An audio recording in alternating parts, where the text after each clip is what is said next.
the land at Kwatema for a police station. The police station that is at Kwatema is situated at City of Ikuren land. You see, we are part of that as the department to influence and make sure, especially when I was acting HOD, to make sure that there's a crisis in Guatemala, there's no police that is effective and efficient. It's because of infrastructure. And they're saying they can't develop infrastructure because the land belongs to the city. Then the city took that decision out of our influence, out of our engagement, that we need that police station, we need SAPS to be there. It could have cost SAPS a lot of money, or the relevant department, for them to buy that land, you see. But that's not, I think even at Itwatwa, it's the same challenges that we have, you see. But when you go to subs for training, just training, in fact, we're appointed under SAPS Act. They should be providing that.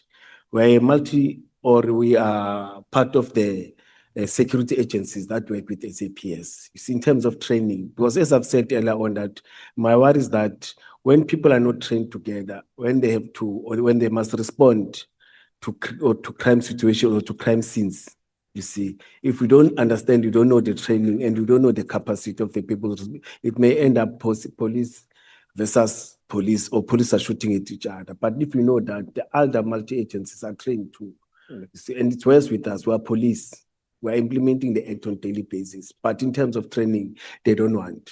You see, we met the National Commission and they said the processes, they are charging us. And as we are saying, Chair, our municipalities are facing challenges. We see these things on a daily basis. I was 18. You will see, for example, I'm making an example. I don't want people to, but I'm making an example. That development of infrastructure of housing, especially in the southern part of Ekurhuleni. And those people that are there are people that depends. It's RDP houses. They depend on state in terms of grants, in terms of anything. And the services must be provided, plus minus 16,000 units. It's how many families. And we definitely saw that the city must provide services there. Policing must be there. You don't expect anything because they depend on, and they, in fact, they are there. They are South Africans. The Constitution says you must provide services. And when you check in terms of the geographical area, the informal settlements now in the city of Ekurhuleni, I've said it, because of illegal mining, people want to open other things.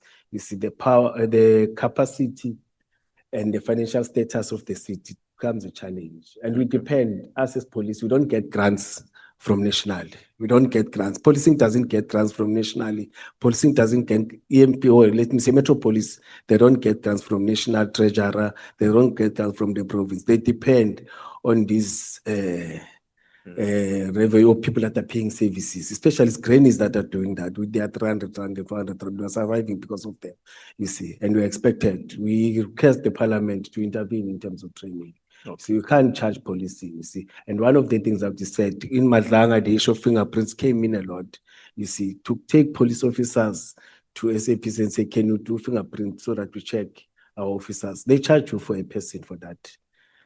And it's a service that the police should provide to other and help one another. Yes, because end of the day, we are taking instructions from the National Commissioner. Okay. You can't say our National Commissioner and charge us, but other kids, you don't charge them, but others we charge. Thank you. Okay, my last two questions. The one is about, I just need clarity on this matter, because as I was following your interaction with Advocate Mkhwanazi, I felt there was some point where I was left behind. Your contention is that the vehicles never arrived under the auspices, or they were never handed over to the EMPD. Now, I want to underline that in terms of your own knowledge, they were never handed over. But do you know if they were handed over to the city? Because in our interaction with Mr. Matlala, he confirmed that the vehicles went and came back after some time, 3 months or 6 months, I can't quite remember well. Now, I understand how you are explaining the process internally in Ekurhuleni, that the division or the unit that is responsible for transport is the one that would be the recipient of a donation or new vehicles, and then dispatch them to various units for their own usage. My question is, assuming that your version is accurate, that they were never with EMPD, but do you know if they were ever delivered into the municipality after the completion of the registration process, or even before it was completed, the registration process? Chair, thank you, Chair. I engaged Christine, the proxy, said he never received them. You see. So we can safely conclude that if in our records, Mr. Matlala had said that the cars were with Ekurhuleni and brought back to him after whatever time, that would not be accurate. I will say so, Chair, or else we engage Chris so that he makes an affidavit to confirm to that effect. because it's a telephone call. Remember, I'm not there physically. Yeah, no, I get your point. And I don't want to say when we are convincing, you see. Okay. But it's very important. But yeah, I'm saying we never received the CMPT. All right. Do you know Lieutenant General Mkhwanazi? Yes, Chair. Are you related? No. You've never met anywhere No, we met. as Mkhwanazi No, we before met. this? Oh, sorry. Yes, you've met somewhere as Mkhwanazi or as gentleman in the restaurant or in, how do you know him? That's what I wanted to check. At work. At work. Meetings. Okay. Through the national conferences, policing. But before that, I met him again. It was 2020. But even if we meet, we talk. Okay. There's this Mkhwanazi thing, we talk. Yes. Okay. Thanks, Chair. I'm done. Thank you.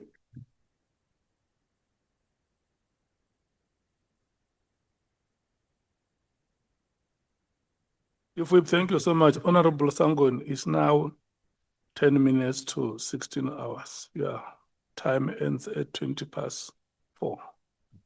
Thank you. Thank you very much, Chair. Good afternoon again, Mr. Mkhwanazi. Can you explain to me, because maybe I'm missing it. So if the blue lights were never fitted, how do we sit here and discuss blue lights and everybody knows Lieutenant General Mkhwanazi is speaking about blue lights? What are we missing?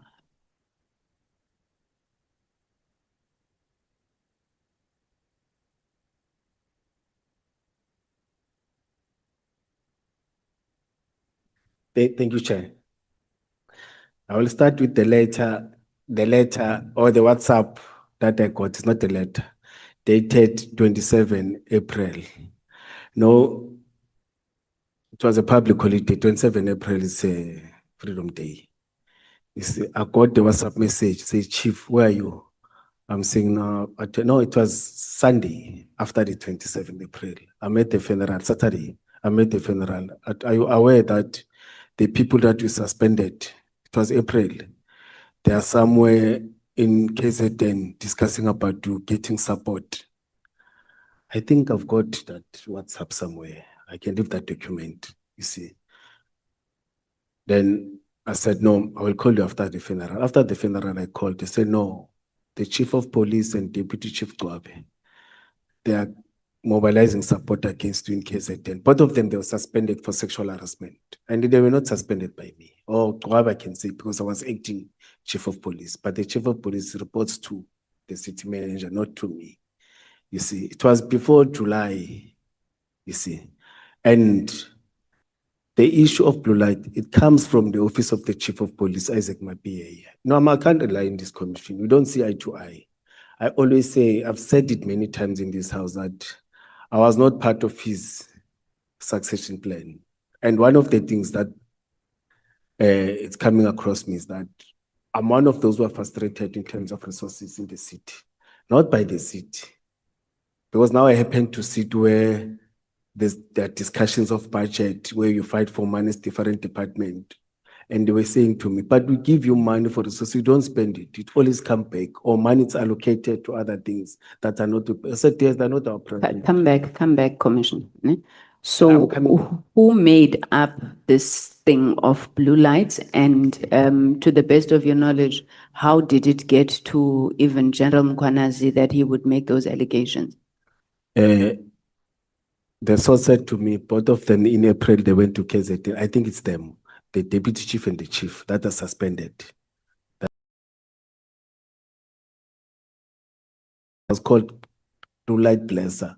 And I've said, can you show me those blue lights? I never saw those blue lights. You see, it was character assassination to deal with me, and they succeeded. It went everywhere. You see, that's why I even said, sorry, that's why I even said, if they stop those work, can they show me a case number or a photo or anything, an OP entry? There's a procedure when you stop those cars, you see, or else the pound form and the OP entry where you pounded the vehicle if you don't want to arrest, because you can use your own discretion, but nothing till today. It was a character assassination from internally. And remember, those people that I thought that my colleague, you see, they supported 100%. I will tell you why. You see, because the junior, who is now a media officer, he was appointed to act in a senior position, which is 4 levels higher than her. We were made as directors to report to a superintendent. I refused. And I challenged it through the union. I won it. Then she was not awarded. I think it's bitterness and anger. You see, from that team, that this one is not one of our own. It's not part. I don't know how, because I belong to the seat. I'm going to stop you. I'm going to stop you. Thank you, Mr. Mkhwanazi. Maybe just to say that if indeed you did fit blue lights, at some point we are going to see those blue lights. So the second thing I wanted to ask you, you got an offer for the position Deputy Municipal Commissioner Operations, which was on the 1st of December 2023. And on that offer letter, you were given a total remuneration package of 1.6 million. You then, in your acceptance, I'm sure you're familiar with these documents, I don't need to refer. You ask for you ask that your salary package be increased to 1.8 million instead of the total of 1.6. Was that increase effected? Thank you. In fact, there are 2 offers. Even on that one, I was not happy. The one that I wanted initially, it's 2.1 or 2.2, because I looked at the packages that I had as a director. You see, currently, when you compare me with my directors, they earn far more than I. Those that I'm leading. Because when you are from inside, taking over. Sorry, Mr. President. It was offered. Was it effected? Yes. What process was followed to effect that? You apply through your HODHR, through finance. They do their own processes, do calculations and everything. So if we were to ask for those documents, we would see them. It was not just you writing by hand asking for 1.8 and the city manager agrees to it. No. Those documents are there. No. But it's them. It's not. I don't become part of that. Mine becomes this, because you don't take an offer if they didn't fulfill this. Okay. Now, when you were speaking to Mr. Van Wyk and agreeing to everything that you were agreeing to, what process were you following there? So when you said yes, he could test, the bloods and the drunken driving issues, what process, and please refer me to the Municipal Finance Management Act, what process were you following there? Let me correct it. It was not done. You see, he made a proposal, but it was not approved. Then there's nothing that happened. But then when you were setting up meetings and they were going to present, what process were you following there? Let him go and present. Maybe the top management will agree, then will implement it, because his plan was involving other departments, not only EMPD. You see, and Municipal Financial Act or Financial Act, yes. You see, it must cover all the people, all the HOTs, all relevant departments, all the stakeholders should be approved, and the process must be implemented. It must via again through the city manager, because it's having a final weight. But it didn't even take place. You like referring to process, Mr. Mkhwanazi, in your affidavit, but these things are regulated in the public sector. So when a service provider comes off the street and say, I can do these wonderful things for you, then you bring together the top brass of the municipality to listen to this. What process are you using for that? Because this is arguably somebody who may either at some point have to be paid, not paid. So how did you do that? Thank you, madam. No, because he said there are no financial implications. You see, that's when I took it. Said no, there are no financial implications, and he's the one who's committing himself. You see, let him go and do that. You see, there's no there's no processes that are followed. I said, go and present, maybe something will come out of that, you see, but the state won't be affected, you see. Mr. Mkhwanazi, you've been a senior manager for a while now, haven't you? Yes. So do you think it's possible that somebody says, I'm going to do all of these things, test people for free, and there's no cost to the state? Why would he do that, in your opinion? I think it was a publicity part of it, marketing part of it. Because even now, people are working with the state and everything. They will request for successes and everything. Then when they go and apply to other business people, they will tell, no, on such a date, work with this institution, work with EMPT. These are the successes. So I think it was an advertisement and the publicity part of it, especially when we covered the whole Ekuru Lane in scenes and everything. Yes, that thing came into my mind. I don't want to lie to you. And I even asked, said, no, it's a question of advertisement, publicity part of it, because that's how these companies are doing. Mr. Matlala did say to us that he wanted to promote his company, which I'm sure you will immediately read that as benefit to the service provider, which brings into question, obviously, the whole ethics around this thing. But when I said refer me to the Municipal Finance Management Act, I know that also when you receive a benefit as the municipality, there's a process, whether it's sponsorship, whether it's donation, and even that you don't seem to be speaking to. All I've heard you saying is that, no, those other people did it as well. Surely that can't be correct, Mr. Mkhwanazi? I agree with Chair. That's why there was a proposal from the side of Mike to do a memorandum of understanding so that there must be legal. Because once you draft a memorandum of understanding, legal incorporate finance, because people, they may say there won't be any financial implications. But once the process starts, you see, people may change. You see, that's why you are correct in talk about MFBA legislation and processes. That's why it had to via all these things, because anything before it's approved, it must via legal incorporate finance and all these experts must check. I agree with you. Okay, let's move from there, because I'm quite sure you are familiar with Section 217 of the Constitution that calls for transparency in procurement. Now, whether you were paying these people, not paying, if you were affording an opportunity for somebody to promote themselves using the municipality, you should have gone out at least on a process that is open for everybody.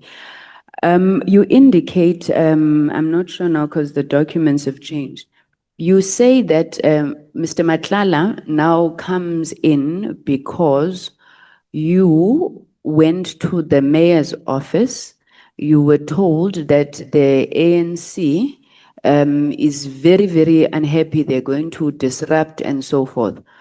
Then you say, interestingly, I wanted to quote you verbatim if I could find it.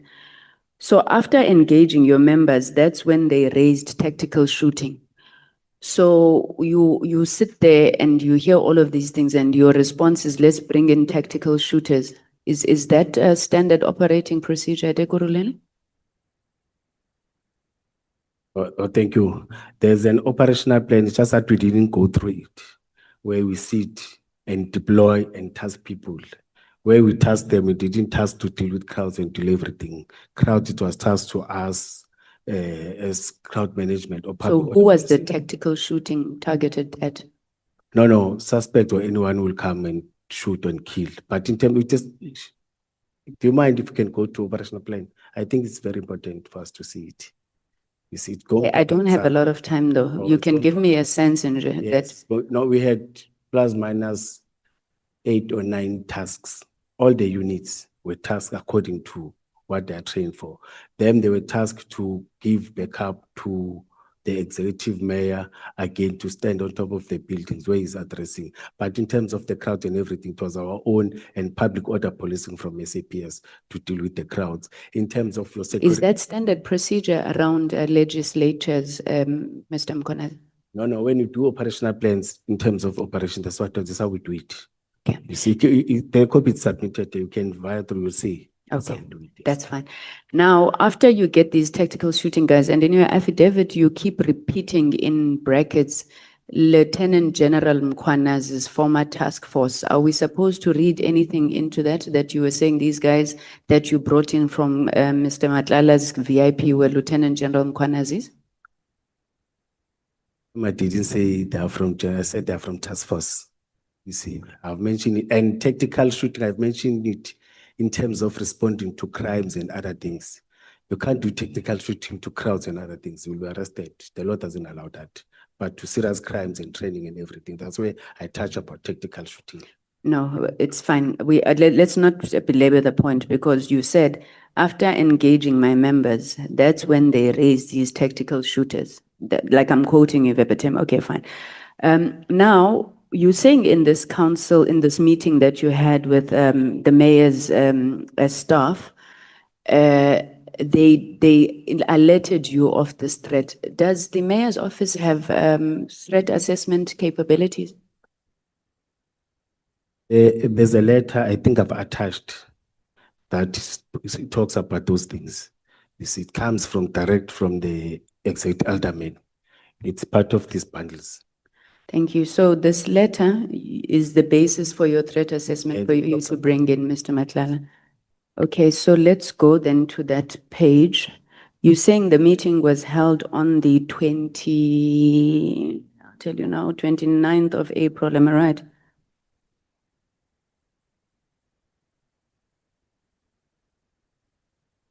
Which one?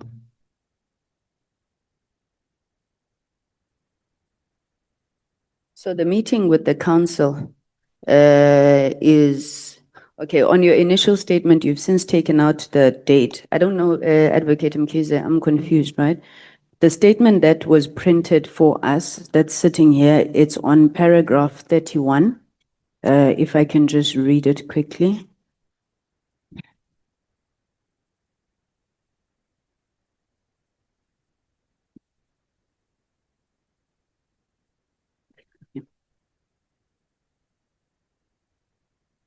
Okay. Paragraph 55 on yours.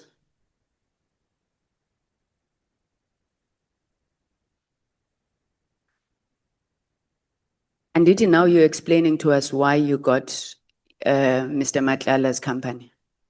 So from the document, it is reflected that EMPD engaged CAT VIP with company Reg What as additional support to ensure the safety of the state of the city address, which took place on 30th April 2022 in the city of Ekurhuleni. That's your statement, right? Yes. You then say the basis for you bringing in Mr. Matlala was the statement issued by the mayor. Do you have that statement issued by the mayor? I've submitted, there's the other one again after the meeting I've submitted. I've got that statement. On my bundle, it's on page 81. I'm not sure where it is on yours. It's 81 on the soft copy.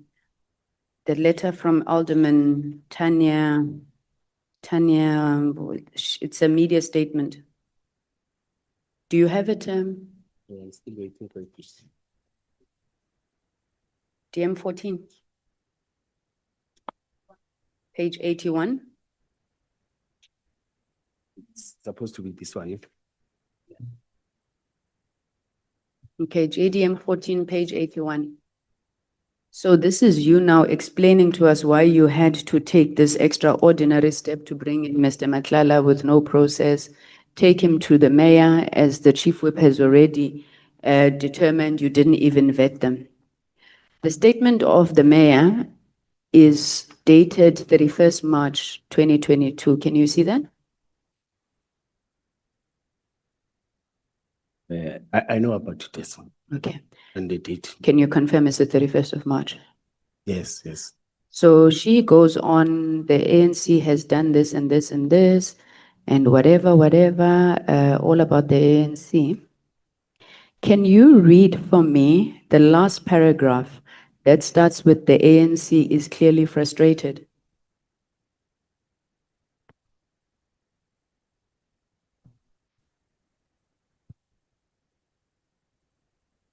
The ANC is clearly frustrated and devoid of ideas on how to gain traction and electorate that is increasingly rejecting them. And the city where the multi-party coalition just developed a highly successful state of the city yesterday, during which has not single protest took place. Yes. When I read this, your reason for bringing in Mr. Matlala was to protect the state of the city address. And your explanation for why you had to bring in Ms. Matlala is because Alderman Tanya Campbell said the ANC is going to attack the state of the nation, state of the city address. You give us this document where she says the ANC is frustrated, and yesterday we delivered a very successful state of the city address. So why would you even lie to us on why you brought in Mr. Matlala? Because it was clearly not on the basis of the statement. May I answer? Please. Thank you. I've said we met before the meeting. We were briefed by the team. We met before the meeting. My team briefed me, and we met with the the chief deputy chief operations and the team. That's where we were briefed. You see, but as I've said that we met before and after. This one is after, but the one of us planning and putting for VIP protection for him doing what is this thing? As I've said that we're assisting in terms of the escort and deployment in the outer perimeters. It was that of one. You see, but for this one, we met after, as I've said. That's why I asked you where there you was a got physical- where you got the threat, Mr. Mkhwanazi. And then I had also asked you if you were meeting a month after the state of the city, what is it that compelled you before the state of the city to go and get Mr. Matlala? And you said to me there was a threat, and this is evidence of the threat. So I have a problem with your version of events, but maybe let's move because I'm just running out of time now. May I correct something? Yes. It was the day after. That's why there was a statement. That's why I've even said we met day after. That's where the mayor was happy and said we did the work. 2031. I don't know if that makes sense to you, Mr. Mkhwanazi, but I do want to move on now. You said, Mr. Matlala said, are you going to pay us? Ne? When you were asking him for all the things that you were asking him. In which world, and please, I agree with you, ne? The public service is tough, you have to be creative, you have to find ways. But when you approach a service provider, you have no intention of paying him. Why does he do all of this for you? Is it truly for marketing? And then what are you getting out of it? I know that in the course of your evidence, you were still telling us something about losing your siblings. I don't know if that was the point that you were going to drive, but this relationship is just not understood by us. Why would you go to a service provider? This man makes money from these things. What is he getting out of it? Because according to you, you know, you're saying it's marketing. And what are you getting out of it? Thank you, Chair. You remember I've said even after the engagement, he was still asking that is our VIP or are we not outsourcing VIP? You see, because we've got security that are stating that out. So I told him, no, our VIP is insourced. You see, I think in a wrong line, we're expecting that VIP will be outsourced. But with us, we're using our own Metropolis officers. Yeah. Let me stop there. Thank you. Thank you very much, Mr. Mkhwanazi.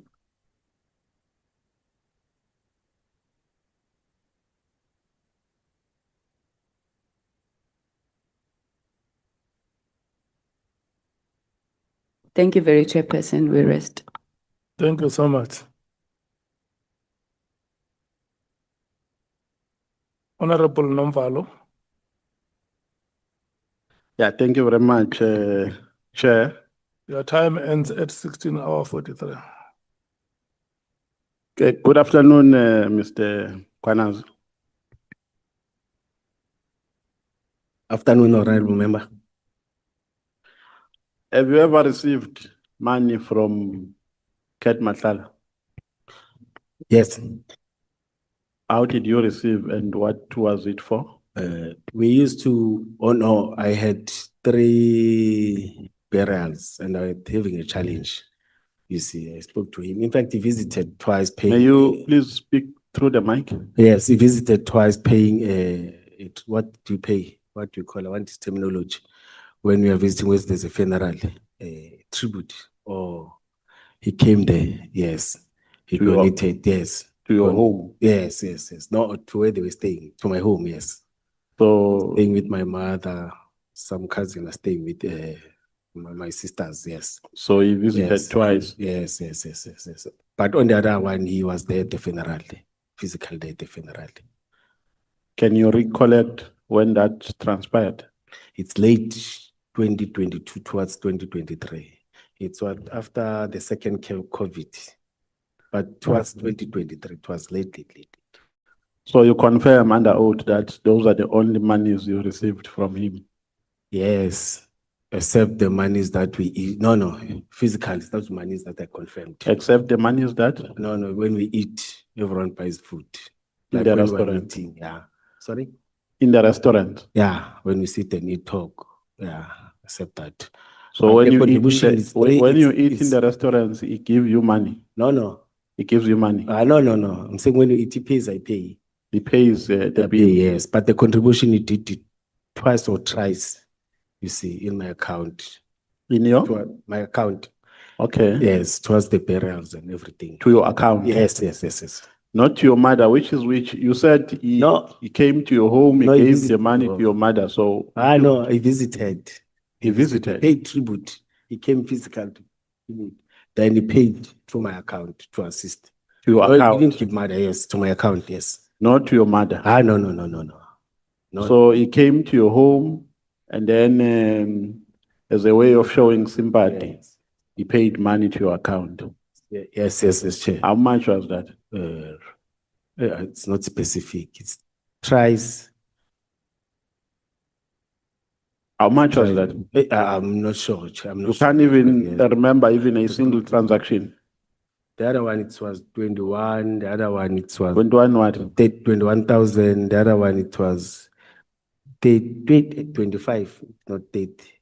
I don't have a specific, but he contributed, Chair. So if we can summon your bank account or your bank statements rather, those are the only transactions we can see. Yeah, in fact, they did that. They checked.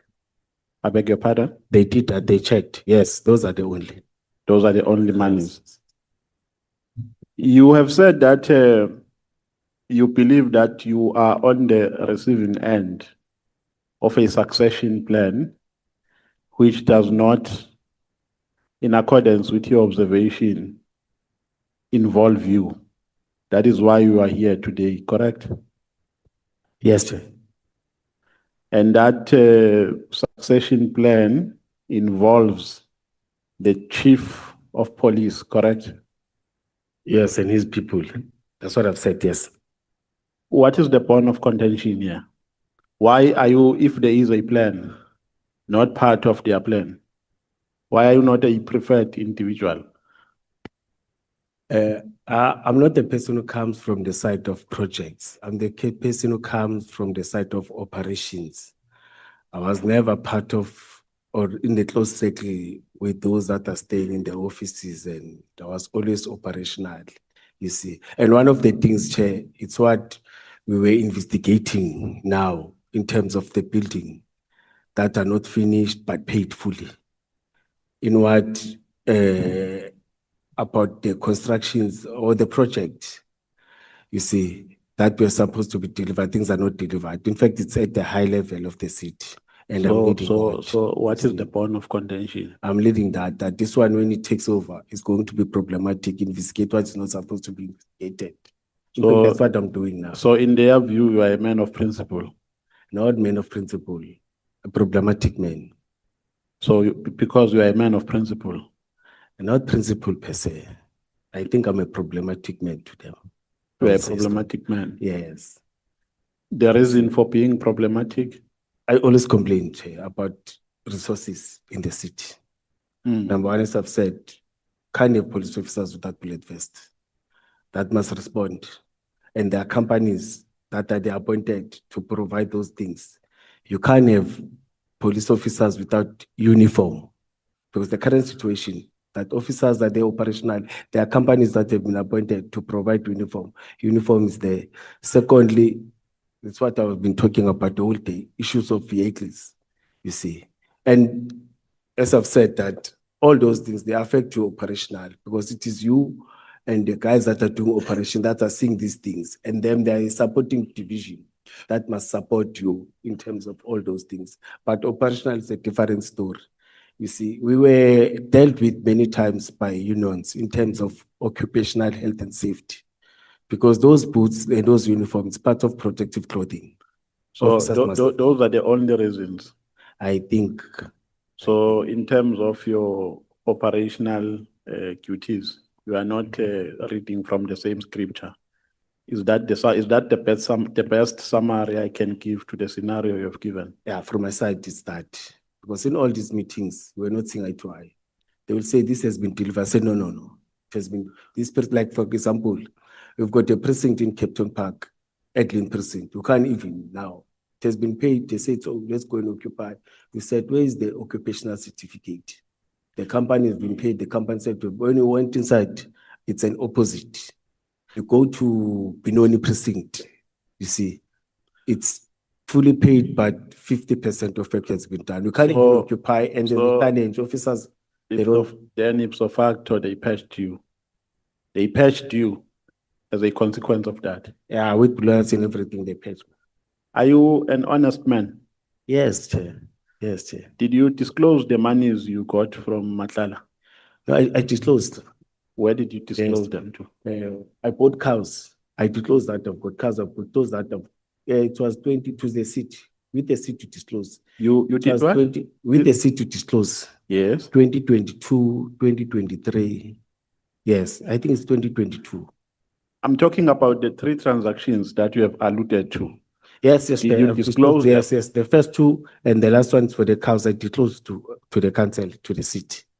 To the council. Yes, yes, yes. Do you have records It's with the city, sir. showing that? Yeah, it's with the city, not with me. So if we request them from the city, they will give them They to will us. give you, sir. They will give you. So you disclosed all the 3 transactions. I disclosed This is- of the funeral. I didn't disclose because it was going to the funeral, but of the counts, I disclosed. The one it was for funeral, it was not me, and I. But it was transferred to your account. That's what you told us, isn't it so? If it was not for personal benefit, if it was for my personal benefit, it was. No, but it was transferred. Yes, you're correct. You're Yes, correct. so you're not supposed to disclose it. Because it's a funeral, I didn't share. I didn't. For funeral, I didn't. I won't like to. Does it matter what the money is paid for? Yes, when you disclose, you must mention money for this, money for this. Yeah, but I'm saying the fact that it was a funeral, does it make it less important for you to disclose it? Because it was for the funeral. I took it, the funeral is not that they can't publicize things for the funeral. No, but But you're not answering the question. Yes. What is the requirement? When you receive money, do you have to disclose it or not? For personal, can you disclose? so you can't, you are telling this committee that if the money has been paid for the funeral, you can't disclose it. No, I'm not saying you can't. I didn't do that. Let me say, so I didn't do that. I didn't. No, I'm talking a principle now. I'm not talking about what you did and what you did not do. In terms of principle, when you receive money for the funeral, are you supposed to disclose it? Chair, you know, when you check people that some donated 1,000 rand, some donated 500, I didn't disclose all those monies. But I'm talking principle, Mr. Commissioner Mkhwanazi, what is the policy what does the policy say? It says when you receive gifts, any gifts, money or any gifts for personal benefit, to disclose. Correct. Yes. Now, for the funeral, because I want you to state it on the record. For the funeral, you are not supposed to disclose it. Is that the evidence you are tendering before this committee? No, I didn't disclose for the funeral. No. You are not supposed to. Let's leave what you did not do. I'm talking about principle now. Principle, you are supposed to disclose, but I didn't disclose. You didn't. Yes, So you did something wrong. I think so. Because I thought it's funeral, but if it's wrong, I can't deny it. Okay. You, in your statement, when you explain how you got to know Mr. Van Wyk, who was the director of the Medicare company, you are saying you were approached by members of the Metro Police. Who are those members? I think it's CLU members. Who's this guy? He has resigned. I'll remember his name. Is an officer, a white officer that stays in Boxback. I will give you the names. Yes. So how many were they when they approached? There were two members. How did they approach you? Did they tell you telephonically or? No, they came to my office. They came to your office? Yes. In fact, all the specialized units are reporting in Boxback. The director reports in Boxback and all the units and the members, because it's a central point. All of us, we meet every day, communicate every day with them. But it was physically. They came to my office. Was it not necessary for you to attach their affidavit in this statement? Because we were not there when you met them. When they came to your office, we were not there. So how are we supposed to know that indeed that took place? No, I will get the affidavit, sir. But the other one is not tricky, but I'll try to trace him. You'll get the affidavit. Yes, I don't think about the affidavit because I've already said that they could. Because here, Mr. Mkhwanazi, we are writing to people who were not there. We are narrating these events and we were never part of them. So how are we supposed to know that what you have told us in your statement is anything to go by? I think even him, he can attach to that because the first meeting, they were part of that briefing. Mike Van Wyk, they were with me in the same, because I didn't go there alone. I said, guys, you know him, let's go. They were part of that engagement. And So the Medicare is still there, they're still there, you can even get. So they came to tell you about Mr. Van Wyk and their services, correct? Yes. And then not just the things that he wants to do for us. Yes. Health services. Yes. Yeah. And then you said they must bring him to office. No, we went to his office. You went to his office? Yeah, we went with to who? the Medicare clinic. Me and these two guys. So when they told you about Mr. Van Wyk, did they tell you under a formal or informal conversation? No, it was informal conversation. They just approached me. Do now we've got this. I won't say it's formal. When a person comes uninvited, you don't have a formal meeting and say, because my office is an open door office. They always come. So after they gave you that presentation, then you said, let's go to his office. Yes. You know, let it be him who present that so that we understand. Did you inform your line manager that there is this good story that have been told by so and so, and I think it's good that I go and witness what they've told me by hearing from the horse's mouth? He has met him. We met. No, I met him. He briefed me. You met who? Let me explain. Okay. Yeah. Please mention names. Yeah. When you say I met Mike Van Wyk. Then I went to brief my deputy chief, Mr. Mzolo.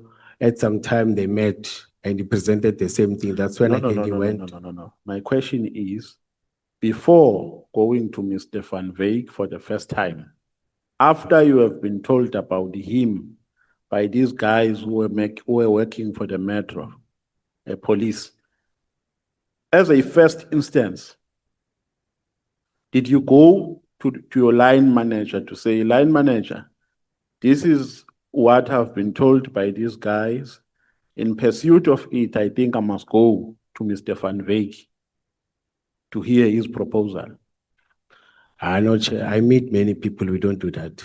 No, don't generalize. I don't do that. Yeah, it was specific. No, I didn't do that. You didn't do it. We met after I've met Mike, not before. Yeah.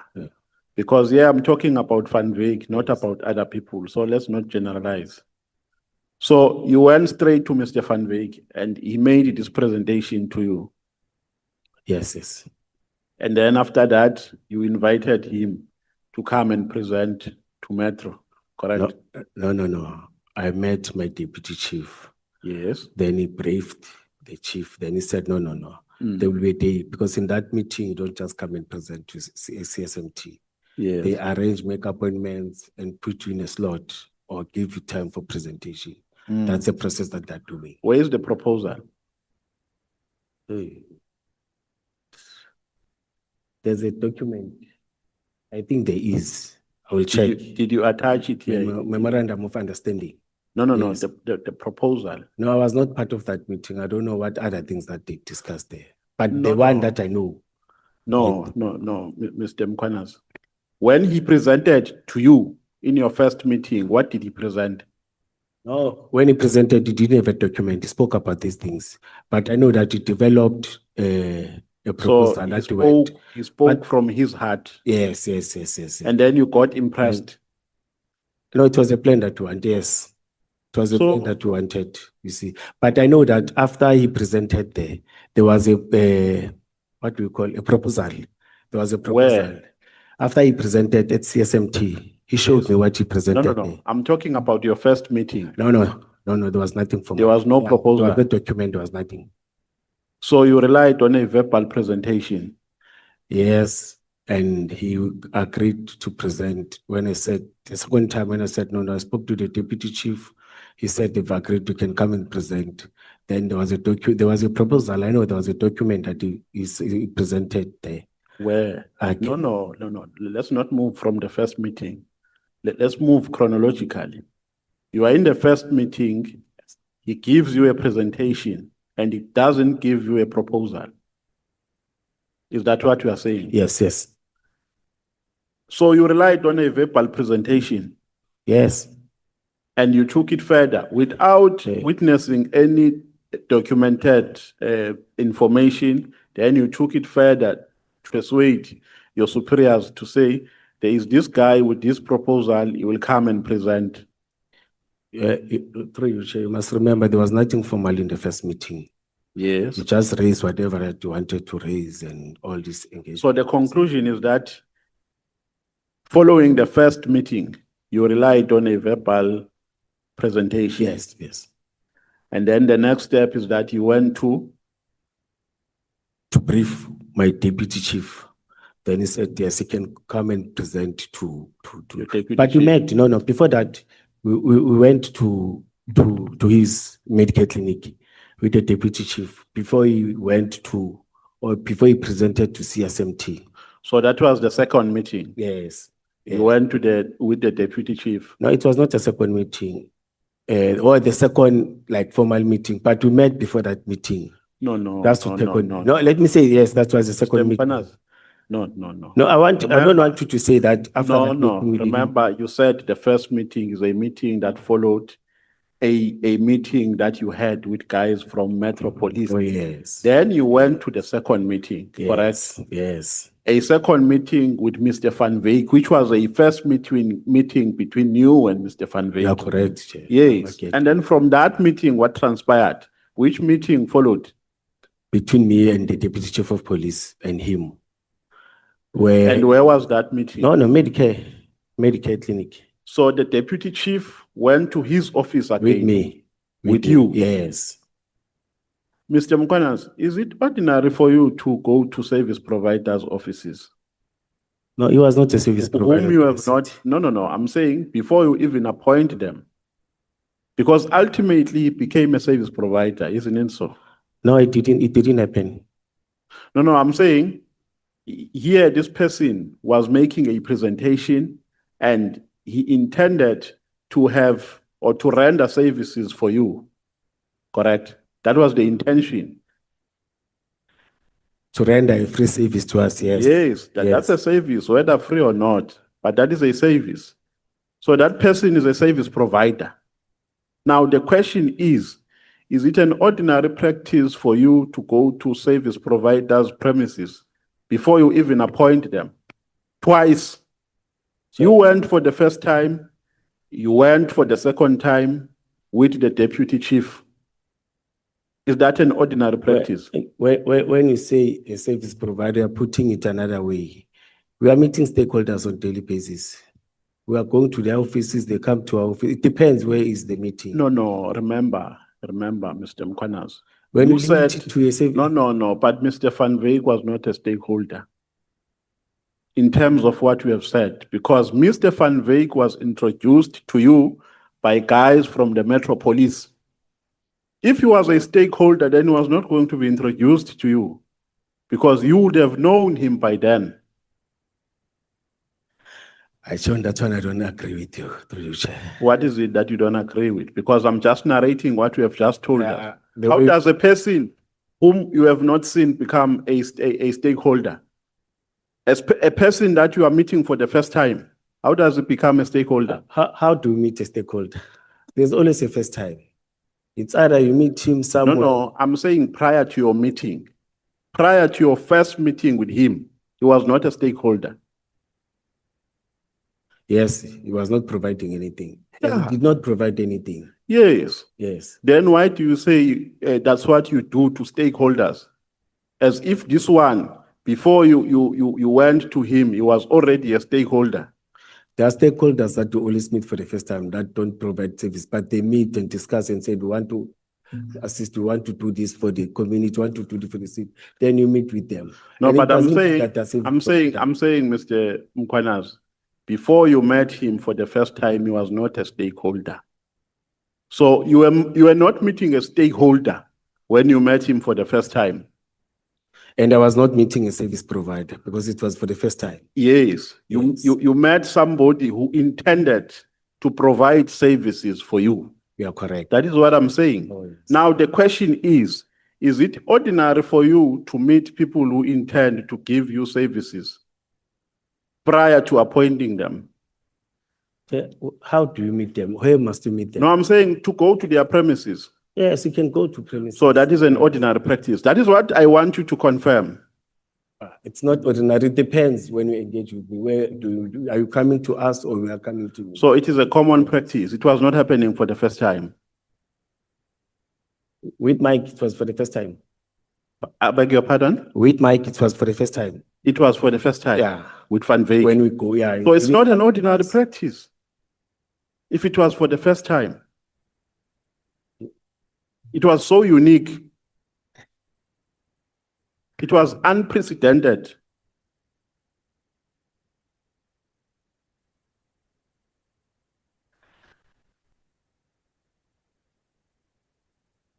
What do you mean when it's unprecedented? No, because you are saying it was happening for the first time. No, with Mike, yes. Yes. But we meet stakeholders. It's either they meet in our offices or we go to their offices. It's happening on daily basis.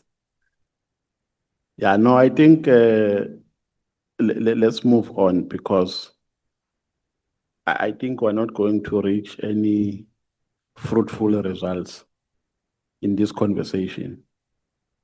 So we are saying before the state of the city, there were some credible threats to which you were exposed. And you are saying the council, and those threats were revealed to you by the council. Is that correct? Yes, and let's put it clear. I've said allegedly. Because Yes. Yes. No, alleged means that. there's no issue there. Oh, But by the council, yes. where are the minutes? I don't have minutes of those meetings. Why did you not attach them? No, it was a meeting of me with other people. It was not my meeting. No. Here, the statement is yours. It's not your statement Yes, with no. other people. Here, you are giving us a version of what transpired. Then how do we then prove? Because you attach proof Yes. to say this is what transpired on this day. These are the minutes. This is the attendance register. So you can't tell us about a council meeting or a meeting between you and the council and not attach minutes. No, I always write in my notebook, Chair, but to find it, it was 2022. But I always write. Every time I always write. In a meeting, I always write.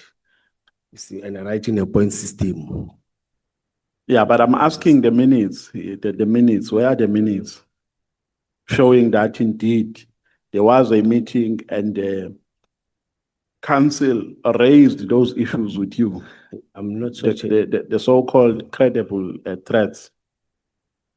I'm not sure. Maybe if I can find it, but it has changed now. It's no longer. It's now a new political parties that are in charge. Some of those people are no longer working for the city because they were there when they were PA assisting the mayor of the then party. But now it's changed. Everyone is changing that office. But on my side, but I think part of those people. Remember, I promised that I'm going to give you names. But Yeah. if I can get 1 or 2 names, I think they will assist.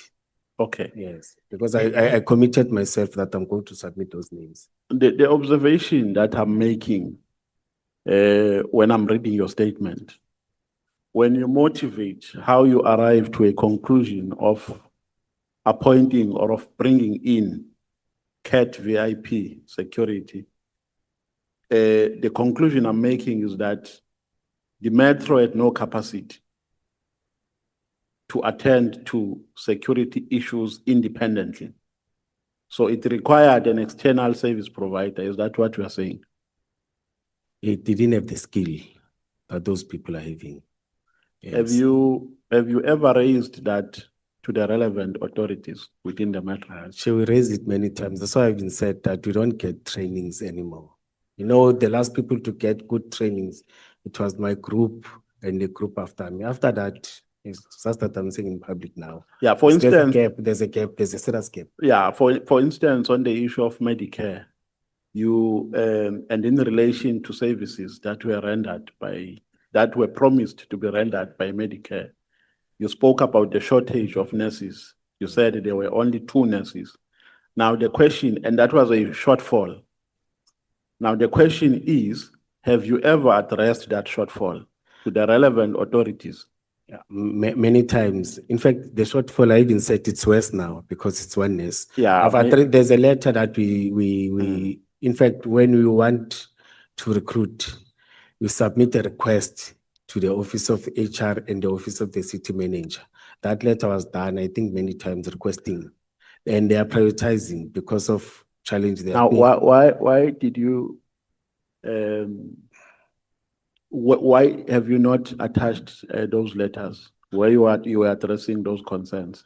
I never thought you will need it, but Chair, I'm on suspension. I can't communicate with the officials of the city, request this, request that. But there are letters. I will check those letters that I'm having that are with me. But letters are submitted to relevant offices, HR and the office of the city manager. I know that thing has been raised many times. Even as I was 18, I raised it because it's a challenge that we are facing every day. As I'm saying that the situation is worse than before now. Yeah. Because we had 4, 2, 3, 1, they're retiring, they're resigning. So in your conclusion, the metro has no capacity to deal independently with security issues. It requires external stakeholders. No, it was for that event, Chair. That's why the operational plan was It was for that event. the state of yes, the seat. of And the city, yes, and the operational plan is specific for that day only, not any other day. No, remember, somewhere in your statement, you are saying you had a relationship with stakeholders before you even spoke about CAT VIP protection. You even mentioned the problem of illegal minings and so on, and that people are building shacks and they are digging holes inside those shacks. Before you spoke about the VIP protection, I mean the CAT VIP protection. So generally, there is a problem of shortfalls in the security sector within the metro to a point that it can't deliver services independently. Chair, our mandate is changing every day and it becomes a challenge. I'm agreeing with you. For example, the mandate of mines and securing the mines, it's not the mandate of Metropolis, but because it's happening within our jurisdiction where our people are staying, it is there. For example, crowd management was not our mandate. It was mandate of SAPS, but people are protesting and they're protesting where? To the houses of the councillors, to the municipal building, they're banning municipal infrastructure, everything. Then we have to undergo. Now we are adding another mandate on top of the smaller yana capacity that we're having. Yeah, And the, I want us increasing. to summarize it. Yes, we're having I'm challenges. pressed for time. yes, we're having So, challenges. so there is no capacity. There That is is. what you are saying. There is capacity, but because of the changing mandate, you see, it's No. training. But you are saying in your statement There are that challenges, Chair. you even spoke about rifles. To say the reason why you brought in a CAT VIP protection is because they have rifles. No, I've said the guys that we're approaching, we're fighting with, they've got firepower, rifles and everything. Yes. Yes. And Thank you. and that Thank you so much. necessity. Thank you so much. Can we pass the microphone? Chair, that was so quick.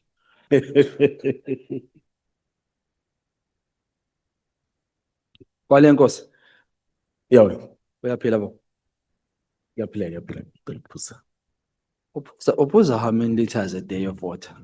Ngiyaphuza, man. It's after the COVID. Hayi, Hey, uphuza mwana, ngiyaphuza, uphuza yes, people ngiyaphuza. sokhulu. Sizokwazi ukuthi sixoxe. Uphuza but.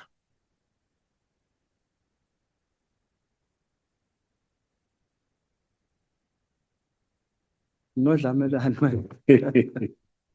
Hawu. Kwale Nkosi. Yep. Kuwe no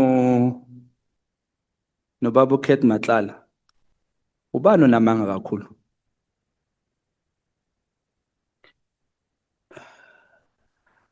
Ngani? Wena uthi eindabeni angimazi mina uMatlala. Maze sifike lokhu nje SABC News uyicheck ugcoka ijacket eblack wathi awumazi. Wabuya wangena ngapha wathi uyamazi ublood brother wakho. So I think zangumamele kahle. Yes. What Ngathi angiyazi blue lights. There are no blue lights. And I'm still Oh, firm awazi on blue that. lights. Yes. I even said there are letters, you see. Okay. I thought the journalist will ask about it. Let's say, no. He said to me, no, I'm aware about that. Oh. You see. And And lapho estifara khona ukuthi imoto safika kithi. No, zange sifike. sizobuya lapha sidlule lapho. Umbuzo wona usamile. Ubani onamanga kakhulu kuwe noKhet Matlala? Che angazi ukukhuluma ngani. Sengiclarify Uthi yena akaza kuphi imali wena.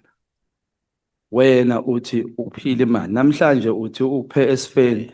Last wathi ukuphe abo 1,000 rand ne grocery lapha nalapha. Ubani onamanga ke noba sicale ngombuzo sicede umbuzo ubani onamanga kuwe noMatlala ubani onamanga amakhulu. Ngifuna nje ukuthi ubani strong la emangeni. Che I think asimameli kahle. Mina ngumameli kahle. Egroza ngicela ukuyizwa ngawe namanje Okay. futhi. Shothi ukumamela songijajile uqedile ukuthi lo one day ngiyomthola. Egroza ngicela ukuyizwa.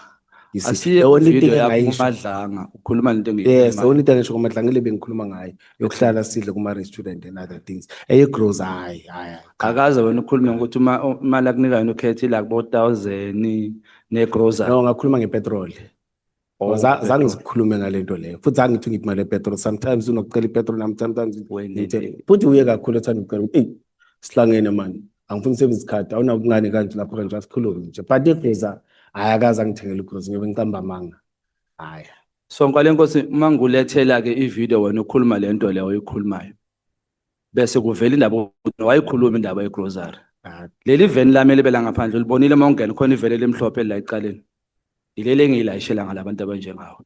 So ngakuprove ukuthi uqamba amanga. So admit ukuthi kunenkinga la. Excuse me, Chair. Sorry, there's interfering sound coming through. I'm not sure from where. Yeah, it's interpreting services. I think it's volume on these things. Oh, you can just take out that headphones on you in front of you. Or you can put them on your ear, they're translating. Okay. Sure. Ngikhuluma ngalento le Mr. Nkale Nkosi yokuthi njengoba le ndoda uthi wena ayikazi yona ithi ayikazi yakuphi imali. Wena uthi ke yakupha. Hayi lokho Unamanga ubani onamanga no nobabili. kwanginika. No kwanginika. Okwakunika yena. Yes, no ngicamba amanga kule committee. Okay. Ukuba imember yeANC. Ngisakhula. Useseyi, Ngikhulele. Manje angikho active to any politics. useseyi member ye-ANC. No, no. Angikho active to any politics. Useseyi member ye-ANC. Consciously so, and you see, but as membership card, no, no. I'm not- Why resign as a member? No, you don't resign. Yeah, expire membership card. You expire. Yeah, expire. I'm Then sure you automatically you're out. renew it annually. Ngubuza ngoba uthe wena mawukhula ukhule in the political Yes, structures. it's true. It's true. And I question indlela okhule ngayo. One, uma ufundiswa isitha eCape Town. Yakuvuma lokho angithi usho njalo. Funde through isitha la eCape Town. Saldanha. No, lapha bese ngiyiphoyisa. Kosoyiphoyisa right Yeah, ngikhuluma bese- ngalo. Yes. Waphindwa wafundiswa i-FBI yase-USA. Yes. Waphindwa wafunde eLos Angeles. No, no, no. It was here. It was here, but They- abantu base Los They Angeles. provided it here. Yes. Are you not having a handler? No, no, no. No, no. You sure? Yes, I. My Okay. conscience doesn't allow me to do that. I'm very Do patriotic. you very- think i-IP njengoba recommend ukuthi discipline discipline? I don't know. I can't decide on their behalf. Do you think discipline Angazi. I was. But they submitted the recommendation. They submitted to the city. Mhm. They submitted the negative recommendation when you check to the city. They Mhm. finalized their report and submitted to the To city. the city. Have you seen the report? No, no, no. Okay. And I've been mentioning a statement that it was for the first time, but seeing this one, a responder from the city to IPT. Reason ngibuza ngala qualifications ngalokufundiswa kwakho kwase Cape Town, USA, Los Angeles. Is that when you come to ama promotions wakho are fast and maningi and aseduze onke wena wedwa nje. Why? And they're slow. And they're slow. Are There slow. are people who grow up faster than I. Serious? They're very slow and who don't have qualifications. When you make Bright appoint as a superintendent, did you have qualifications?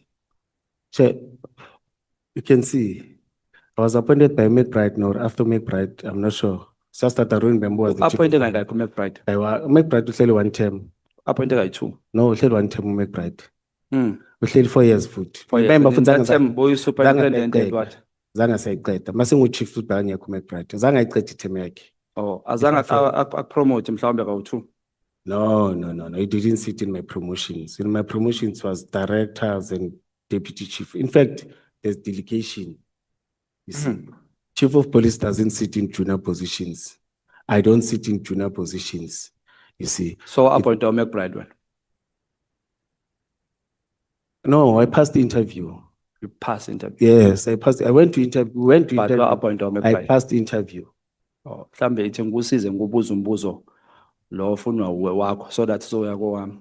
Wayepass interview Yes. sengubuzile wakho umbuzo. Yes. Owami uthi wa appoint McBride na.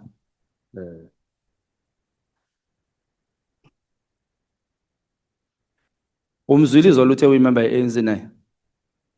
I didn't follow him. Oh, Instead, okay. basically prepare a best busy no nama lawyer prepare a statement. Ngimamele the first day ekuseni. Okay. Nginenkinga ke la mfowethu. Kunenkulumo ethi there's nothing for mahala. So Siyavumelana sinawo. ngiyayazi le nkulumo. Yabo izolo ingilimaze kakhulu lento when uMcBride says uSullivan is fighting a crime in South Africa and is doing it for free. Do you believe ikhonto njengaleyo? In terms of crime, there are many people who are doing that. Yes, I believe. For free. There are many South Africans who are dedicating their life every day. When you go to the areas of Tlalapo, the groups that are the patrollers, they don't get paid. They do it for free. Yes, they're doing it for free. And they're doing I like how you started. You said there are many South Africans. Do you think a person like McBride will leave London, Irish, or Ireland and come fight crime in South Africa for free? McBride is a South African. Or Paul O'Sullivan? I don't know, Paul. I don't even But follow do you think as a police, remember intelligence of Ekurhuleni relies on you, we depend on you. Do you think a person would leave London or Ireland and come fight South Africa, a crime in South Africa for free? He's having a private company. He's not benefiting. Does outside. Paul O'Sullivan have a private company? I'm not sure. He's a. You just answered that question without me asking. That is a businessman. He's a Okay, businessman. I'm asking you that question because I want to do a favor to you to give you a question where you answered. Yeah. Can I not answer, Patu Paul? I know Okay, nothing. asibuza Yes. remember mnganami, remember. I-ekruleni depende ku usemahlombe akho. So intelligence is part of your office, right? It's what you should think. correct. Do you think a person like Paul O'Sullivan would leave the island or Irish or wherever or London and come fight crime in South Africa for free now? We are on this thing, there's something for mahala. There's nothing for mahala. If you're asking me about the South African, I don't know, Paul. Uyasaba ukukhuluma ngoPaul O'Sullivan? No, angimazi, angijwayelanga. Oh, Mina ngiconcentrate kumasipala. I don't want to commit myself emntwini engamazi. kahle ngwale nkosi. Uyamazi uPaul O'Sullivan? No, I don't know him. Okay, ungasaphinde ungiphendule lokho Okay. ngikubuzile. Ithi ngikuphinde futhi uyamazi uPaul O'Sullivan? No, angimazi uPaul. Na umbuzo wami ke. Ngithi mina kuwena njengomphathi wamaphoyisa eKruleni. Do you think a person like Paul O'Sullivan would leave his country and fight crime in South Africa for free now? I don't know. Okay. I don't know his Akuvuleke lapho. interest. Yes. Nginenkinga ngwale nkosi. We have lost credibility in leaders of our security system in South Africa. All people who are sitting there, most of them, if you have watched, Yes. they don't give us a trust in them that we can really rely on them, that most of their offices that they are running, especially sensitive con. What do we do, or what should we do to ukususa inkinga enjengaleyo ukuthi sibe namaphoyisa anjengana aphethe angathembakalanga? What is the problem? What causes such a problem? You're putting me in a tight corner. Ask case baba ngepolice. Yini yenze wena ukuthi kube lula ukuthi mhlawumbe uyithola umngani noKate Matlala? I think it's the trust and what they presented to members, you see. Because to me, it was. Let's leave members as full To me, members. it was a company. It was CAT VIP Security. Personally, what made you trust before I Kate? became? But there's nothing bad that it did to me. To you, And no? I did that. Those things, they were not there. They were In not. fact, even if those things were, even now, if those things were not there, I was going to say Namsugela. Those You were see, not. yes. Yes, I was going to say, no. This man, I meet with him. This man doesn't discuss silly things, other things. Do you still trust Kate Matlala?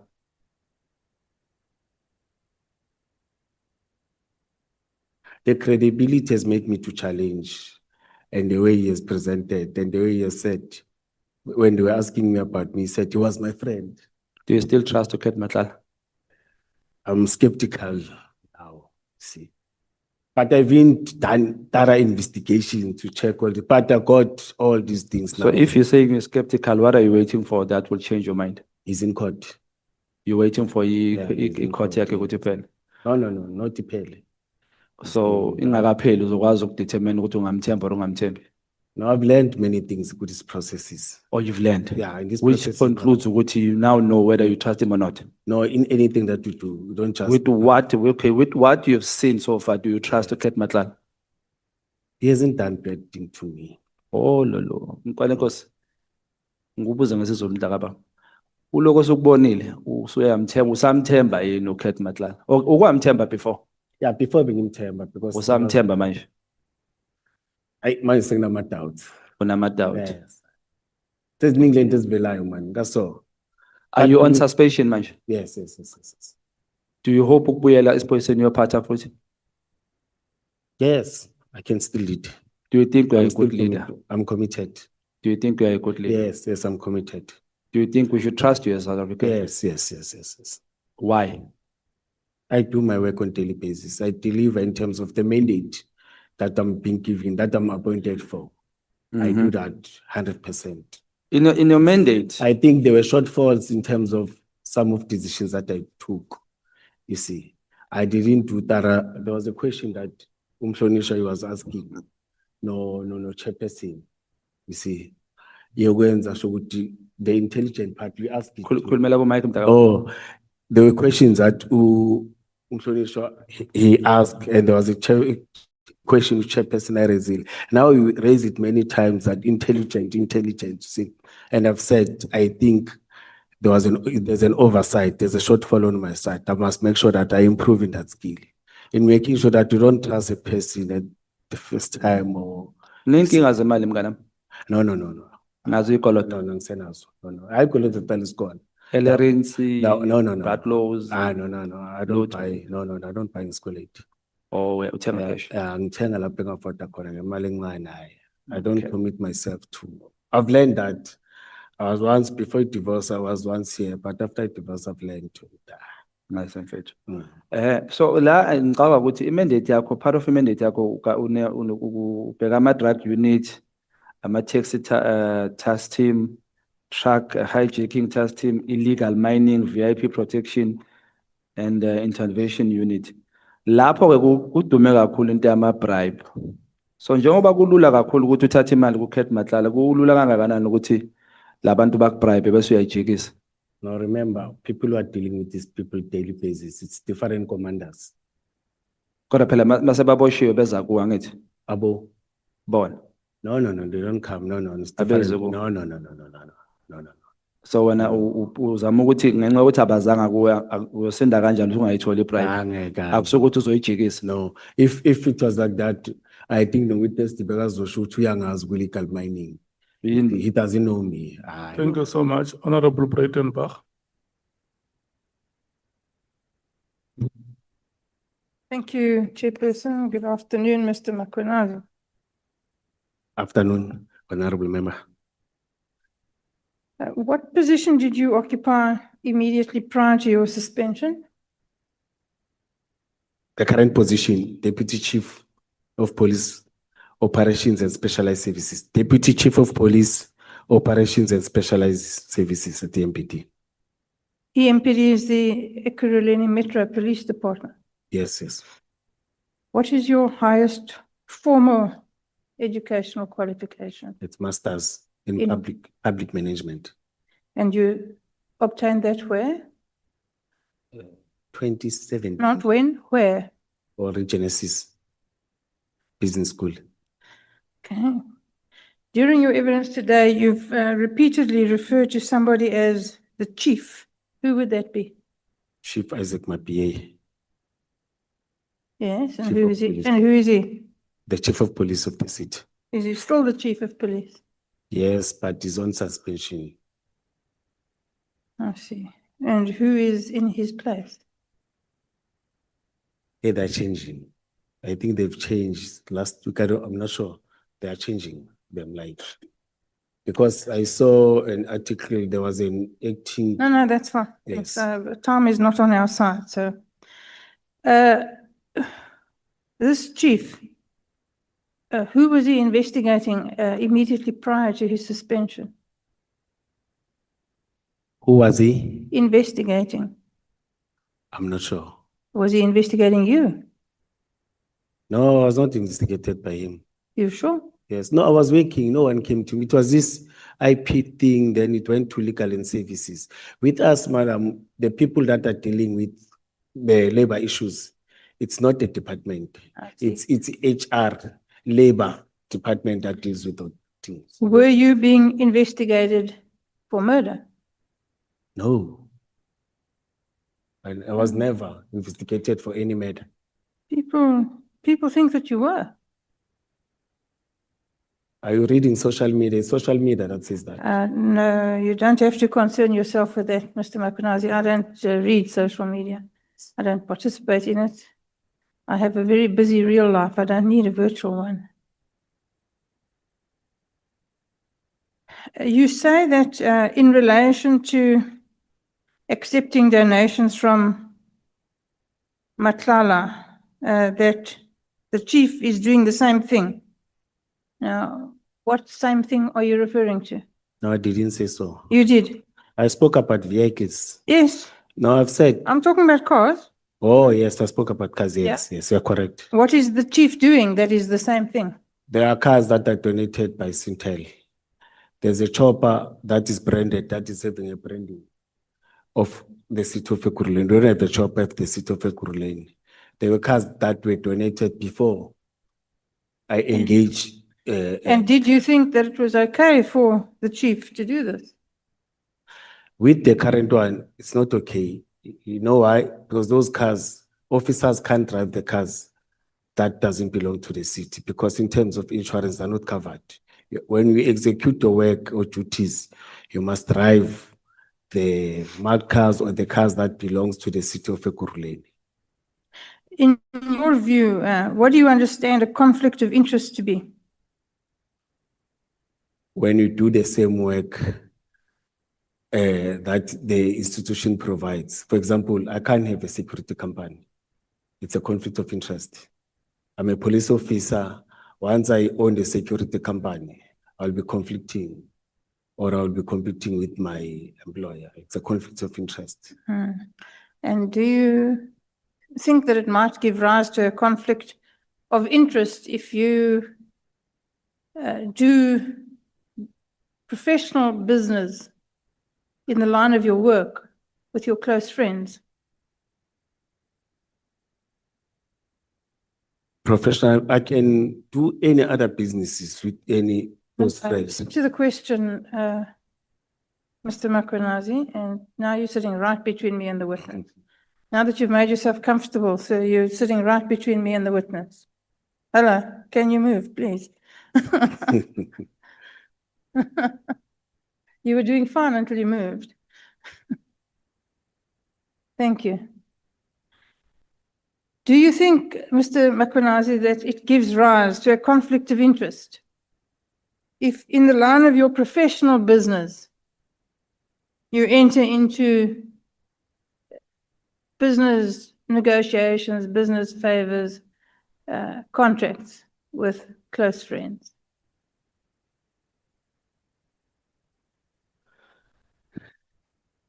You'll correct me if I will, don't worry. Yes. You are saying if I do business with a close friend, it will be a conflict of interest. I'm asking if you think that gives rise to a conflict of interests. No, I Not. do business with any friends. I As see. long as it's not related to. No, but I the work think it's that- related to your work. Oh, no, yes, you're correct. It's a conflict of interest. Related to work, yes, it's a conflict of interest. So you don't think that discussing car donations with Matlala, Medicare 24 with Matlala, security contracts with Matlala, who you regard as your brother, is a conflict of interest? Because when the previous honorable member asked you about it, you did not want to make that concession, but I'm telling you now that you should. Because if you don't, you're going to eat away at the little credibility that you have. May I answer? Please. Honorable member, you are mixing issues. The intention to donate, it was not a business. We wanted to donate vehicles to the city, not me, to the city, to the department, you see. Then the other one, you mentioned two things. Yes, the Medicare 24 or? Yes, even the Medicare, they didn't want to do business with me. They wanted to donate to the city, provide service to the city. It's not a conflict of interest. If I was going to get the services from myself and provide to the city and do business, it was a conflict of interest. Now If I was going to get the cars Yeah, for myself. That's the drift of what you're saying. We've all met Mr. Matlala, and he's not Mother Teresa, this we know. He's not Mother Teresa, Mr. Matlala. Oh, Mother Teresa, oh yes. Yeah. So there's no reason why he would be giving you all of these things if he didn't want something in return. I think I said earlier on, when I discussed with him, he doesn't want to discuss that. He discuss business. He's a businessman.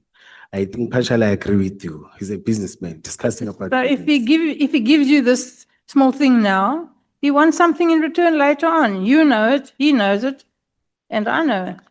But I think he realized along the way that the powers that I'm having are not the ones that can take decisions. Jointly with Mike, it's the same thing that they've realized. That doesn't help you, sir, with the conflict of interest issue. It remains a conflict of interest. Whether he realized that you're nebulous is irrelevant. And the issues that you ask is the issues when I was answering or advocate. It's the issues that you can get anywhere. In website, in government policies. As I've said, we're a public issue. Mr. As I've said, Don't do that with me. Don't talk and talk and talk around the answer. It doesn't impress me and it's not going to impress anybody else. If you don't finish answering, you can stop. Don't keep on and on and on going, but you see, because you like to do that and I don't want you to. Now, you entered into 2 memorandums of understanding with Matlala or his companies, is that correct? It was a proposal. We didn't end. It was not signed. Now, you don't think that's a conflict of interest? No, it was a proposal that he submitted to the city. He submitted to the city. He submitted to the department. He didn't submit to JT Mkhwanazi or to me. Stated view of your own position. But when you're being friends with Kat Matlala and you're taking money and other friendly little bits and bobs, and then you enter or you propose to enter into memorandums of understanding on behalf of the city, what do you think that is? Madam, can you check the Do you think dates? he's friends with you because of you? Or do you think he's friends with you because he thinks you can do something for him? May I answer? Please do. When you check the dates, 2021, 2020, 2021, I was not friends with Vusi. I didn't know Vusi up until Mike introduced me. Then that's where the issue of donation of cars. But after, as I've said, I'm repeating, after the 30th of March, that's where everything ended in terms of me, the city, and because it was the last time when we worked with him. You see, after that, we were just friends discussing. There was nothing that happened between the city, Mike, between the city, Vusi. There was nothing at all. After the 30th of March, Yes, 2022. speech. I got it the Oh, first yes. time. So you told the previous honorable member that you didn't declare the cash donations that you received from Mr. Matlala. Oh, yes. Did you know that you were supposed to? For the funeral. Now I know because of You always knew, don't now you know and pretend that he taught you something you didn't know. You know that. You're a man with a master's degree from Regenesis. Are you telling me you don't know? no, I raised it and I'm still raising it to you. That it was not a personal that coming to me directly, but I changed it and then I agreed with it. And he gave you money for petrol? No, he used to ask money for petrol to me when he doesn't have money. Oh, he borrowed money from you for petrol. Remember, I don't drive. That time I was not driving, or I don't drive my own. They're driving me. I don't spend a lot when it comes to petrol. So Kat Matlala borrowed money from you for petrol. Yeah, sometimes you'll come and ask. Yes, it does that many times. It done that many times. And did you ever borrow money from him for petrol? I know. That's what I'm saying. I don't suffer in terms of petrol. I don't I waste see. money. So you only suffer in terms of other things. Yeah. But sometimes you will sit and say, you will give 500, 200, those money, smaller yana monies. I You buy food and relax and enjoy. And it doesn't drink, you don't waste, it doesn't go to bars and what. You used the council letterhead in order to write the memorandums of understanding, in order to authorize the blue dash lights. I And in didn't, that fashion, you abused your position, is that correct? I didn't authorize the utilization of blue lights. It's on affidavit from Christine. It's on me. I've said it many times. I didn't authorize any blue lights. You didn't authorize a memorandum, you didn't write a memorandum instructing that Matlala's security company should be able to use council blue light vehicles. Madam, can you read that memorandum and show it to me? I'm asking you, I'm not No. reading you anything, and don't be cute with me, just answer the question. No, but I've said no, and I've said it for the 30th time now. And I've said it in my statements, in my affidavit that I've signed. Question, because you're so busy backtracking. The question is this: did you write a memorandum on a council letterhead that instructed that Matlala Security Company should have access to council blue light vehicles? No. The letter that I know what you're talking about, it's on Instagram, it's on social media. And even at Matlala, I challenged that thing. And it's talking about 7 cars. The intention with Vusi, it was 4 cars. I see. And your wife, did she have access to blue light cars? My wife, Yes. I don't have a wife. Oh, you don't have a wife. Yes. Did Mr. Matlala's wife have access to blue light cars? I don't know Matlala's wife. You don't know her. Okay, then in answer to a question from, I think it was Mr. Ntuli, you said something quite interesting. You said, are officials not supposed to be creative? What did Yes. you mean? Yes, are they not supposed to come up with something that will develop the city or develop the department? Well, We my work problem is with, this, let me finish it. My problem is this, you said it in relation to a discussion surrounding this issue. no, I was saying it in a broad way, not only, I was not So you were making, discussing this issue, but in a broad sense, you said you must be creative. which issue, You were discussing this issue. which one? We discussed many The things. cause and the conflict of interest. And then you said, oh, you're not supposed to be creative. No, we're not discussing it, we're discussing this thing of Mike, Yeah. of not about the cars, I remember, it was Yeah. specifically. And what did you about mean Mike. by that, Yes. Mr. Mkhwanazi? I was saying the members can't come to me and say, there's this member or this person want to donate, can we go and do that? And I took that from those members because there was a challenge in the city. There's a challenge of vehicles, there's a challenge of members that are dying with the response that is not effective. In fact, it has happened twice or thrice where we were waiting for ambulance, members were shot, they died. In 2019, members were died around those that we didn't get any fast response. Well, that's terrible. That's a terrible situation to be in. But you're having trouble recognizing a conflict of interest. So I worry about you thinking that that kind of thing can be dealt with in a fashion that you regard as creative. Why shouldn't I be worried about that? I don't know, man. For example, I can tell you about social crime issues. We don't have material, don't have equipment. Members, they are creative. They go to different institutions, different departments, and get a pamphlet that talks about drink and driving, that talks about domestic violence. And we allow that because it's a good strategy. It's assisting in terms of communicating the message to public. You see. Now, you say that the money that Matlala gave you was for the funerals of your siblings. The cow, yes, and the cow. So I'm sorry that that happened. Thank you. But you also said that you used it to buy cows. Is that correct? Yes. That's what I'm saying. Cows. The cows for the funeral? No. 2 cows for myself. Oh, for yourself. Yes. And I've declared it. I see. Yes. And why did you think that a man in your position should be accepting money to buy cows? No, I wanted to invest on cows. Then we discussed, you see. Then Yeah. he said, no, I can assist in terms of buying cows. Did you pay him back? No, I declared, no, cows are still growing. Just that Cows are still growing. I'm losing them this year because of the disease. I'm losing a lot of them. Well, that's not good. Sorry? That's not good. I don't like to hear about animals Yeah. struggling. I declared plasmanas. I think now they were 16, but now it's half that I. Yeah. But you didn't think that a man in your position, in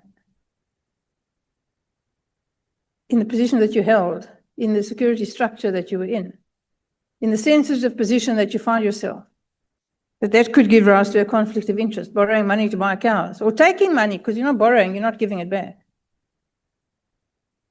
Can you see that there's a problem there? Yes, that's correct. And you went ahead and did it? No, it was investment to cows. And I've declared it. I didn't want to hide it. But Mr. Mkhwanazi, declaring something doesn't take the sting out of it. Oh, you're correct. Can you see that there's a problem there? Yes. It's quite glaring. Because in future, you don't know what will be the plans. Yeah. So next time he comes, he wants a favor. Now he's got this herd of cows, then you're beholden to him.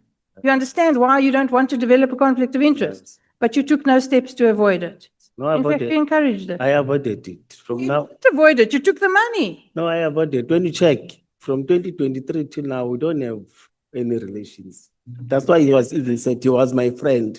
He didn't say his friend. Say he was my friend. And while we're on the subject of friends, now your friend has fallen on hard times and he finds himself in prison. Now you're not so sure that he's your friend. Sorry? So now that he finds himself in prison and he's fallen on hard times, now you're not so sure that he's your friend. No, he was arrested 2024. Is he your friend? No, before 2024, we were no longer communicating that. Is he your friend? He said I was his friend. I'm asking you, speak for yourself. You're a grown man. Is he your friend? Hey, from now, I've answered that. I said Is now, he your friend? no. No. Yeah, we are no longer friends. Why? Since from 2024, late 2023, 22, we were no longer communicating. This man is like your brother. You said so. Yeah, but we were no longer communicating. Why? There was fault down in terms of communication. Why? We didn't fight. What happened? I think Did he it's stop considered- giving you money? No, it was not about that. Do you want to tell me that the friends that you grow up with, 100% all of them, they're still your friends? No. No, The you're not friends that here you to most ask me affect- questions. I'm here to ask you questions, luckily. He's Now- not my friends like any other friends that I didn't fight with. The communication broke down. It doesn't mean he's my enemy, but he's not we are no longer communicating like I see. before. Not only him. So you're what's known as a fair weather friend. Okay? Fair weather friend. You're friends when the going is good, and when the going is not so good, then you head for the hills. I'm not that type of a person. You're not. Yeah, I'm not that type of a I'm person. beginning to wonder. I'm not that type. You weren't so sure if you wanted to say you trusted him. Do you trust him? On what? Anything. Do you trust him?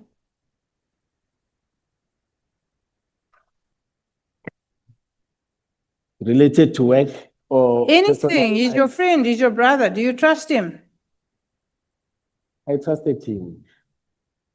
And now sitting there today, do you trust him? As I've said, there's a gap now. We're no longer You don't trust him. Yes, we're no longer together now. Oh, so he's now in prison now. He's not. No, no, no. Can't be trusted I either. didn't say that. I've said I'm not that type of a person. I don't betray people when they're in dark. I've said from 2023 till now. 2023, he was there. He was not arrested. 2024, he was not arrested. He was arrested late 2024. When's the last time he gave you any money? Oh, it was that time. That time? Yes. No, So the time you stopped giving the money is the time the friendship went no, south. no, it was, you're talking about 2022 now. That was 2022. I've said from 2023, Okay. 2024.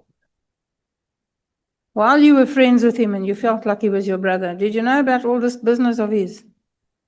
No. What business? Yes, he had business of Medicaid 24, business of VIP protection. I did know. You know that Mr. Mklala's got a very impressive record of brushes with the police. I don't have it with me right now, but there's like 15, 16, 17 arrests for things like housebreaking, carjacking, all withdrawn. Astonishingly, all withdrawn, except one he went to prison for. You didn't know about that? No, we checked. As I've said, when I was answering the Honorable, the only thing that came, it was the shoplifting thing. Shoplifting? Yes. You think he got 4 years in Isn't it- jail for shoplifting? No, when you check in the system, it talked about for shoplifting. Other things don't appear. I see. But they it's don't funny care. that the newspaper could find it, but you couldn't. You, the chief of police and the man who's got access to all the intelligence in the world. No, I was not investigating. I can't interfere with his investigation. So you know that Now- you've got this dodgy friend and you don't investigate, but you take money from him. No, but it was everywhere now. He was arrested. It's everywhere. No, everyone knows about it. Did you know that he was dodgy before when he was your friend and your brother? I've said no, madam. But why Because- did you not know? I didn't know Vusi. When I know Vusi Matlala as the owner of CAT VIP Security, as the one of the directors of Medicare. About CAT VIP security, how successful a business was it? I didn't research that. You didn't. I can't go to him and ask him about his personal. But you want to recommend him to look after the state of the city or the state? I've said I went to his business. I saw the office. I saw everything that is the staff and everything. The registration number, it is there. It's like any VIP. But you don't know anything about the business? You don't know if it's successful? No, I didn't go deep.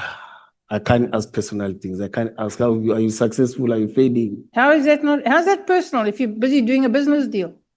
No, it was not a business deal. It was a favor. I'm repeating to you, madam. I've said it was intention to donate to the city, not to myself. Say to the people of the city, I'm just supplying security. It's a donation. I don't know if they're any good, but I mean, let's just go for it because it's free. Is that how you do your job? Is that your job?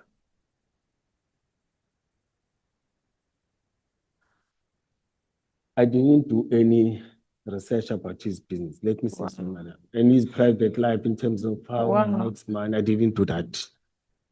What was the branding of his security company? With the cat VIP security, What was the branding? it's having, no, I'm telling you, Huh? it's having cat VIP security.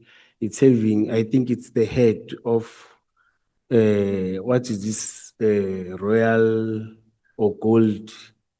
I think it's about that. Where does they have And that it's branding? having, it's having registration number. Yes. Where did they have that branding? On the cars? No letterhead. On their letterhead? Yes, But he had it not on any of the cars. No, I've never seen it. Now, what kind of a security company is that has no branding? No, people are doing that. Really? Yes, it depends the type of service. There are people who don't want to be exposed, that are protected by certain companies.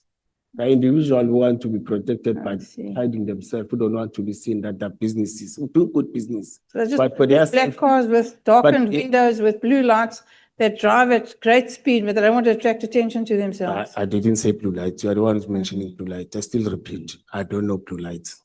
Is it true that you refer to Mr. Mkhwanazi as boss? Boss? Yeah, boss. No, we call each other Ngamla. What- Ngamla means senior, Ngamla. What does that He's mean? not my boss. What does that mean? Sorry? What I does don't that want mean? to put it like that. What is it? Ngamla, it's a total of saying Mlungu. What is that? So just tell me what? Mlungu. It's a total of saying Mlungu? Ngamla Mlungu, yes. For what, man? Yes, Ah. that's how we call it. In Gauteng, you call it, it's a total. That's how we grew up See. calling Ngamla. Okay, Mm. all right. I think I'm done with Even you. in Sotho, we say Lihowa, if you don't want to sort I it think I'm out. done with you. Thank you, Mr. Mkhwanazi. Thank you. Thank you so much, Honorable Breitenbach. Ngamla means Ngamla means a person who has money.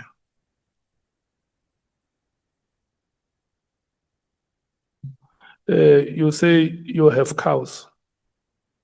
You say cows or cars? Oh, cows. Cattle. Cattle is, but they're dying, Chair. And you say, where did you get money to buy them? No, I funded them, but he assisted me to buy a bull, Yeah? one cow. He He- assisted me to buy a bull. He bought you a bull. Yes, but I had some. For how much? It's an auction. I think it was 11 or 13,000 to an auction. But it was a small, I should buy them, then you grow them. I started with small cows, not with big ones, the small ones. Heifers. We call them heifers. Yes, Chair, heifers, yes. Yeah. Yes, I started. So you wanted a bull. Yes, when they grow up, they said when we research, after 3, 4, 5 years, when it grows up. And he bought that bull for you. No, it's me who bought it. Yes, Eh? it's me who bought it at the auction. But he assisted me with money He gave for you that bull, yes. 11,000. No, it was 20. It was more than that. 20 or 22. Okay. So it's long, Chair, I don't remember. But it's at that level. You see, but I already budgeted. I wanted 10, but I couldn't. Okay. Honorable Breitenbach, who is the next person? Is it Honorable Kola Barnard or Honorable Chopper? Klopper. Okay. Thank you, Chair. Honorable Chopper, your time starts now. I like the DA speaks in one voice. Thank you, Chairperson, Commissioner. Happy, Chair. All right, are you ready? Yes. Thank you, Commissioner. I just want to find out, you are currently in suspension, correct? Yes, And are you receiving full pay while on suspension? yes, sir. When you were suspended in 2023, were you also receiving full pay? Yes, sir, yes. Collectively, how many months have you been on suspension so far? Just approximately? End of this month is going to be 6 months. 6 months collectively for both suspensions together, receiving full pay. Then in 2023, after your suspension, you were promoted.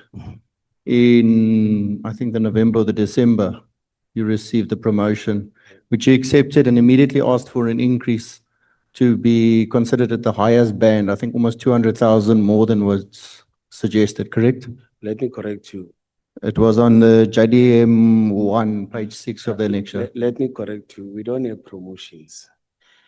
They advertise, you apply. Okay, you applied for the Yes, post, you got the backward post. promotion, Okay, promoting the identified- you got the post Yes, after being suspended previously in that year, I was suspended in the March. February, March, yes. Correct. Then And then after- when you got the promotion, you immediately requested to be considered the higher band. Yes, yes. That was roughly 200,000 more than what was. In fact, it was not even the higher. The one that I requested, I didn't achieve. I didn't get. Thank After you. that, there's another letter. I said, Sorry, no, I accept what you're saying. So I've got very little time compared. Previously, some of the honorable members spoke about you having oversight over the drug units, taxi, hijacking, mining, VIP protection. And you oversaw these. Did you ever meet any of these alleged drug cartels, crime bosses, drug kingpins, any of these taxi mafia that, you hear of, the politicians that were involved in any illicit activities? Did you ever meet any of them? no, no, no, no, no. You met with Kat Mklala, correct? Yes, yes, yes, yes. And he's implicated. He was being suggested by, I think it was General Khumalo, as being one of the big five cartel. Yes, Correct? I saw that. Yes, I saw that. You saw that allegation. So then you possibly have met with actually some of these cartel members. No, it's only Kate Matlala. Only Kat Mklala is one of Yes. them. I didn't know how to ask how many. No. I just said, have you met with any? You said some of them. Yes, any of them. No, But you met with Kat Mklala? Yes, only All right. Kat No, that's perfect. yes. And by that time, the thing of cartels was not there. He was the businessman responsible for this. I'm saying what he was alleged for. Now, Yeah, at the yes. moment, yes. So I'm saying you possibly have met with him. Did you ever meet Brown Mkhwanazi? No, Never. You've never communicated with any shape or form. I don't know him. Something that you spoke of earlier in your testimony is you spoke about your team that went shooting with the CAT VIP guys, and then they came back and telling you about this team that they were shooting with. Why did they think that that information was valuable to you? Why did they come and report that to you? You didn't know Kat Mklala whatsoever at the time. Why did your team think it was important to relay that information? No, earlier on, in terms of training, I said they're training with the guys who are coming from the task force. You see. The Okay, one- so they just mentioned they were and they work for CAT VIP, correct? So then just after that, you spoke about walking into the clinic, still not knowing who Kat Mklala was, but you see his photo hanging on the wall and you made the link to what they said there. So you made that connection. I don't know how many months or Yes. days or weeks this was after that they told you this, Yeah, but that's stuck in your mind. Yeah, correct, you're correct. Why did it stick in your mind so clearly when you walked into this clinic, not knowing who Kat Mklala was, and you make the connection between this VIP protection and this picture hanging on a wall? Let me clarify this.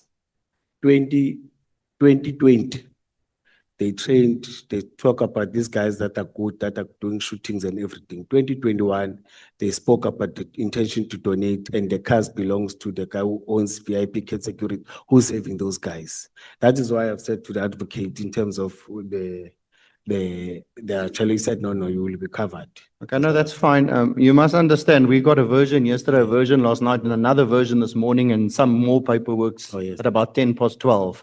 So you also spoke previously about receiving payments from Kat Mklala, 20,000. You mentioned a number you couldn't exactly remember. So I'm not saying 20,000 on the dot.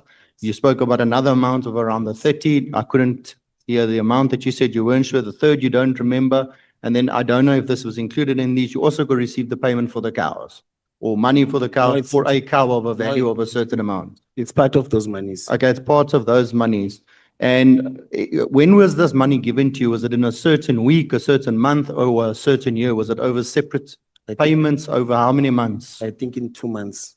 So over 2 months is when you received three Yeah. different payments. Yeah, 20, because I lost those family members in 1 month, 3 members, or in 2 months, 3 members. I'm very, very sorry to hear that. It's very unfortunate. Why, given that you knew very well about the charges against Kat Mklala, where you're sitting here today, did you not think it was necessary to bring any documentation or bring up these payments in your statement? Considering the claims made on the 6th of July, considering, that Kat Matlala is in court currently. You speak about him here specifically. So why didn't you think any of that would have been important for us here today? Like me bringing documents. Yeah, well, like proof of the payments, mentioning that you received money from him. I mean, if you're talking about somebody that is a person of interest at the moment in South Africa, he's in many, many headlines. He's sat before this committee before. Why didn't you think it was important to mention payments from him? Yes. No, I was informed that you are having them. You are communicating, the Ad Hoc Committee is communicating with Madlanga. Madlanga is having those documents. So you thought Madlanga was going to give it to us? Some of the documents that I'm having here, they're coming from Madlanga. I saw in terms of the numbering and everything.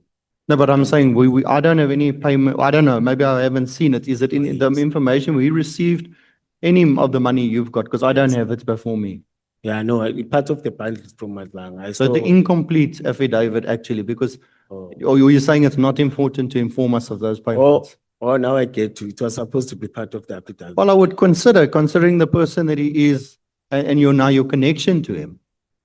But we'll move on just due to time. The following that I want to speak about is allegations. I am not saying it is so. It's reported. It's alleged that you were part of a rogue unit in Meyerton at some factory. It wasn't within your boundaries. You can just answer yes or no. You don't have to give huge explanations. And apparently, and I say allegedly, you stole copper there. Is this true, yes or no? I've submitted the proof, the affidavit. It's not true. Okay, and then the case number of Mr. Yaku Hanukum was the supervisor and the whistleblower. As I understand, he was killed in 2023. Is that correct? Do you know of that? And that's after the officers who were arrested were granted bail. Can I ask you, Yaku was a supervisor of which unit? Yaku didn't work for EMPD. No, I never said he was the supervisor for you. I said he exposed the operation at the workshop. I don't know about that. You don't know about that. Another allegation was accessory to murder in Brakpan. I've already answered that. No, but I'm asking you again. You say that's also not true. You weren't involved there, you weren't charged there, nothing. Just, as I said, yes or no is fine. I'm not a murderer. No, I'm saying you were alleged against you to accessory to murder. I never said you were a murderer. And I've also said that these are just allegations. That's why I'm querying. It says you were an accessory to murder. That was the allegations. I'm just asking, is it true, yes or no? May I not answer that? Because I've already answered that. I don't want to implicate. You couldn't hear the last piece, sorry? I've already answered. The memorandum of understanding was apparently forged, which actually created a working relationship between the EMPD and companies linked to Kat Matlala. It was not forged. The thing that I raised about forgery is the operational plan of the 30th of March, where there was a city of address. I even raised it to Madlanga Commission. I've raised it even here, that the operational plan that was submitted. No problems. If you're saying it's not, I'm 100% covered. Thank you. On the same matter, however, you and your team allegedly refused to do vetting processes. Of the 275 Ekurhuleni Metro police officers were found with criminal records in 2022, and 100 were waiting trial. Is this true? Did you refuse to do any vetting processes? It's not true, and can I explain it? No, it's not. No need to explain. If you say it's not true, it's fine. It's not true. I've got documentation that I've attached that talks about that. No problem. Former Deputy Chief Rivers Spies testified that you authorized more than 50 promotions in the EMPD over a 3 months period without proper vetting or administrative procedures. If it's true, or is this true, sorry? He's lying under oath. Why would he make such an allegation, sir? I don't know what makes him bitter because he's working at the city of Tshwane. He was not there when I'm doing that. Positions were advertised. People applied. People sat in those interviews, different supervisors. I don't sit in junior positions. They sat in those junior positions. People passed those interviews. Then things went in. You don't sign off in any of that? I'm still explaining, sir. Right, but my time is limited, so just please keep it short, sir. I've literally got half the time of what other members have. Mr. Mapie signed for some. When I was acting from the 4th to the 17th of March, I signed some of them with the capacity as an acting chief of police. Okay, thank you. That's fine. The question then is, in your own conscience and the view of South Africans who you serve, do allegations, suspensions, meetings with the likes of Kat Matlala again, not raise concern in your own department, SAPS, law enforcement, and in general, because that is the reason we're sitting here, is because everybody's implicated, and I've said it before, everybody denies it. Not one person has come here and acknowledged even partial truths. Does it not then raise the question, what must South Africans think of the police force, the law enforcement that's meant to protect them? It does. And it even does to me, my kids, it does. I think my time's almost complete. I don't know how much time I have, Chair. How much? 2 minutes. The VIP protection, protecting the city's political heads, such as the executive mayor, municipal manager, as well as visitors of the city from any threats. That's part of your scope that you explained. I think it's 27.1. Do you mean the visitors such as the important ones or visitors in general? Because a lot of visitors are murdered, they're raped, they're assaulted. Whistleblowers who have made allegations and allegations against you as well are killed. So when you speak about the visitors to the city, who are you referring to under that section 27.1? The cities are visiting each other. For example, when the management and the city of eThekwini, they come and visit the city of Ekurhuleni, we assist with escort, we assist with VIP protection. When the mayor is having visitors from China, from London and everything, when they're in the city, we assist them in terms of protection and making sure that we provide escorts from the airport to our offices or from where the mayor is or from civic center to. That's fine. Thank you, sir. My last question and my closing question. While I understand that there's financial constraints and, generosity is you appreciate it. The question then starts, so where does generosity become bribes? When does it become a capture? And when would you then consider yourself bought? I was not bought. I never said you were. I asked, where does generosity become bribes? When does it become capture? And at what point would you consider yourself then bought? If you're accepting money, people are getting contracts, tenders, they speak to you about VIP and how it works, and suddenly they are giving those services to the city. So I'm asking, at what point does it become bribes and capture? I don't work with tenders. I think No, I think you must really not listening. I'm going to say it one more time because it's my last time. I have no more time. Where does generosity become bribes? When we exchange in terms of tenders and everything. Thank you. Thank you very much, Commissioner, for your time. Thank you, Chairperson. I'm done. Thank you so much, Honorable Hlopha Bangazita. Thank you, Honorable Chairperson. Kwalenkos. Yeah.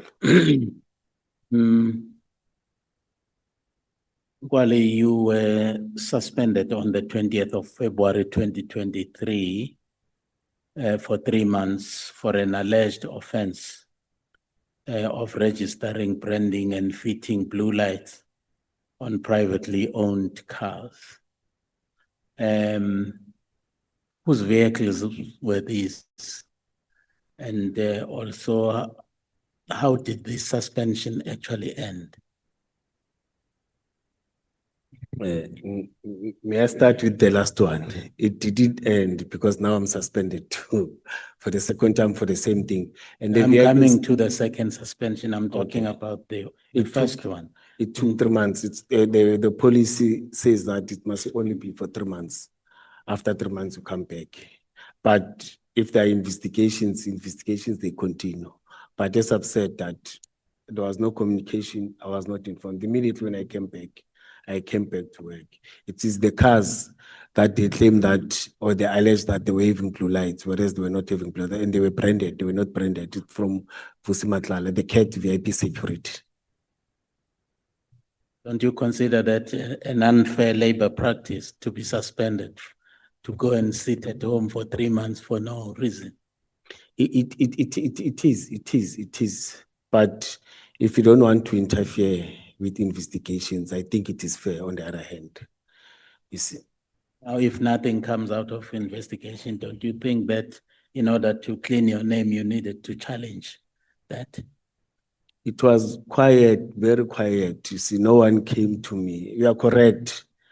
You see, but I've said maybe they are still continuing because once you start dig, it's like you want to disturb investigations because investigations, they don't tell you about starting date and the second, like now, when you see this letter now, it says that there was something that was happening from Legal Incorporated and IP'd. You see, if I started, maybe it was a question of we are interfering with investigations because the main objective, the way I took it, that when I was suspended, it was for the question of me not to interfere. It was unfair. Probably that is why you were, it means soon after the suspension was lifted, you got appointed to act in a number of senior positions. Was that not compensation for your No, it's not related. unfair, suspension? No, Honorable Ma'am, it's not that. The acting, it's after 2024, when I was the Deputy Chief of Police. There was no one to act. I had to assume and take the responsibilities. And when you check again, it's for after the structure was approved, it was for the HOD, since we didn't have an HOD for community safety. In fact, excuse me, even now there's no HOD, they've not yet advertised for that position. Okay, Nkwale, and you were actually then finally appointed into your present position on the 1st of December, is that correct? Yes, yes. And did you actually undergo any merit assessment kind of test? Yes, it is legislated. Or what the procedure is or the process is for the appointment of a senior official like yourself? Yes, I did. It is required for you. And it is managed and monitored by COCTA, the province, not the municipality. It was somewhere in Sentin. I attended it for 2 days. I've got the proof, the documents of that. I understand you were again suspended on the 1st of November, 2025. And why were you suspended now, this time around? It's for the same allegations. And it was for the issue of the noise around Matlanga and Ad Hoc and everything. Nkwale, why are you always being associated with putting on blue lights on privately owned cars? This was in 2023, February, now November 2025. Why? What actually puts you in close proximity to blue lights and privately owned cars?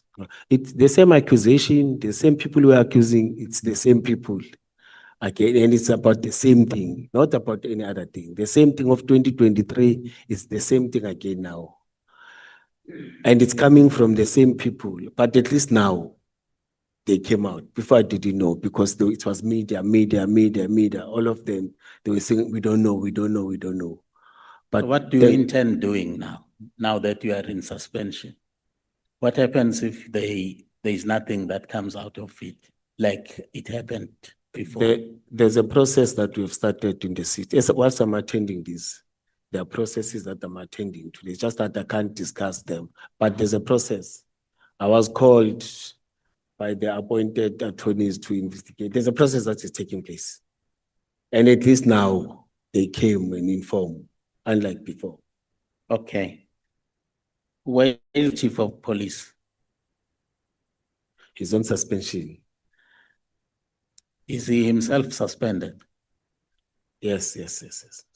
But he's my senior. He's suspended by the city manager. But he's suspended by the council. The chief is appointed by the council, suspended by the council. So at the moment, the EMPD has got 2 senior leaders on suspension. When you say leaders, yes, because the other people are suspended. But for deputy chief and the chief, both of us were suspended. So in your assessment, Kwali, what does that do to the integrity of the police service and also the morale of your men and women in the booths out there to see two of their most senior, leaders being suspended? It does affect the morale. It does. You intend to actually repeat this kind of trust, because it affects also the community of Ekurhuleni, because it becomes a public matter. Now, how are you going to actually restore the confidence of the community out there in the crime prevention systems that you guys are actually operating? Are you saying personally or as the city?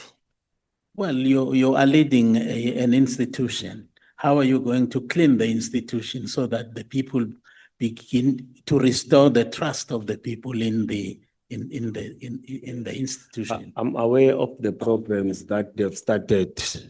The city manager, the acting HOD, of meeting members, of engaging members, and again, in terms of capacitating, in terms of tools of trade. You see, there are tools of trade that are coming in. But other programs, for myself, I said, let me focus on this and focus on the internal one. But I know that I must come and contribute positive to change that impact and change the image. Because to be honest, I agree with you, say, the image has been affected a lot. On daily basis, that these newspaper articles, there's this and that. So it does affect the institution. For the record, Ngwali, could you please outline the EMPD organizational structure as it existed at the time, particularly the reporting lines from the chief of police to the deputy chiefs, and where the operations and specialized services department was positioned within that structure? It's going to be a lot, but now let me try to summarize it. It's the chief of police. It's the Just chief of, in brief. yeah, in brief, because when I can, it's like a lot. It's the chief of police, then we're having deputy chief of police. After deputy chief of police, we're having director specialized and operation, no, director specialized services. Then after director specialized services, with other three directors, director south, director east, director north, as I've said. Then we have director bylaws. Then you've got, no, you said in terms of operations, it's like that. Then when it's going to be a lot, when I touch other deputy chiefs by then. Okay, thanks, Kwali. As the head of operations and specialized services, what were your formal responsibilities and decision-making powers, especially in relation to operational support, specialized units, and engagement with external service providers? As I've said, that one of the responsibilities of the task is to engage external stakeholders, engage all the role players in terms of what do you call this? Safety and security stakeholders that are participating in crime prevention, but also to give command and control in terms of your bylaws, your operations. Not bylaws, bylaws, it was part of us again. But in terms of your specialized services that are dealing with all these crimes that we've been mentioning, it's your taxi violence, legal mining, and other things, to make sure that you give direction to the commanders that are operational, that are executing the duty. Sometimes you even join them, because I've joined them many times operational, to make sure that when we execute it correctly in many operations. Because it's an operational part of it's an operational director. Whilst you are sitting strategic, but you must also go, not just oversee. So you must make sure that when we execute correctly and be part of those operations. Thank you, Ngwali. Can you clarify whether functions such as medical support for officers, emergency response assistance, and operational welfare during crises like COVID-19 fell within the scope of operations and specialized services, or whether they were located elsewhere within EMPD? No, they're not even located within EMPD. That's why I've said let them go and present to the city. so that we can get those assistance. Because operationally, we're suffering, we are affected on a daily basis. This was going to assist us a lot, you see. We are affected as the end part or as the operational part or as the operational officers. But it involves many departments. HR must be part of it. EMPD can be part because the personnel belongs to us. Then the other things belongs to health department. It's different department. Okay, thank you. So with regard to the approach by Metro Police members concerning Medcare 24 clinic, can you explain how such matters would ordinarily be escalated within the EMPD, environment? And why this issue was actually brought to you in your official capacity specifically? Why was it brought to Yes. you? Let me start with the last question. Operational members that are getting short, there are members that are reporting to me as director. As I've said, that the units that I was leading by then, even now I'm leading, but in a different level, it's units that are in confrontation on a daily basis with the criminals. We need that are there in terms of traffic law enforcement. It is us that are affected. But procedurally, the one that I've said that you communicate with your senior deputy chief communicate with the chief of police communicate. That's why there was a formal letter that was submitted or a formal proposal that was submitted to the office of the chief of police after the advice of the deputy chief and after we've engaged Mr. Mike van Beek of Medicare 24. Okay, thank you, Ngwale. At the time Medicare 24 services were proposed, what internal processes or approvals, if any, were required before such assistance could be considered or facilitated for EMPD members, particularly during an emergency public health situation? I think the procedure that was done, it was correct. You send it to the office of the chief of police, you send it to the office of the deputy chief, and we sit together. Then we take that suggestion to, as I've said, it's affecting other departments. You take it to other relevant departments. They comment in terms of their functions. That, no, this is our function. This is we feel how we do. As I've said, that with us, the HR part of it, or let me say HR is a function of an HR department that is outside EMPD. We have to write a letter and request them that this is what, because they deal with the personnel, the one that are hiring those personnel. But again, in the manner that where it affects, I mean to say where it affects health department, you communicate with them. That's the procedure. But unfortunately, it ended there. It didn't go outside. And I was so disappointed, I must mention. Where is the helicopter that Mr. Van Beek actually offered as part of the package? No, it didn't materialize. Nothing happened. Is it not there? not there. What is this helicopter that is actually, which I see somewhere here in the package? This one. Could this be the helicopter that Mr. Van Beek was? No, it's not the one. This one is donated, I don't know for what, to the office of the chief, office of the deputy chief, and it is branded. It's the one that I'm saying. They didn't support this one, they didn't approve this one, but they stole that and worked with other people for this. They stole the same idea that they didn't approve with me, but with others they approved, and they even marked it, because Mike Van Beek didn't talk about marking. He was talking about theirs that is marked Medicare 24. That comes like your 911. You come and assist, then it's not to say for us as EMPD, you patrol healthcare issues and other things. No. For them, it was to assist in terms of emergency services, not to brand it. And this one, I don't know. That's why I went to Fleet and said, do you know this job? As an acting HOD, as an acting chief of police, said, no. I've never approved this. The Fleet didn't approve. I don't know where is it operated with this with this branding. Thank you. Thank you, Ngwale. Thanks, William. So, is there any council policy that regulates, you know, the influx of donations from actually, you know, Good Samaritans, just to actually assess them and find out whether these donations are genuine donations, there are no strings attached to it. You know, you are a public institution, you can't just be accepting donations without, you know, vetting them, verifying and investigating whether these donations actually are indeed genuine. There are no strings attached that could actually, you know, end up in you being actually, images tarnished, as it were. Yes, the letter from Legal and Corporate, it says there are no processes. The letter from Proxy, it said there's no procedure.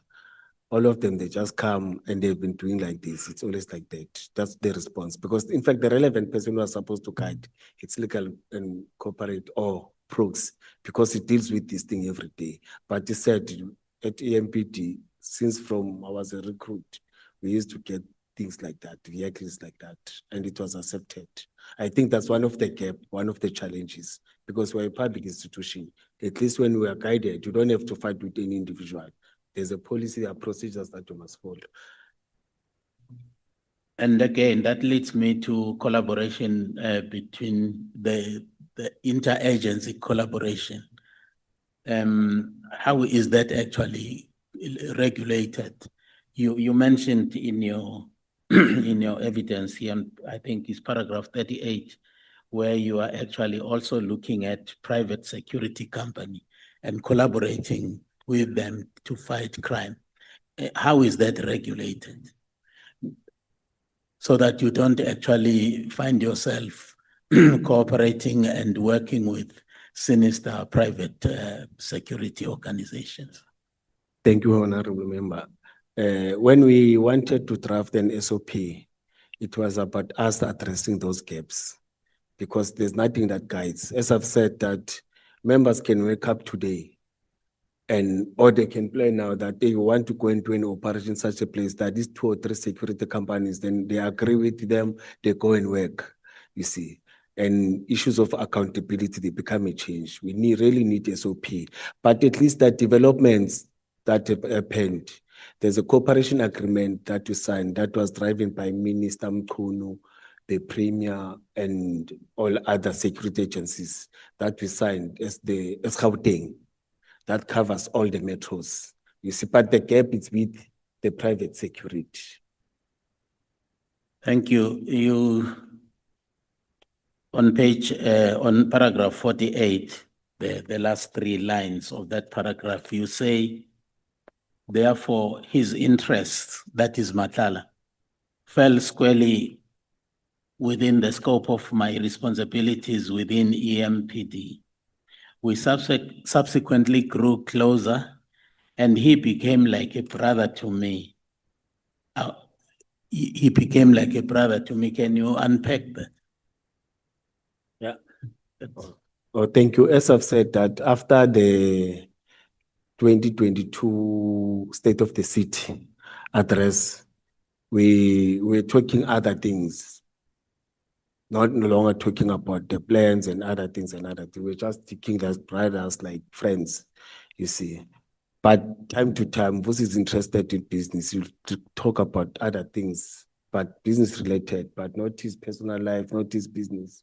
You see, that's how the engagement was. You see, it was no longer about what was happening.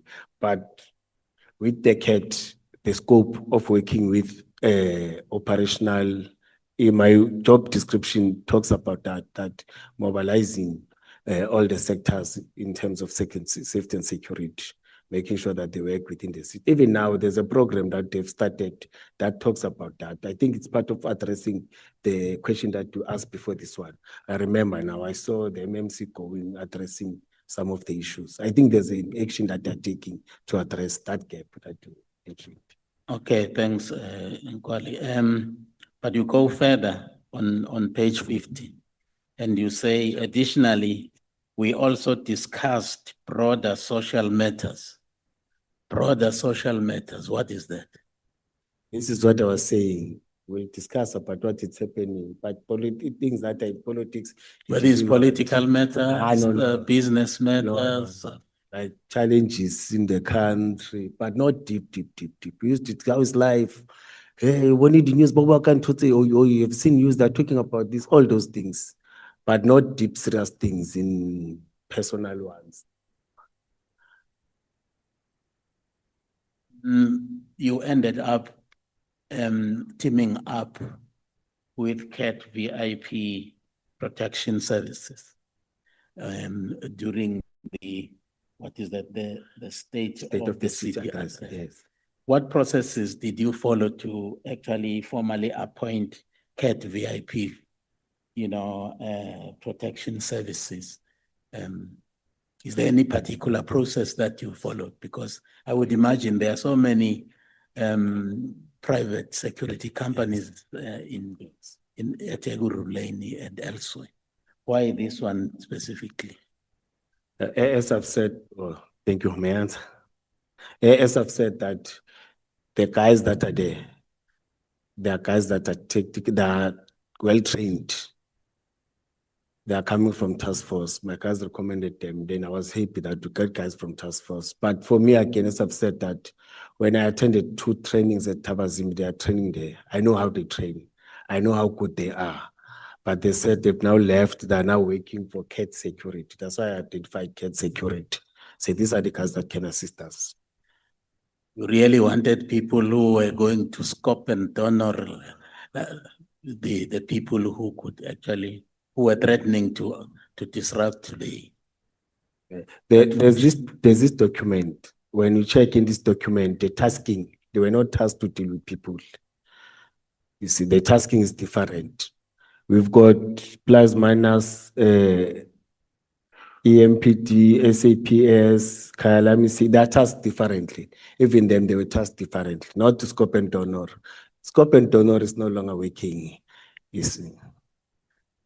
Crowd management has changed. You deal with people, even if they're wrong, the law says you manage it, you treat it, to make sure that you find a peaceful way to solve the problem.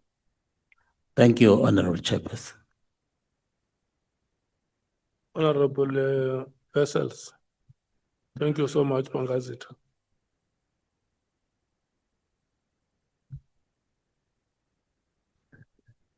Thank you, Chairperson. Good evening, Mr. Mkhwanazi. Unfortunately, I am going to repeat a lot of questions that have been asked as my time allows. So I asked you to, even if you have answered it, just answer it again. Because I am not very clear on a few matters that you have answered.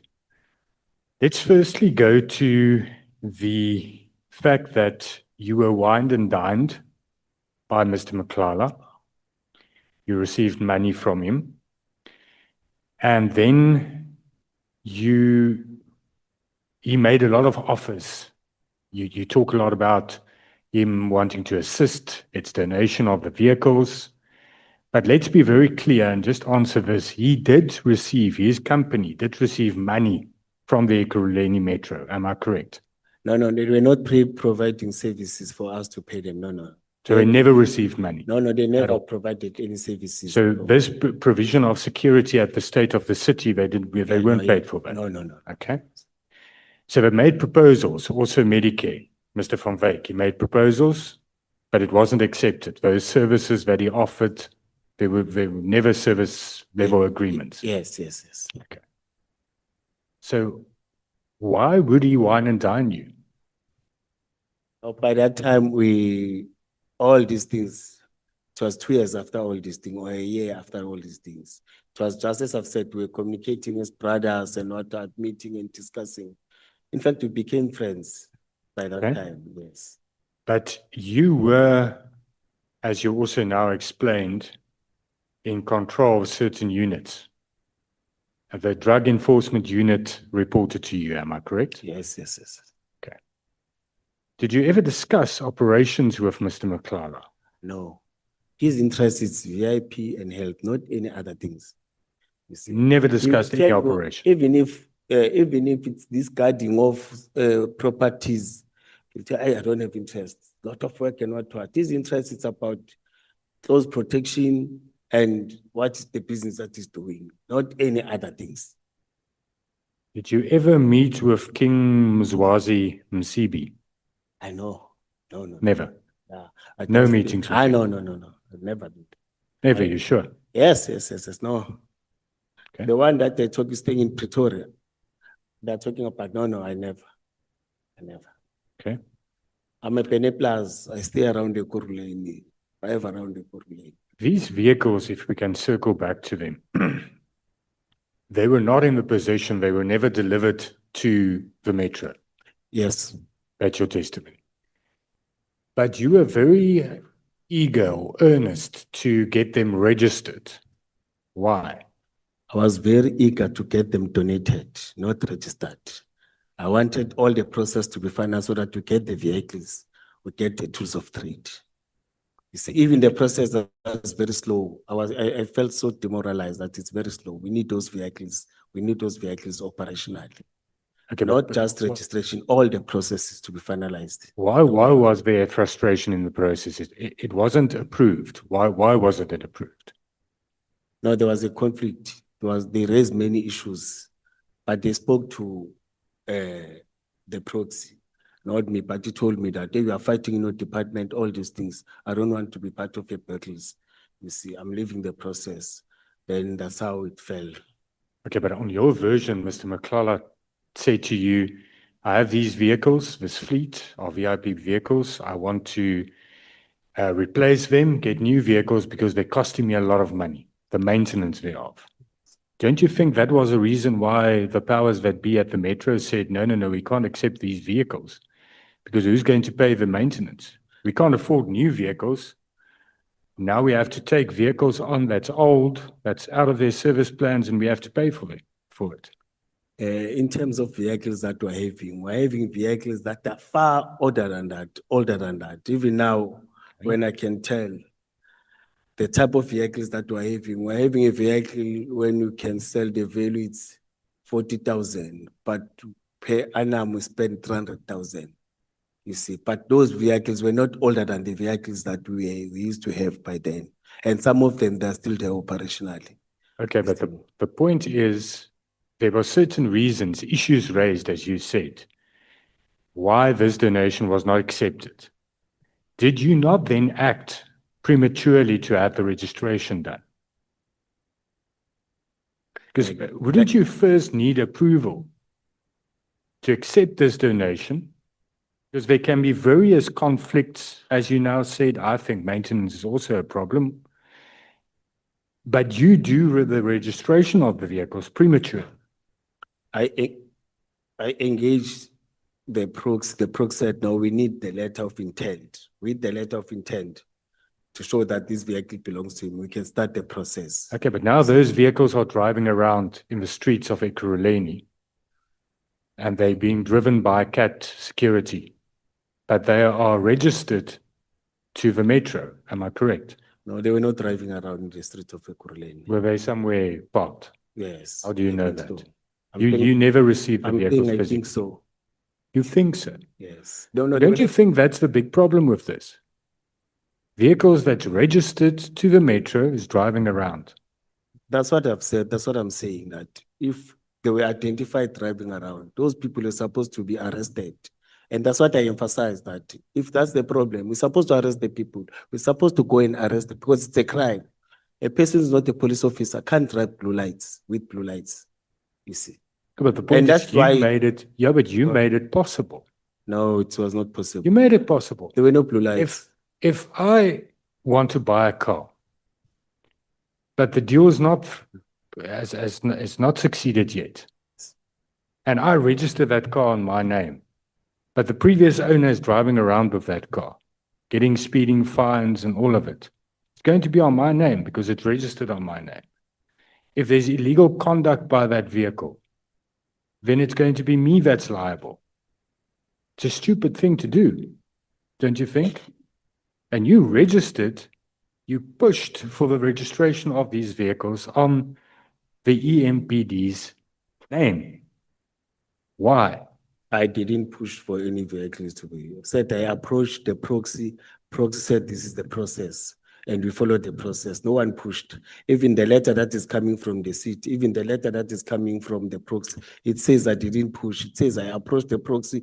Proxy said this is the process that we must follow, and I followed that process. Well, that's also a very strange aspect, because in the letter of the lifting of your suspension, it is said that the investigation was conducted and that the due process will now follow. It's very clear in that letter that the intention of that letter was that there will be disciplinary steps against you.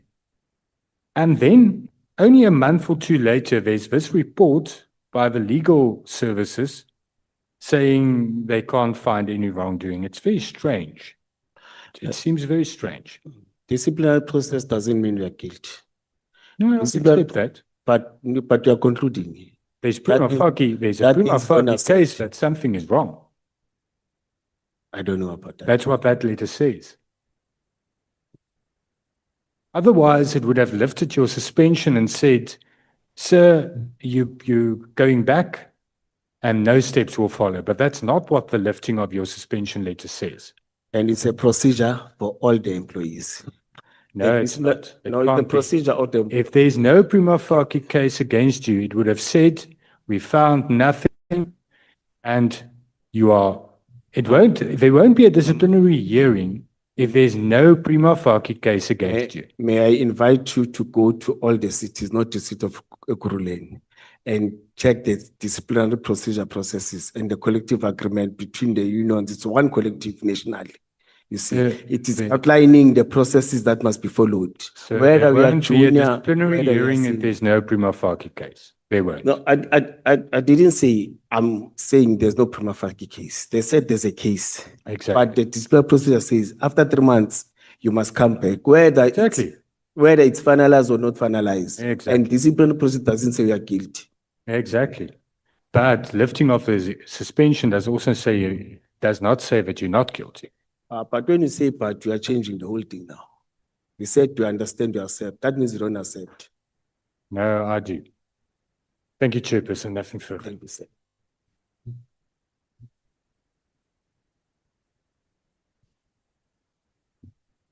Honorable Vessels, thank you so much. I'm looking at the time now. Can we come back at 18:30?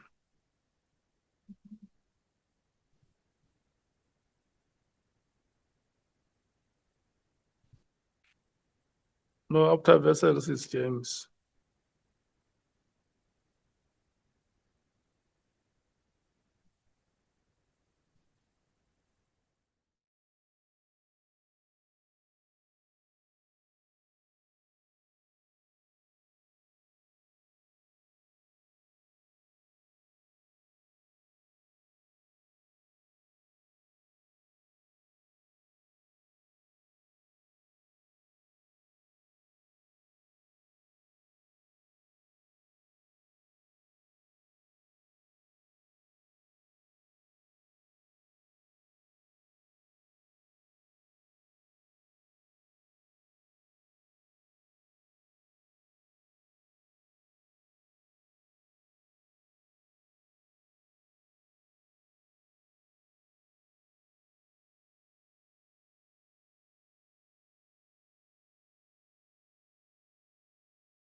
resume, Honorable James.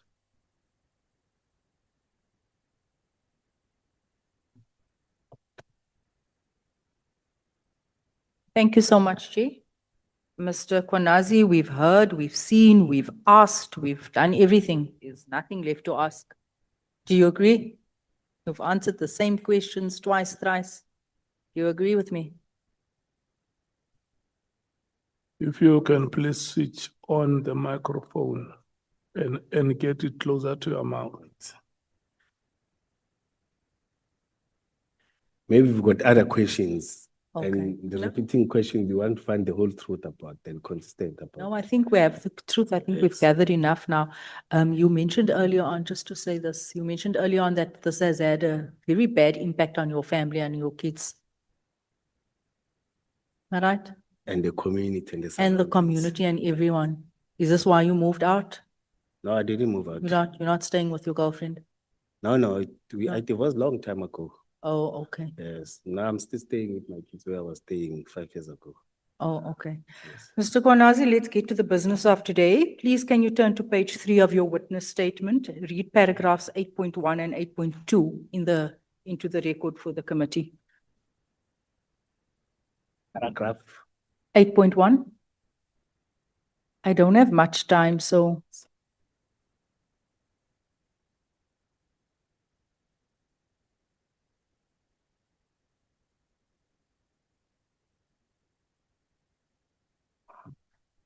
Can you read 8.1? Yes. Understand from, sorry, any related claim regarding corruption, financial or otherwise. Please speak into the mic. Let me do like this. 8.1 related to claim regarding corruption, financial or otherwise bribery, misuse of public resources within SAPS and any other relevant institution.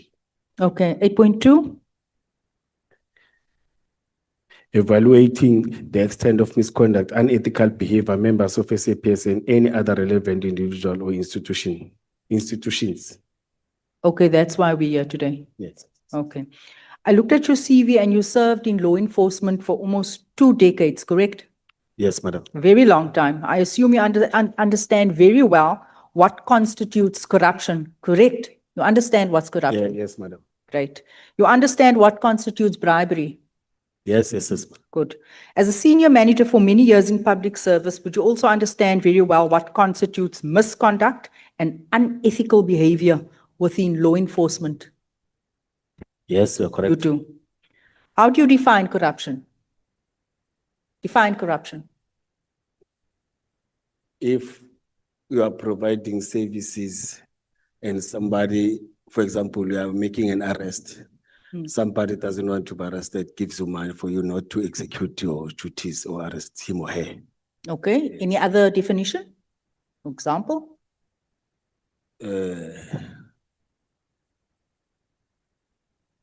Taking money from a service provider that is supposed to provide services. Taking money from a And- service provider, yes. that's corruption. Okay. Yes. Unethical conduct? Can you describe what that means? Define it. To behave in an unacceptable manner. In an unacceptable manner Yes. that compromises the state. Am I right?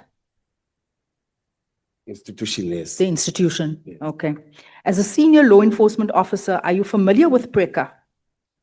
What? PRECA. No, You've been in this position for 2 decades. Are you familiar with PRECA? no. You're not familiar? Yes.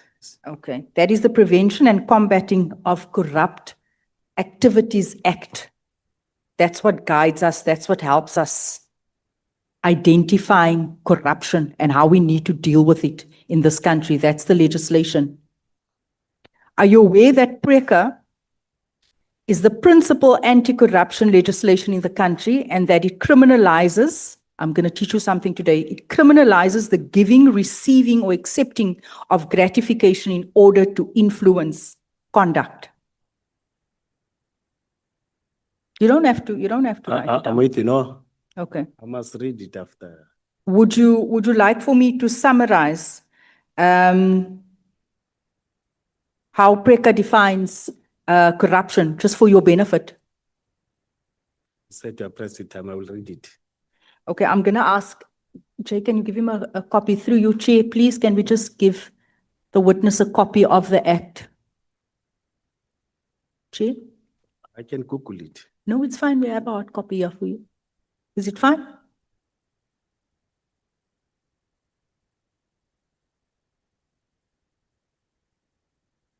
Okay. If you can turn with me, I think it's page 3. I'm going to read there. The general offense of corruption occurs when a person gives, offers, accepts, or agrees to accept Page of PREC. preka. Just read the preka there.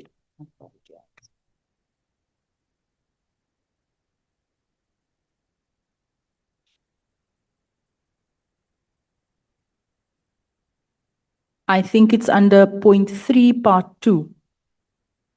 General offense of corruption.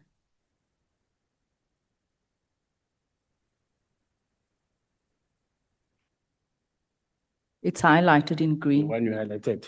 Yeah. Okay. The general offense of corruption occurs when a person gives, offers, accepts, or agrees to accept any form of gratification directly or indirectly for themselves or someone else in order to influence conduct. Do you understand that?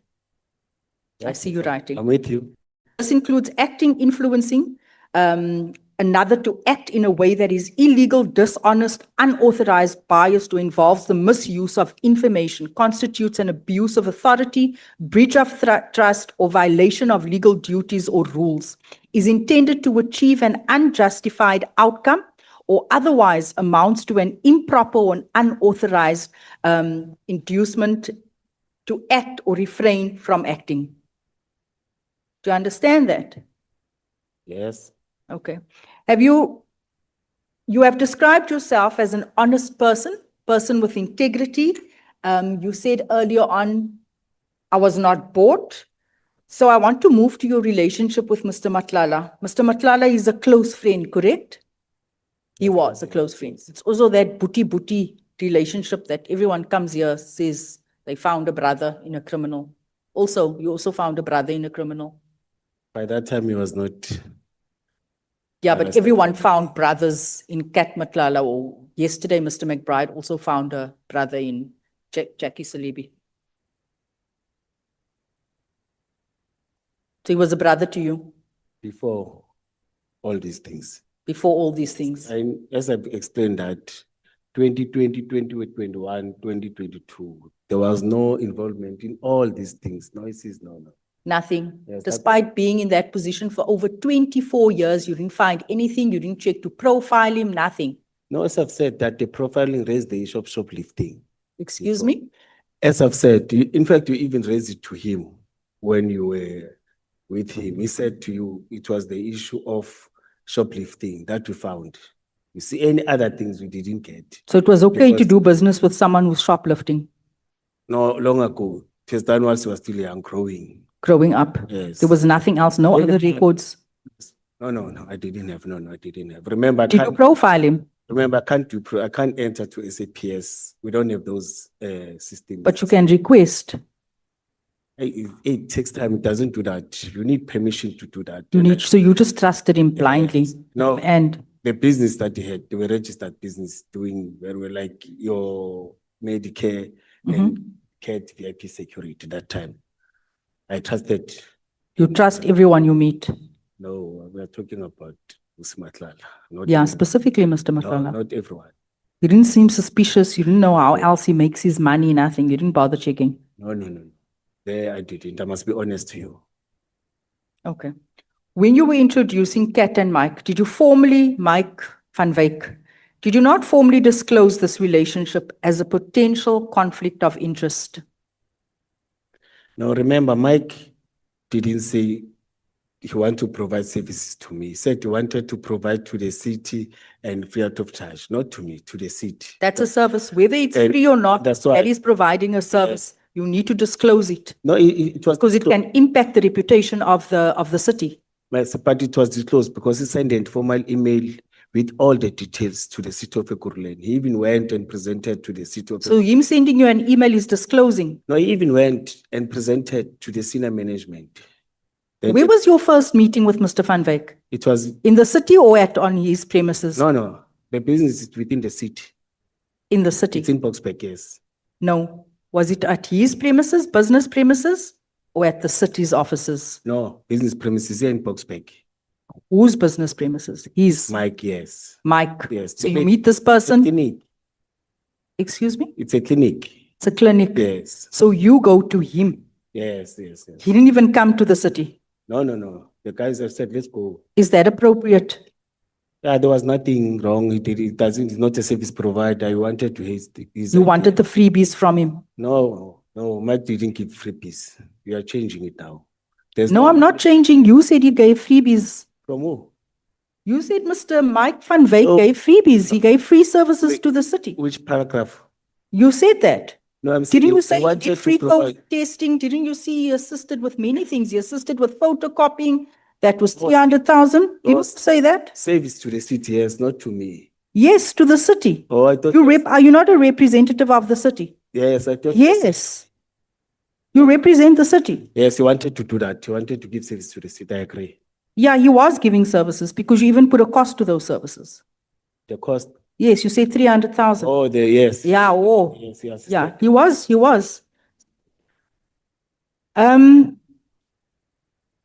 When you were introducing Kat and Mike, did you formally disclose this relationship as a potential conflict of interest?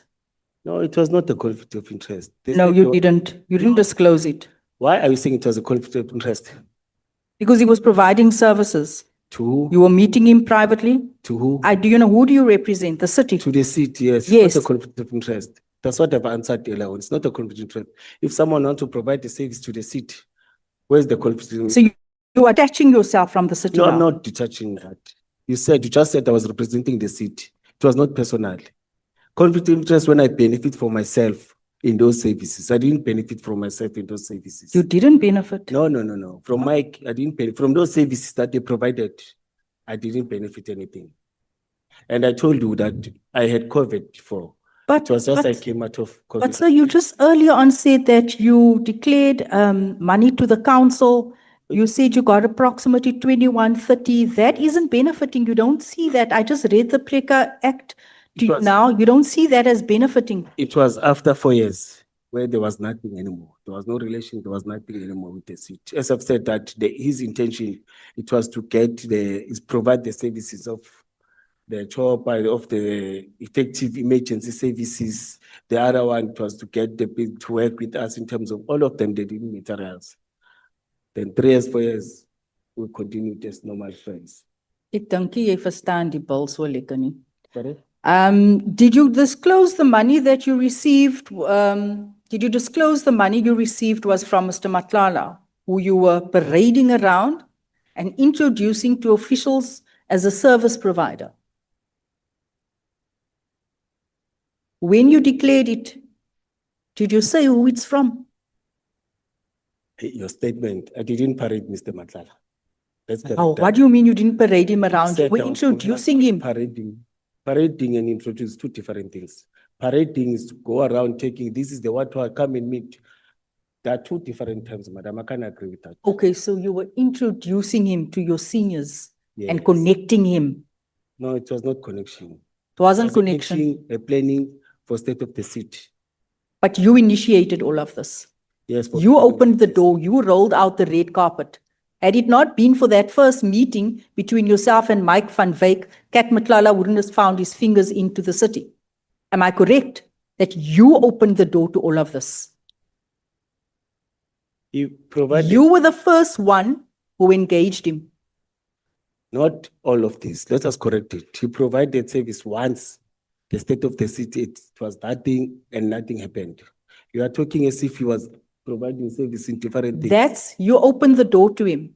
for state of the city. Yes, you opened the door. The Yes. fact remains you opened the door. For the state You of the rolled city. out the red carpet for Mr. Matlala. I'm And not- everything else followed. I don't work with carpets, madam. Let's correct it. Mr. Mkhwanazi, you've been working for almost 2 decades for the city, right? When did your problem start in terms of suspensions? 2022 When did you meet Kat and Mike? in that year. Ah. 2021. So when did your problem start? When did your first suspension start? You had no problems before you met these 20. characters. Yeah. 2021, am I correct? Your problem started with the two of them. No, not with, Vusimatla. With Mike, there was nothing. It started with Cat. Yes. That's where your problem started. That's where our country's problem started. You opened up the door. I opened up the door for the problems of the country. That's what you're saying. So while you were accepting, you're not going to question me. So while you were accepting money from Mr. Matlala and his associates were granted access, because this is the fact of the matter, were granted access to blue lights. They had their vehicles incorporated into EMPD fleet and were effectively afforded law enforcement privileges, correct? May I not answer that because I've already answered it. You're not going to answer it. I've answered it and you were part of it. Now we are changing the whole thing. If you want to believe it, I can't change. It's in your mind, it's in you. I can't do it. I've tried to explain it many times, but I can tell you don't want to believe that. Don't get And I'm telling you arrogant. facts, and I'm telling you facts what has happened. Don't get arrogant, because you know what am I reminded of now? and that- I am reminded of the young lady that was reinstated. What was her name? Kelebogile Tepa. Do you remember her? Yes, Do you remember how she was crying? Do you remember what she went through? Do you recall her testimony It's to lies. Madlanga? it's lies. Lies. I can prove it. I've submitted my presentation. I've submitted. So she lied about being harassed. She Honorable- lied about being victimized. Honorable Sokanyile, She lied under oath, I'm telling you. there are times- She lied under oath. Yes, yes. And I can prove it, and I'm going to prove it. Thank you very much. No ways. Chair. No, if there is a mistake, it must be on your part. You can consult Honorable Top and Honorable Vessel. May we proceed, Honorable Sokanyile? It's not my own making. It's the chair. Okay, thank you. Oh, thank you. You? Okay. Thank you very much, Chairperson. Sawubona baba Mkhwanazi. You will honorable member. Looking at the nature of the relationship that you had with Mr. Matlala, how can you say the type of a relationship that you had with him? Was it professional or what? Let me start by saying I regret having it. I thought it was professional. Just- Let me start by saying I regret it. I thought it was professional. It was about good intention and you see. But out of what has come in me, there in other things, my mindset and after engaging this house again in Madlanga, my mindset and the media and other things. You see. When For the he first gave time- you some money, are you saying that professionalism, not a friendly relationship? No, remember that time. Cannot regard him as a friend. No. That time, remember, he was my friend. Before it was a good relations. It was the intention to do. On a friendly basis. Yeah, no. I'm still talking about. Let me listen to you. I'm saying that, was it a professional? You're saying that at that time you regarded it as professional. Then I'm asking now, he gave you some money, some kickbacks, if I can say that, for funerals, whatnot. Was not, you cannot regard that relationship as a friendly one. Let me start by saying it was not a kickback. He was not providing any services. He was now just an ordinary friend. He was not providing any. It was 2 years after Okay. the state of the, or so not 2 years, in fact, maybe a year after that, you see. But Then- now when you can ask that about me, I've changed. Then you're saying that if a person gives you money when you're having problem, funeral, you regard that as professionalism. Not professional, it's contribution. It's not Ubuntu. Ubuntu. It's what it's happening. I've done that many times. Okay. In your statement, I think this question has been asked. You are talking about a helicopter that was illegally branded with EMPD. Are you saying that it was illegally branded? I'm still saying it again. It is illegally branded. I don't know what is it doing. It was illegally branded because the only person who's supposed to brand is Proxy, it's Fleet. I went there, they don't know anything about helicopter, they don't know anything about branding. But here, I see that it's not photoshopping. It's members that are reporting to me at EMPD. There's a chief of police, there's a senior management, all of them, they're taking photos with this branded, with EMPD emblem and everything. And What it is doesn't that belong to the helicopter city. now? I can't tell. I didn't see it. I can't tell where is it. You've never used it. No, no. It has been standing there. It was never used by the EMPD I don't or know. the emergency services. No. Those people that arrange for that, it's Revo Space, it's Ivan Duplessis, I'm told, and the chief of police. I don't know where's the job. I don't know what it's doing. Okay. And it was wrongly branded. It is illegal, let me say so. It was branded illegal, and the intention, I don't know. For the state of the city address, you were given a responsibility to oversee the security part of that state of the city address, as you were alluding to the fact that there was people whom you thought were going to disrupt that state of the city address. And now, to the donation of the cars by Mr. Matlala came during that era of the state of the city address. No, it was in October. No, it was before that. Let me say so. I'm not sure about the exact money. Because the state of the city address, it was on the 30th of April. Yes, 30th Then March. when did It was the donation came? 2021.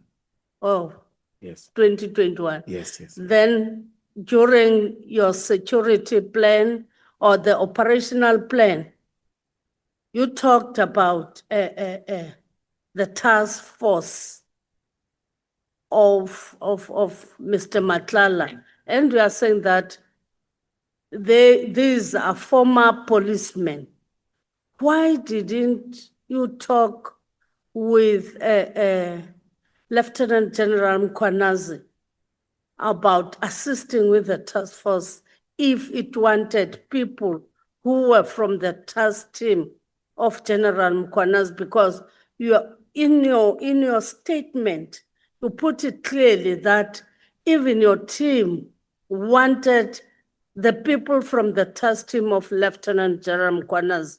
Why didn't you talk on because you are on the same security force, then why didn't you have an engagement with him instead of going to your friend, Mr. Matlala? Man, we needed members of VIP protection, not people who provide task force. That's why we went to VUS, because his members, yes, they were trained by task force of SAPS, but now they are providing VIP protection. Secondly, when you want support, especially like this elite unit, don't talk to provinces. They're responsible direct, they're talking direct to the national commissioner. And it was a local thing. I thought we could manage with the support of those that I'm having. But we didn't want task force because the threat didn't need people to come up with rifle and shoot and everything. No. They only respond in serious crimes. As you see in media. According to a statement, you're saying that your people wanted the people who were formerly from Lieutenant General Mkhwanazi's task team. No, not Lieutenant General Mkhwanazi, who were from the task force that General Mkhwanazi was responsible, but now they've resigned. Now But it's doing written VIP, here. but in the that, statement. sorry, they're doing VIP protection now, not task force members.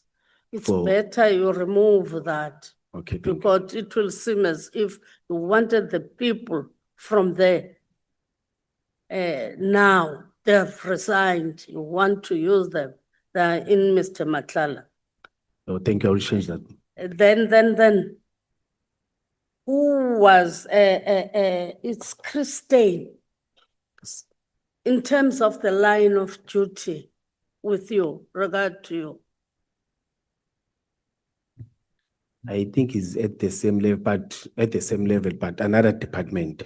He's responsible for all the fleet of the city. He's the one that buys, when we are having a vote number that we're having 10 million, you need 20 cars.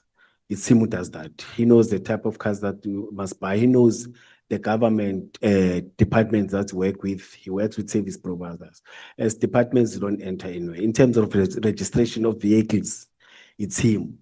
In terms of branding and other things, anything that has to do with vehicles, fixing, mechanical and other things, it is him. Ours is to drive. When we're having challenges to park there, he called the towing, city towing, they tow the car, they give it to him. Any branding, anything, he's the one that empowered for the whole city. Then if you see a fleet within the city, you can't engage him about what is this, for instance, the helicopter. Why don't you go and engage him about the helicopter? Because he assisted you, in fact, about not agreeing to the donation because he said he won't fluctuate the processes in registration of the donation. He didn't agree. Yes, he agreed. Let me explain the issue. The issue of helicopter is not me who registered the helicopter. I even went to him and said, do you know about this helicopter? He said, no. Do you know who registered this helicopter? He said, no. Do you know who branded this helicopter? He said, no. It was registered by the other three, not Chris. And it's him who's supposed to do that. It was not done by that. And again, buying an helicopter also having challenges of other serious things of vehicles. Then you didn't even bring it to the attention of the municipal manager. No, I did. And These what photos- did he do? No, there's a Or process did now. he do? No, there's a process. I'm saying that there's a case now. There's a process that is taking place. It's part of the evidence, like I'm doing. It's part of the evidence that we'll be talking to as the disciplinary procedure is continuing. I submitted all the Okay. documents. Will you agree with me when I'm saying to you that Christine did assist you in not agreeing to authorize this donation? Hun- That you will agree with me? That's all. 100%. 100%. Oh, yeah, I agree. Yes, I agree. Because you nearly put yourself in danger. The excitement of getting vehicles was going to do that. I agree with 100%. But nonetheless, you are in a DC processes, not so? You're suspended Yes. now. For what? For branding the vehicles, for putting blue lights, Vehicles now. the same vehicles. Remember, it started 2003. You see, they still have that. I must present my case. What I'm presenting here, I have not yet presented to them. I have not yet forwarded any evidence. And So you didn't brand these vehicles? No, we didn't even receive them. You can't brand something that you don't You even. didn't receive them? Yes. Mr. Matlala said in his statement when he went to the prison, he said that you took the cars for some time, for some weeks, and then they were returned after that, but without any blue lights. You are the fifth. And he was not happy about that because we're supposed to pay because we have used his cars. You are the fifth honorable member to say that. And I still maintain that we didn't receive the cars. We didn't put blue lights. They were not there. Yes, there's an affidavit that talks about that. In fact, from Christine, we're having two affidavits, 2003 and now, when SAP has visited him in terms of their investigation, they wanted to get that thing. He submitted a copy with an affidavit. That's not true. You simply took the personnel for security purposes. No, we use them for that day only. for that day? Yes. And then you paid? No. It was free. Didn't pay. Oh, you Yes. didn't pay? No. It was, he gave us only 4 members. Four, I'm not sure, but let me check. But you didn't want full? We didn't pay for, no. We didn't Because pay. I think in your operational plan, when you presented it, saying that you want the cars, you want the security, you were going to smuggle in the cars, not so? The cars, No. and then payment be done? No. Oh, No, it no. was not your plan? Yeah, no, payment is done by finance and other. You can't do that. Even if you can be the chief of police, you can't do that. It's a different department that deals with finance and it's a long procedure.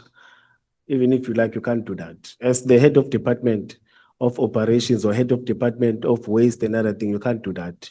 There's a procurement, there's another system, you can't. Our system, it's not So like. even the personnel, these 4 people, they were donated for security purposes No, for that day, yes. for that day? No, it was not 4. I've corrected it. There were 8. There were 8, madam. I don't want to have the wrong figures. The correct figures. They were not for that day? They were only for that day, yes. Okay, thank you, Chair. Pass the microphone to Honorable Noor. Thank you so much, Chair. Good evening, JD. Good evening, honorable member. Tell me, in your knowledge,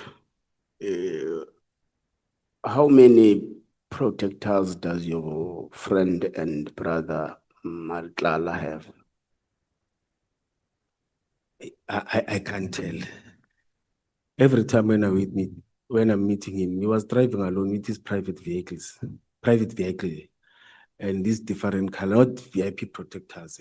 Do you know that he is on record in this committee saying that he has got 16 bodyguards? Yes, I saw that in media. Which, in a nutshell, that means he is driven in a convoy. I don't think he's driving. Maybe 16 who are working for him. No. Says he has got 16 bodyguards. Those And protectors? Protectors, yes. And Yes. 8 of which are from the state, the Defense Force, and 1 of which is from the Special Task Force. Yes, I know that my members told me that some of them are coming from defense. So he's donated, or there was an intention to donate 5 cars to 4 cars. Yes. To Egu The state of Ekurhuleni, yes. He is on free and voluntary basis borrowed the city a helicopter without any charge. No, it's not him. So I don't know who donated. It's not Vusi. I don't know who did they communicate with. You see, because when I was suspended, I was still checking who are these people who branded this thing. It's not him. They did it with their own. They stole the idea of Mike, the idea of Vusi, but they did it with their own people, a certain company and everything. But I think we can track it because that helicopter is having a name and a certain number. With Vusi, it's a different story. It was 4 cars, not a chopper. no, Yes. no. Check your page 99 of your bundles. The letter from Kate Vusumzi Matlala, paragraph 4 of the letter says, in addition to the donation, Kate VIP intends to lend the EMPD a helicopter to fly for a maximum of 2 hours per month, which will aid them to gain an aerial view of the city during their operations. There you are correct. I'm saying it's not him who donated. They stole the idea and did it with someone else. Yeah, but the point is he availed his helicopter for the usage of the city, free of charge. It means he is the one who would fuel the helicopter. Yes, you are correct. On behalf of the city. You are correct. Then you want us and the people of South Africa to believe that given this cat came to you on several bases to ask for 1,000 rand for petrol. No, the issue of that, it happened after this has failed, after these things have failed. As I've No. said, that it was 2 years. No, but the point is, this CAT is ready to donate you material. CAT is driven in a convoy. CAT is availing a helicopter for the usage of the city, to fuel the helicopter, to fly in the aerial view of the city for 2 hours a month. And you want us and the people of South Africa to believe that CAT regularly came to you to ask for 1,000 rand for a petrol. Honorable, Given this background I've just given you. Honorable Member, I didn't say regularly. But We're not- it was not once. That's what you said. No, in terms of, well, not every day, but. I did not say every day. But Regularly does not mean every day. It can be in each and every 3 months. No, not like that. No, you didn't do that. You didn't do that. I'll be lying. I can't take advantage of that because it's not there. I must lie about him. No, I'm saying the question is, you want this parliament and the people of South Africa, given this which is contained in your statement and the letter from CAT VIP of donations, including the helicopter, and is the one who's going to fuel the helicopter for the usage of the city. No, you want us and the people of South Africa to believe that CAT came to you not once to ask for 1,000 rand for a fuel. I didn't say that. So it means each car in his convoy gets 58 rands fuel. Is that what we are saying? I didn't say that. Do you want to apologize to the people of South Africa for misleading them? No, I didn't say that, Honorable. Okay, can we give you an opportunity for 1 minute to apologize for the people of South Africa for misleading their parliament? Maybe if I've said regularly, I apologize for that. But you once asked, I know it was difficult for Do you apologize for misleading the people of South Africa and their parliament? Let me say regularly, I apologize. Let's move. You say to Honorable Nduli, CAT is your friend and your brother. You confirm with Honorable Nduli. This is in collaboration with what is contained in paragraph 48 of your statement, that he is your brother. But comes Honorable Breitenbach asking the same question. You say no, he is no longer your friend. You even make an example that even those who grow up together do not become friends forever at some times. Isn't that confusing? As I've clarified, there was a communication breakdown from 2023 up until his arrest. Maybe we'll talk once. No friends, they talk, but that time we even phone calls, we're no longer talking. There was a gap. Mr. Mkhwanazi, There was no friendship. you wrote this statement in December 2025. Can I read it so that you can understand? I've said I've Read made- what? I'm not talking about what you wrote. Oh, I'm talking about what we have told Honorable Nduli and compare it with what you have told Honorable Breitenbach. When did evidence leaders consult you to write this statement? yesterday. Yesterday? Yes. Okay. I'm So saying it means you wrote the statement, signed on it, whilst Mr. Ket Matala is in prison. I said No. Do you agree that yes. you signed off the Yes, statement yes. whilst Mr. Matala is in prison? You are correct. You are correct.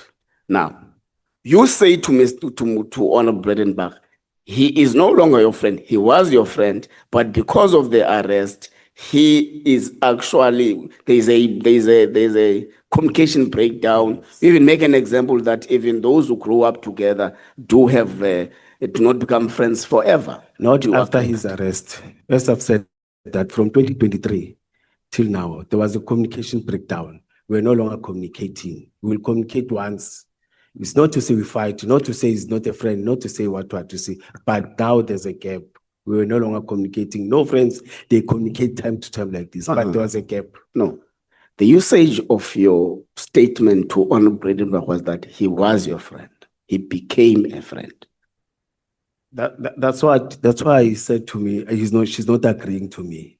Because he wanted me to say, he wanted me to say he's no longer a friend. I've said there's a communication breakdown. We are no longer communicating like before. Okay. There's a gap between us. I even said that it doesn't mean that when you grow up with a person, you see, up until now, we'll remain friends, we'll remain that close. He's not my enemy. I didn't fight with him. You see, even before these things were there, honorable member, you see, but there was also just a communication breakdown. That's why he even said to you, Yes. to this house, he Yes. was my friend. He said that. I'm following up on this thing because you gave two contradicting responses to one question. Now, I'm asking on their behalf, they have left. Is Mr. Ket Fusumuzi Matlala your friend and your brother? No, he was my friend and my brother. We didn't fight. That's okay. Yes. We are not enemies. No, wait. We are not enemies. You are saying he was. Yes. Underline was. Yes. It means he is no longer your friend. Yes, we are no longer. Yeah. You see, we are going back to what Honorable Bredenbach was talking about. When did you write this statement? Yesterday. Yesterday. And today. And you say in this statement yesterday that he is like a brother and a friend. Now, can I read the Now, statement? today you say, Honorable member, you are changing the statement. okay, We are changing. what does it say? I said, once I met him, I talk about the past. He was very close. We were No, communicating. there's no such a thing. But the statement says so. Let's go to paragraph 48. But the statement says so. Let's go to paragraph 48. Read that Yes. paragraph. Once I met him, page 48, once I met him, once I met him, we developed a professional rapport similar to collegial interaction I maintain with others in security and agencies. Whilst Mr. Matala is co-director at Medicare, he also owns security company, Cat VIP Security. Our communication initially began on common ground. Yeah. Yes, Move yes, on. I'm doing that. Yeah, I'm doing that. yeah, move on. Yes. Our shared responsibilities within broader community safety environment, where collaboration is essential to effective safeguard communities, principal provincial personnel. At the time of meeting, I occupied the position of Director Specialized Services. Therefore, his interests fell squarely within the scope of responsibilities within. We subsequently grew closer and became like brothers to me. I will elaborate. No, don't elaborate. The The statement says does so. not lead. No, Okay. the statement it's says fine. so. Let's leave it there. Here you are making a scenario of how did he become a brother and a friend. This statement you have just read now does not say that he's a former friend. Do you agree? You are interpreting, it talks about the past. Yes, The because past and former. yeah, because The you can't do friendship in the future. I'm meeting you today. Tomorrow this will be a past. So you are giving us an account of how he became a friend and a brother to you. So it's a past, I agree. And it's also, It does not say that he's a former friend. And you signed off this thing yesterday. yes, but can I talk to this? Okay. And it doesn't also say we are still friends. He has spoken to this committee and said he was my friend. And I'm also confirming that there's a communication breakdown. We didn't communicate anymore for the past 2 years or 3 years. Where do you get this? He was my friend, but No, he said not it. here. He said in this committee. Kat said it in this committee. Cat? Yes, Kat Matlala, he said it. Hmm. Let me repeat it. Advocate asked him, do you know Julius Mkhwanazi? He said, yes, he was my friend. And it is recorded in this house. And you were part of that meeting, honorable member, remember? Did you see me then? Yes. Even though I was busy with Malanga, but I happened to watch that part of it. Okay. Let's take down to witness D. You say you were part of that operation, but you don't know witness D. I was not part of the operation. We're not part of the Yes. It's under investigations. And when I talk like this, I'm having challenges. But I must, Okay. let me respond so that will be clear. The operation started according to witness day. The operation started 8 o'clock. I was called the early hours of the morning, around 2:02, to respond to the success when I was called by Yako, I forgot the surname. I was not part of the operation. The operation started 8 p.m., 2000, let me say 2000 hours. I only arrived there for 5 minutes. Then because the operation was there. In fact, But did you go to the crime scene? Yes, I went there. Did you go before or after the fact? I don't know about the fact. I don't know before, I don't know. So you don't know what happened in the Yes. case you were there? Yes, I was standing outside and it's under investigations and but I was not part of the operation, let me say so, Honorable. What were you doing there?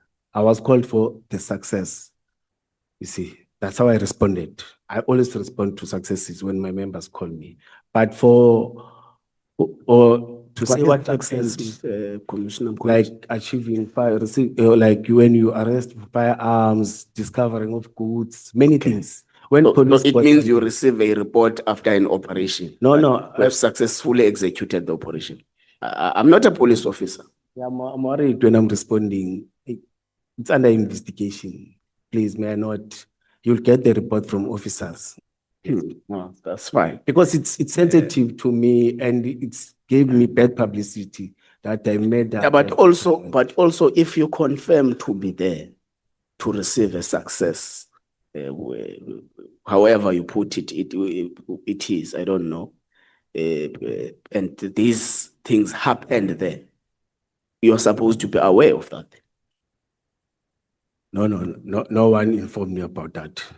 I was only informed by IPT when they say, hey, there's these allegations. But in his statement, I've said it. He even said, sorry to point the finger, in his statement, he even said, I don't know that person, or I don't know Mr. Mkhwanazi. He called me Superintendent Mkhwanazi. I don't know Superintendent Mkhwanazi. Superintendent Mkhwanazi never spoke to me. You see, the person who spoke to Superintendent Mkhwanazi spoke to me. He said, you see. And they asked him again, when you read that thing, that statement, can you point? He said, I don't know him. You see, they've asked me, I don't know that person. No, let's leave. Okay, thank you. Let's leave that, knowing that. But is it your evidence that you were in the alleged crime scene, but you're not aware of a person being investigated who got killed there and an instruction being given for the corpse to be disposed of? Yes, that's what I'm saying. You are not aware? Yes, there's nothing like that. There's no communication to me. Okay, except CAT VIP, which other security companies did you work with? We work with many, it depends on what you're doing. It's many security. And all of them have no registered memorandum of understanding for working? No, that's So what it was a street mate approach. Yeah, that's what when I responded to the Honorable Leader, that's the gap that we need to close. So do you blame them when they work with the Zamazamas against you? Because you have nothing official to hold them on. No, yesterday I was reading another article. I saw EMPD working. No, you say in your statement. No, I'm saying that. I'm saying in your statement, sometimes you get surprised when you see some security companies working with them. No, I don't blame anyone. Yeah, because you don't have any official arrangement with them. It's a street approach. Yes. Okay. 100%. Because do you agree that as we say, the fact that this is a private-public partnership, it does not stand because there is a PPP gets agreed upon between the parties involved. I agree with you. So if it's a strat-mate approach, there is no PPP there. 100%, Honorable, I agree with you. Okay. So you get approached by Mr. Van Veek as the first person who comes to pitch to you the issues relating to Medicare 24, blah, blah, blah. Is he the first person to approach you? Are you saying, is he the first person? First person to approach you in relation to Medicare 24 proposals? Yes. Okay. Did you make him your friend and your brother? He was the first and the last. Did you make him your friend and your brother? I know you can't, with us and blacks and whites, you don't have this relationship. See, no, but we communicate. He was not my brother. We don't have that. No, Why? He's an African around the township. You It's don't naturally. You don't like African? No. I believe in non-racial, non-sexist. Okay. Yes, I believe in that. But you just did not click. Yeah, we're communicating, but we socialize differently. Okay, no, that's fine. It was just on a passing. Yes. Which law regulates the donation of movable properties to an institution of government, a local government? That's why we said there are gaps. I thought proxy, because he's dealing with this thing on daily basis, going to No. He said no. Leave a human being. Which legislative framework regulates donations to an institution of local government? And fortunately, you say Matlala was not the first one. So which law did you apply in accepting donations of vehicles from Mr. Ket Matlala and others? You relied on what legislation? No, I relied on proxy to guide me. But I think MFMA No. should guide us. Which section? No, I think it should guide us. MFMA section 67. Yes. Speaks about the municipality donating. MFMA section 12 speaks about establishing a separate fund for funds donated to the local municipality. Hence, I'm specifically asking about movable property. That's why I answered when the honorable member, I still repeat, when he said it means that there's a shortfall, there's a gap, we need to establish. But you did it anyway. No, it didn't materialize. Okay. You did it anyway. It didn't materialize. We wanted to. But you were doing it. That's the point. Yes, proxy said it was. When you were doing it and you say on record here that you have done it before. It's not the first time. Yes. That's what you said. They said done it before, yes. Not me personally. Okay. Because it will be recorded wrongly that he has been doing these things forever and ever. But it happened before, I agree with you. Okay. That's fine. Have you ever been, or has EMPD been involved in arrests or executing operations outside the EMPD jurisdiction? Many times. Why? It's part of our duties. And we are outside having, EMPD jurisdiction. Yes. Can you elaborate? Yes, the memorandum of understanding which we signed with different cities. But now it's Western Ekurhuleni. We signed with in the province. We signed with all the cities within the city of Ekurhuleni. You have an MOU with other yes, and police departments. Yes, I've submitted the documents. It's guided by SAPS Act, Section 60. But the city can have. But we have also under different police. We have also executed under different national commissioners. We are part of the teams that are tracing most wanted suspects. And we, not to say we trace them with SAPS, we're given the list nationally, Limpopo, KZN, and I leaded those operations. And we were there was a competition and we won number 1 or 2 during those days because we executed and arrested. And we are also doing that. For example, the last one, it was last day when there were members that gunned down or fatally shot 2 members. We were able to trace that they in KZN. We were able to arrest them, book them, and they're still attending. Some of them, they're being sentenced. Many times, I've even submitted the figures. I've got the figures nationally, not even in the city of Ekurhuleni. And those members are convicted, those suspects are convicted by the court of laws. We sign on monthly basis for members to go outside to attend courts because they're supposed to sleep. It depends on the court. It sits for 2-3 days. Members are going there and criminals have been convicted. There's nothing wrong about that. I know that when they were presenting, they said, we are not doing that, grandstanding, they're like, we're doing that. We've got figures, I've got case numbers and the names of the suspects and everything. Is that the same thing you said at the Matlanga Commission? No, they even asked that. But it's in a statement in the Matlanga Commission? Yeah, it's part of it. That's why it's part of my evidence. But we haven't arrived on it. Oh, okay, because you are still going there. Yes. That's fine then. Yes. So what then happens when you execute an operation outside the jurisdiction of Ekurhuleni? How do you process whatever you do? Let's say you arrested someone. How do you process that? It depends per operation. You've seen some of the operation, when it's not serious, you can go to and book at the police station. If it's the city of Ekurhuleni, you inform them, you come with a suspect where he committed a crime. Most of the times, those crimes that are committed within the city of Ekurhuleni. And it's a challenge that we're having in Gauteng. Gauteng, most of the people that are there, 50% are from outside Gauteng, 50% are staying. And in most of the crimes, especially firearms and everything, they're outside, you see. But when you go down, you get information, not intelligence. We don't do intelligence. We're not allowed in terms of intelligence. When you get information, we say, no, we know the suspect. Some of the relatives are on and say, no. He's at my aunt in KZN. You see, sometimes you get a team, the Hawks. But do you win those cases, Yes, criminal yes. cases in court? Yes, that's what I'm saying. The criminals are convicted. Have you ever got sued for unlawful arrest? No.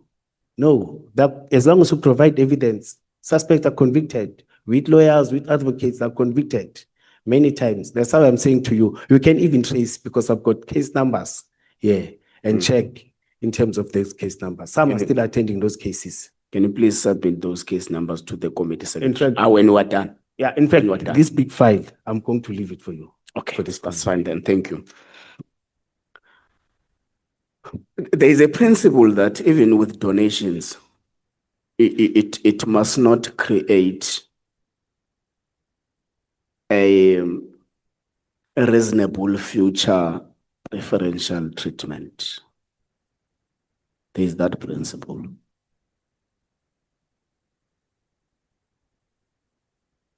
So, do you think Mr. Matlala has got business interest in Ekurhuleni? As I've said, that clinics are not part of us. What? Clinics are not part of us. They are the mandate of the province. It doesn't have that. No, but Mr. Matlala, that we know you ran an operation to safeguard the mayor against what you call disruption of the city. No, So it means Mr. Matlala is not only operating in clinics. no. In that one, VIP, I've clarified that our VIP is in But Swati. the question is, Commissioner Mkhwanazi, do you think Mr. Ket Matlala has business interest? Like it's normal, any businessman. Do you think so? No. He doesn't have, he's the only business person in the world who has no business interests. No, the service that he wants, it's not the one that he can get from us. Which is which? The VIP protection and working with clinics. No, it's not. Or VIP protection, but we're insourcing, we're using our own members. But for clinics- you gave him a voluntary job. yeah, but it was not a business. So he didn't gain anything there. No, it is a Is it- business to him. To him, it's a business because he's able to pilot his work for everyone to see. So to him, it's a business. Yes. It's not a church. Yes, you are correct. Yeah. So I'm asking again, do you think that Mr. Ket does not have business interests No, in relation to what he's doing? no. He's the only businessman in the world who has no business interests. There are many business people who don't want to work with government or local government. I think government doesn't pay. Government, it's paying. But There are many business people. But Ket has been working for government. I think- 95% of his work, including the health part and the security part. Okay, let's leave it. You are running away. No, I'm going to research that. No, because the problem is that, the reason I'm asking is, Ket comes, offer services, donate to the municipality. Yes. And the principle says, as long as there is no supposedly some future preferential treatment. And one would be worried if you issue out a bidder and they have to compete with Ket, who has already had this kind of relationship with the municipality. So a normal business person would actually get irritated because the actual reasonable expectation will be that because Ket did this for the municipality and therefore is going to get a priority in this bid. I'm making an example. So that's the issue I'm trying to raise with you. You continue to say there were cars that were donated by Sintel, but you make sentiments that they've hidden them, blah, blah, blah, blah. Who is they? Thank you, Honorable Member. I've mentioned that the project manager of Sintel, it's former Deputy Chief of Police of Ekurhuleni, Rivers Peace. And he's a project manager. He's the one that was running project with Sintel. You see, it's him who did that, and the director of. So they is Peace. Peace and the Chief of Police, that the project manager, Isaac Mapia. Let me mention the names. So he donated the vehicles and hidden them. No, they donated to operational. When the structure, when there was structural changes, that section had to come to me. When it was with me, I checked the. Thank you so much, Honorable Skosana. May we proceed?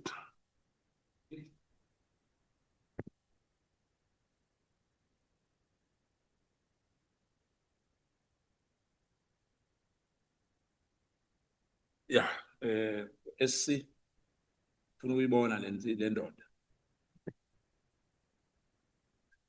Donga Mwelase, Sontuli, Somkhele, Mayanda. Ezakho lezo msibaba. I salute. Sithokoza. Ngizokuthoma nje ngokukubuza ukuthi umlingano wami ubuze ngendaba le page 45 or 444 if I remember. Lana ma qualifications wako athi une postgraduate diploma in public management. Yakuthatha isikhathi esingakanani ukuyenza? Page 44. Is 45. Ama qualifications, your postgraduate diploma. It took you how long? Yes, I started 2012, immediately after 2012 with the postgraduate. I think it was 3 years. It's 3 years postgraduate. After that, I continued to do masters. In fact, it was supposed to take 2 years, but because of financial complications, financial challenges, I delayed. You see, because the child was supposed to go to tertiary, then I had to adjust for that year. Then I continued. In fact, I was supposed to stay for 6 years, if I'm not mistaken. Okay. 5 years, I stayed a year more than that. So we started in 2012. In fact, yes, I was there. So it took you two years. No. Remember, you say you're talking about masters or? No, I'm talking about your postgraduate diploma. Yes. In public management. No, it took 3 years, 2012 or 2011. Yes, but it was 3 years. Yeah, what I'm trying to find out, if you remember, when have you started to do a postgraduate? I think it's 2012. We're a team of, in fact, it was funded by the city. We're a team of 15 or 16 from the city, yes. Yeah, because what you submitted to us, it says that you qualified on the 12th of April, 2013. So it can't be 3 years. Then it means you started in a World Cup, which you still have to remember if it's 3 years. I'll do that. Now, do you have a bachelor's degree? A postgraduate, it's like a bachelor's degree. No, I understand that. Oh, yes. Do you have a bachelor's degree? No, I did it with them. I started with a certificate and with Regenesis. Babe Mkhwanazi ngiyabuyela la NQF level. I did it. It's NQF level. The postgraduate, it's NQF level 6, if I'm not mistaken. Right, ukuthi ngikhabahabe msinyanyana ngoba ngisazokuthoma kuhle ngibona sidlule kuhle la. I-dissertation yakho, i-thesis or a-research project or a capstone when you were doing masters. Uzenzile into engikhuluma ngazo. It's dissertation. It's not thesis. Thesis usually it's PhD upwards. Dissertation, and it was on public transport and community safety around the field that I'm in. When I was doing masters, you do it when you do masters. No, ngikhuluma ngayo i-masters vela. Yes, Yes. yes, yes, yes. Yes. In that 2 or 3 years, when it's part of your curriculum, when you are doing it, they give you that thing. Whilst you are busy with other subject on the other end, it's a project, it becomes a project whilst you are doing your masters. 2 years. No, mara mhlamba umuzwa wami awuzwa kuhle ni. You said in Kalinin, I started when I started masters. Yes, when was that? 2014 or 2015. It took you how many years? It took me 2 years. Two years. Yeah, because I had a break between 20. postgraduate and yes, and masters. I had to break and come back after a year.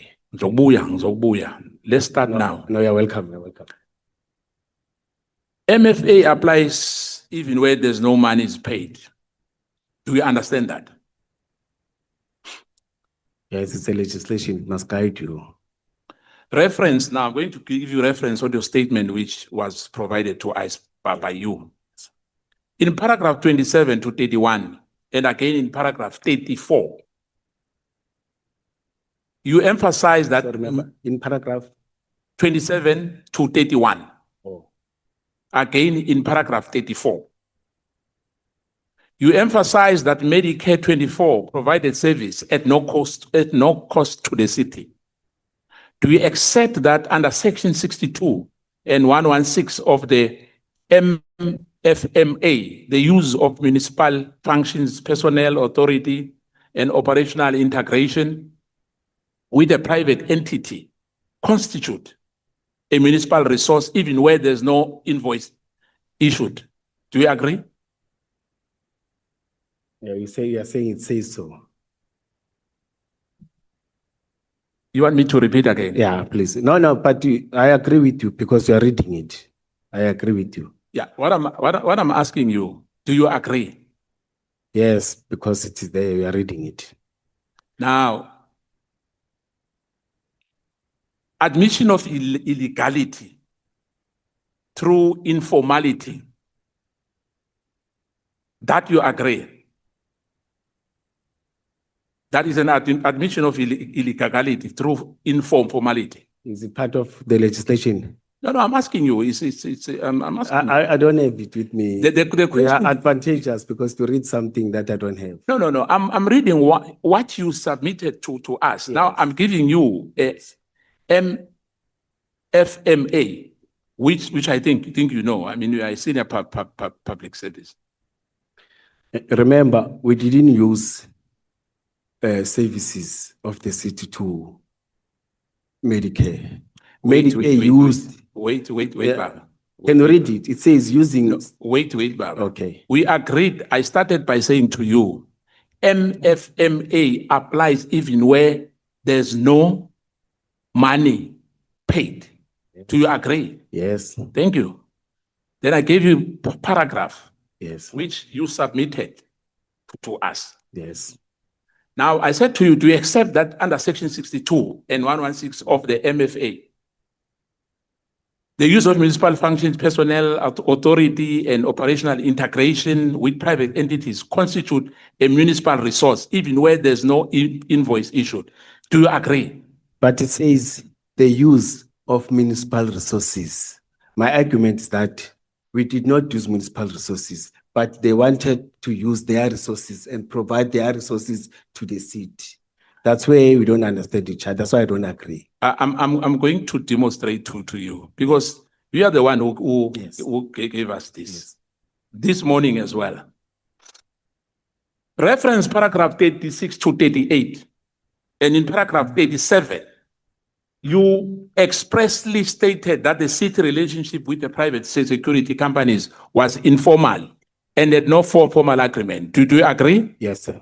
Do you accept that this admission means EMPD operations were conducted outside a lawful procurement, contracting and oversighting framework contrary to MFA and Municipal System Act, acting without lawful justification? Do you agree?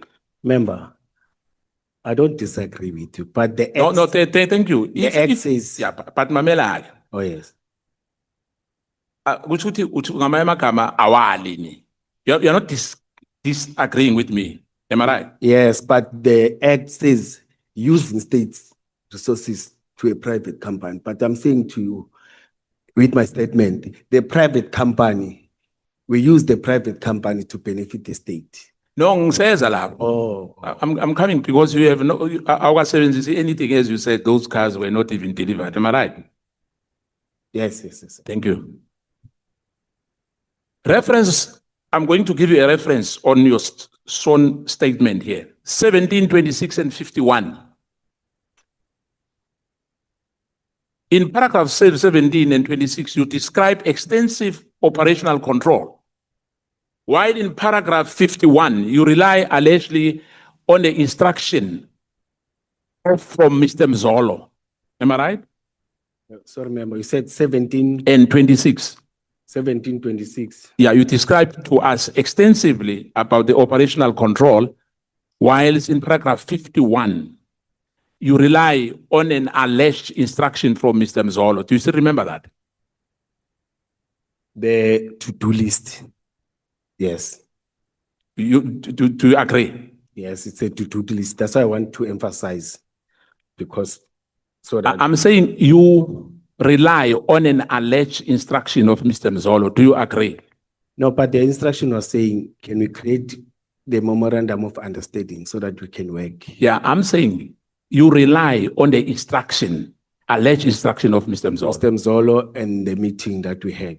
I've said even if Yeah, I'm saying it's your Yes, paragraph. yes, It's not me. Oh, yes, Who's saying yes, that? yes, The yes. paragraph says so. Can you then point to the committee here, to any written MFMA compliant delegation authorizing you to operationalize private, medical, or security service on behalf of the city? As I've said that for Medicare, they submitted a letter of memorandum, requesting a memorandum of understanding or requesting us to sign. But that memorandum of understanding didn't succeed. Didn't succeed. Then with Matlala, it was an operational plan that we use when we are executing our operations. In fact, not only for that thing, in all our operations, we draft operational plan if it's a planned operation, guided by the SAPS or guided by the training that we got in terms of operations. I'm coming to, in other words, you agree. Because it's a question, remember, the question, we are disagree or you agree with me? The Act says so. Thank you. But operationally, it's different. Blue lights, because there was a lot of denial, visas, and operational reality. Now, reference paragraph 65 to 69. Yeah, I'm requesting clarity. When you say operational reality, are you saying there were blue lights? I don't know about blue lights. There's a denial from you. And there's operational reality, which which you as well. As I'm saying, go to reference, paragraph 65 to 69. There's a denial from the city. There's a denial. No, we're talking to you now. You remember you are employed even if you are suspended now. We can't separate you from the city because you are a deputy commissioner, am I right? I agree on that. Thank you. You said page? 65 to 69. In paragraph 65, you deny authorizing a blue light. Yet in paragraph 66 to 69, you considered that CAT VIP vehicles were being processed, inverted commas, were being processed. Underline that. Page 65. 65 to 69. I'm having it. It doesn't talk about that. No. Remember, you gave us this first. Oh. And then you gave us the that one is corrected. That one is corrected. Yes, the correct one. We are having it. Now, wait, yeah. Fine. So yeah, I've got good both. So I'm saying this one, which okay, let me just rephrase my question. I must disown this one now, completely. Yes, because in the morning we corrected those ones. In the morning we worked on this one. It was 66, 65, 69. Yes. So this document was false. No, we corrected it. Remember, it's No, I understand that. remember it's two advocate, they consult, two advocate, we spoke the whole night. I said, let's correct this, correct this. Because when she's typing, I'm not there. My advocate, when she's typing, or my attorney. Then up until we corrected it, this is the correct one that we signed this morning. That one is no longer there. Because I can't have two affidavits to you. I must have one affidavit. I'm saying. Because I've read this thing the whole night, eh? Oh, humble apologies. And Humble apologies. anyway, it doesn't matter. It doesn't matter. The CAT VIP vehicles, as you said, they were supposed to be processed anyway. Am I right? Yes. Now, In fact, no, it's fine. oh, yes. Let me say so, yes. They were supposed to be processed.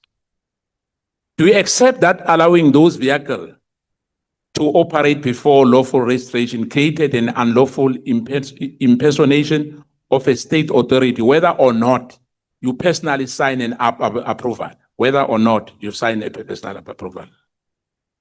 Remember, proxy was saying it's part of the process. Immediately after signing them of the donation, Yes. then we'll get them. You see, Yes. it is part of the process. That's how they will do. That's how they are doing things when they're getting donation. It's part of the process, and it's something that is outside my jurisdiction, outside my powers. It's how they do it in the fleet or as a proxy is doing it. You stated as well that vehicles were still being processed as donation. Am I right? Yeah, correct. Why then were those vehicles already operational, contrary to MFMA asset management? They were not operational. They were still standing where you said they were standing. Yes, they were not operational. So they never moved at all. I can't confirm that, but No, according to me, they never moved.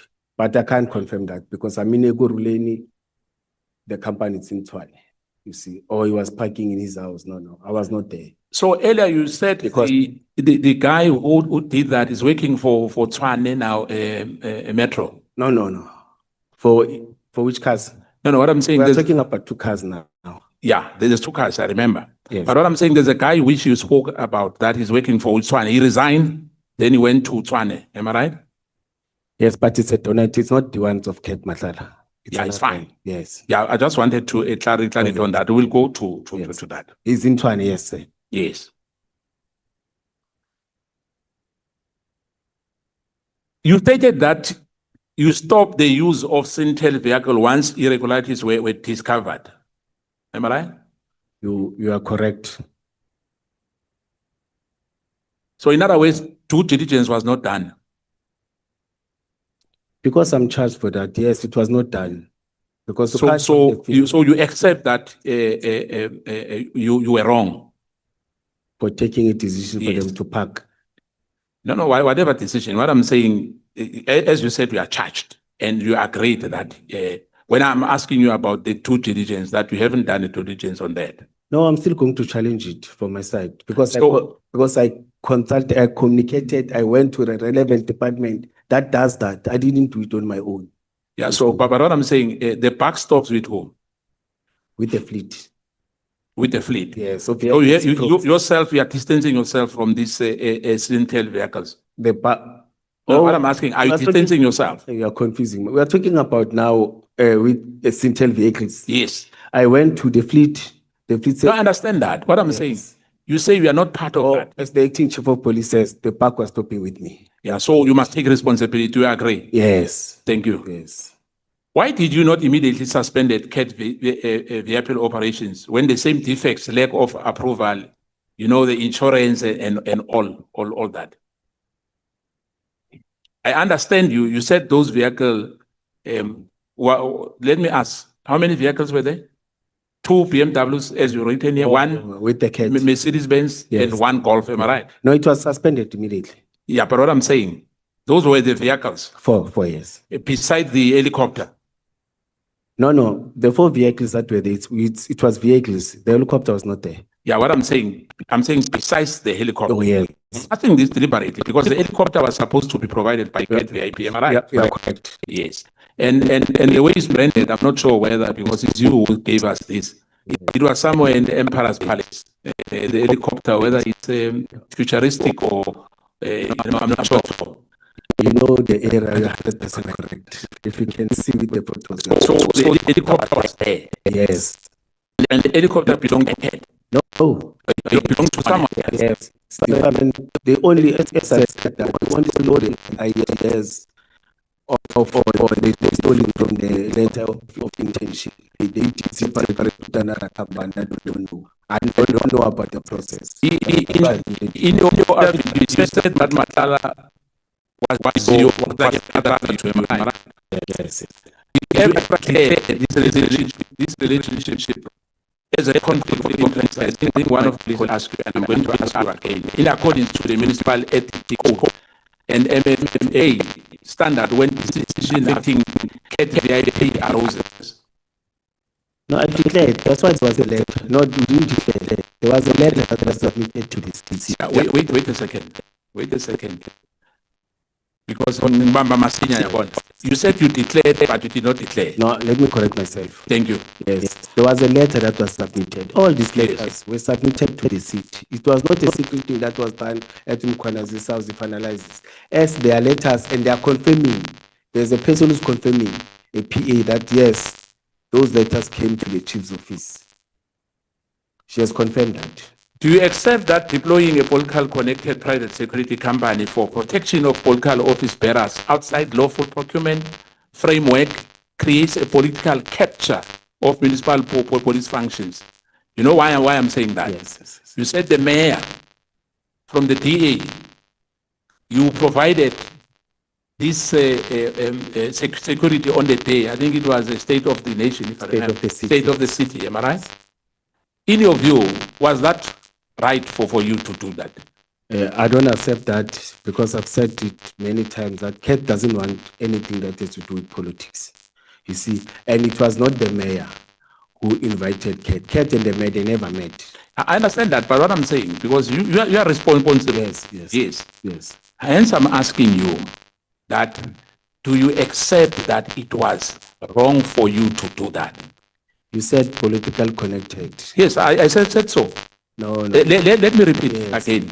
Do you accept that deploying a political connected private security company for a protection of a political bearers outside lawful procurement framework creates a political capture of municipal police functions? By doing that, sending a private company, as you know, you've got the capacity as a municipality to look after your mayor. The company is not political connected. That's corrected. There were no politics there. It was operationally. There's nothing that mixes CAT with politics. In my statement, and when you check, and I've said it many times that even in our discussion, the man doesn't even include himself with politics and anything. He's not aligned to. So the issue of Begitele, it does not exist. I don't know about that. No, you said that CAT that does not mix with politics. No, it doesn't discuss politics. Yeah, I'm saying to you, it's business. Yeah, I'm saying to you, it's you who said so. Yes, you're correct. You know the issue of Begitele and CAT Matlala. No. You never heard of it. No, I heard of it. When we visited there, you never heard of that. The issue of a black.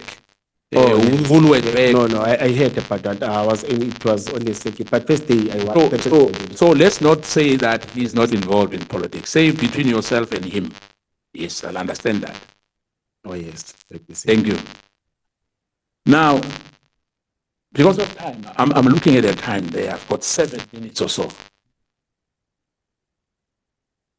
Now, why did you continue to integrate the private security companies into EPMD operations without vetting framework? I think that question has been asked. I'm just want to emphasize that. SAPS clearance or council approved risk assessment. Was that done? Maybe it was done. No. I've said that's what our oversight. We went to the company, checked the company is registered. Yeah, no, I understand that. Yes, yes. But in terms of vetting, such to get a clearance or an approved risk management from the council itself, that was not done. Remember, vetting is done by SSA. Yes, it's true. We don't have that mandate. Yeah, so I understand that. I'm not saying you should have done that, but I'm saying you must do that. Yes, you are correct. But that was not done. You are correct. So it was an oversight from you. You are correct. So you accept that. You are correct. 100%. Thank you. You repeatedly rely on superior officers, systematic failures and resource constraint, yet on your submission, you establish a long-standing senior command authority and public management qualifications. Am I right? You are correct. Do you accept that then, at minimum, your conduct constitute gross negligence in allowing unlawful, unregulated, and captured security arrangements to operate within EMPD? Honorable member, you are politicizing what is not politicized. No, I'm not politicizing. I'm just asking. I'm a policeman. If I'm wrong, I'm wrong. If you don't accept, you don't accept. I don't Remember, we are not judging you. I think that I must make it very clear. We are probing. We want the truth. You should not feel bad. It's not personal. Yes. You know, we just want to get the truth because South Africans out there, they want to get the truth. Yeah, you are correct when you say I didn't vet it. You see, but the connection and captured part of it, no. But there I agree with you. As I've Let said, me there was then, oversight. Before my time is phela baba. Ngabe uyamazi uSibu Mkhwanazi? Nanga one cafe lapha eSprings, izingiza cafe. Uyamazi? Izingiza cafe. Yeah, eSprings. uSibu Mkhwanazi uyamazi? Is he your brother mhlambe? Let me ask No, like that. no. Umazi, No, it's no. for the first time uzwa ngaye kimi nje. No, I know him because we once closed that place for but he won it in court. We were challenging because there was a complaint of music and what, but it was not me. I just submitted to the other department, especially the environment that deals with noise and what, the one that dealt with him. Uyayazi company ebayibiza ukuthi uGugu General Trading and Project. No. Awuyazi? Yes. No. So uSibu lo naye awumazi vele umazi. Usbu is exact. I know him. I know that he applied and he operated, then the council stopped, but he went to No, court and asime kancane. Sibuyele emuva. Uthe uSibu wavala into lapha eSprings, am I right? yes, I vala, but he won it in the court of law. Wavala in cafe or in? Is it cave? Into zama-bylaws or yini so? Yeah, it was my bylaws, yes. And then uthi uke wabereka ne-councillor yini? No. He's having his exact place. So is it that uyayazi? His exact, yes, because that's where there was a problem. You see, Inkinga bekuyini lapho? they operated noise. There was a complaint from the citizens of Springs that they're making noise and what. But he challenged that decision in court. Then he won it. Akana tender ayenza ne city of Ekurhuleni. I won't confirm in terms of tenders. Now, ngizwe ubala Ekurhuleni uthi compromise in nani? Ekurhuleni municipality. Comprise. Yeah, it comprises of Springs. Oh, it's south. It's 10 cities. Yeah. Former all cities. Okay. No, it's fine. Yes. It's, Mara into disappointed nasi ke engicabanga ukuthi disappoint abantu abaningi. yes. It's not only Jimmy Steele, Alberton, Captain Park. Umuntu ohlala ethembisa kule oyisubmitted. Yes. Umbekele ngaphandle ngoba iCaptain Park is not Thembisa. No, it's part of it. No, izwa ngithini wena. You can't tell umuntu wase Captain Park ukuthi it's part of Thembisa ikhuwa. Umuntu ungeke umtshele ukuthi uhlala eThembisa. Ngifuna ukwenzela nje umzekelo. Umuntu wase Katlehong angeke ukuthi uhlala eJimmy Steele. Umuntu wase Jimmy Steele angeke ukuthi uhlala endweni. Ngisho ukuthi akhe ngathi siyayibuyisa nendawo zethu siyazithuthuka ngoba la ubale only amadoroba as if ayikho iphosphorus. And ngizwe uthi unenkomo inkomo ezikulipi plus siyayivala manje. Or it's not a plaza, it's a land. We are close to, I think close to 50. The land that has been demarcated. All of us were there. Ekakagiso or Ekatlehong. Ekatlehong. Yes. Is it donated or was tenga? Ngazithenga ezinye zakhula. ezinye ziyakhula. Yes. Hayi ke mfoko Mkhwanazi ngibawa ukuthi ke mawukuthi uyabuyela emberegweni niziphathe kuhle ngoba kuyabonakala ukuthi uGeneral Mkhwanazi isibongo ngazi isibongo fanana na usihelebhile ngokuthi sazi indwezi esizizwako la ezithusako ngoba izinto esizizwa la ziyasithusa kuyatsho ukuthi anikakaziphathi kuhle ngoba mangicala lapha kini banenge abantu abasaspendiwe njengoba abuza umlingani nami ukuthi I think honorable Mkwango ukuthi 2 senior officials abekho emberegweni as we speak mangivala ubona ukuthi ke kwenziweni ukuthi kulunge iSouth Africa nabantu abathola iservice delivery.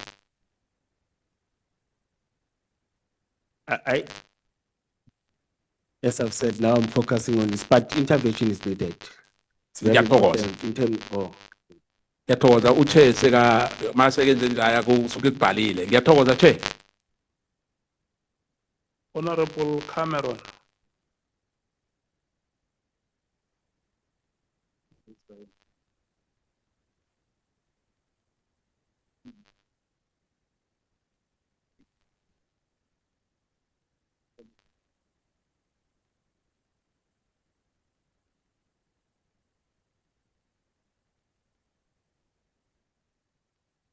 Thank you, Chair. Thank you, Mr. Mkhwanazi.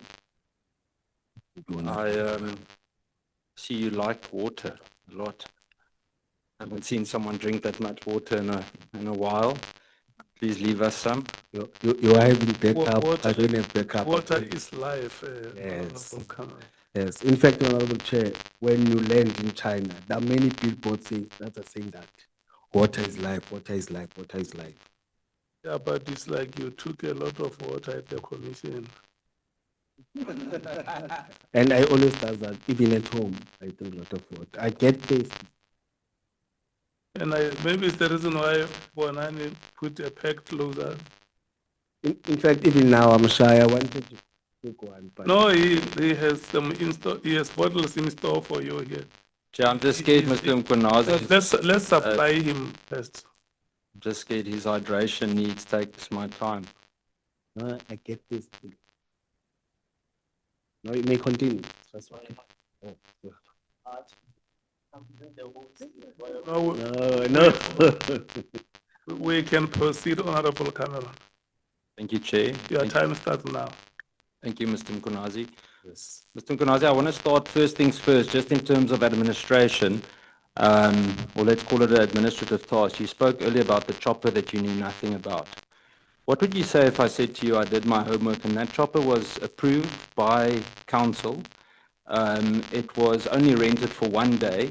It was rented to appear for 1 day for 20 children as part of the 20th birthday celebration of Ekurhuleni Metro Police. And it was part of an initiative with Reach for a Dream to make children honorary Metro Police members for a day in those birthday celebrations. I won't agree with you. When you hire, you don't brand. Why do you brand with policing emblem? Because the person. No. Hire and rent is the same thing. Okay, yes. You can't rent and brand. You Of see. course you can. You put a sticker on. No, It's no, you for the can't. day, it's for the show. But you can't put police. Why not? sticker, Why? You see. Why? So that chopper doesn't belong to police. So when Kat Matlala gave you vehicles, They were not branded. you wanted to use And them we for didn't- official and we duties. didn't receive. You use them for official duties. It was going to be donated and we were going to receive them No. for official. You're playing around. No, I'm being honest. Well, you're lying. The point No, I'm is not you're lying. lying. I went to the fleet. The fleet is the only. Mr. Mkhwanazi, The don't fleet is the- backchat me, you're lying. You are lying. what I've got is- the letter in front of me. I've got the letter from Reach for a Dream. I've got the council approval. Who branded it? Eh? Who branded it? The city of Ekurhuleni. Let's wait. Commissioner, let's do it like this. May you please look at Honorable Cameron. Commissioner Mkhwanazi. Honorable Cameron is a member of this committee that invited you here. So what will happen is that you will allow him to speak and then you respond. Thank you.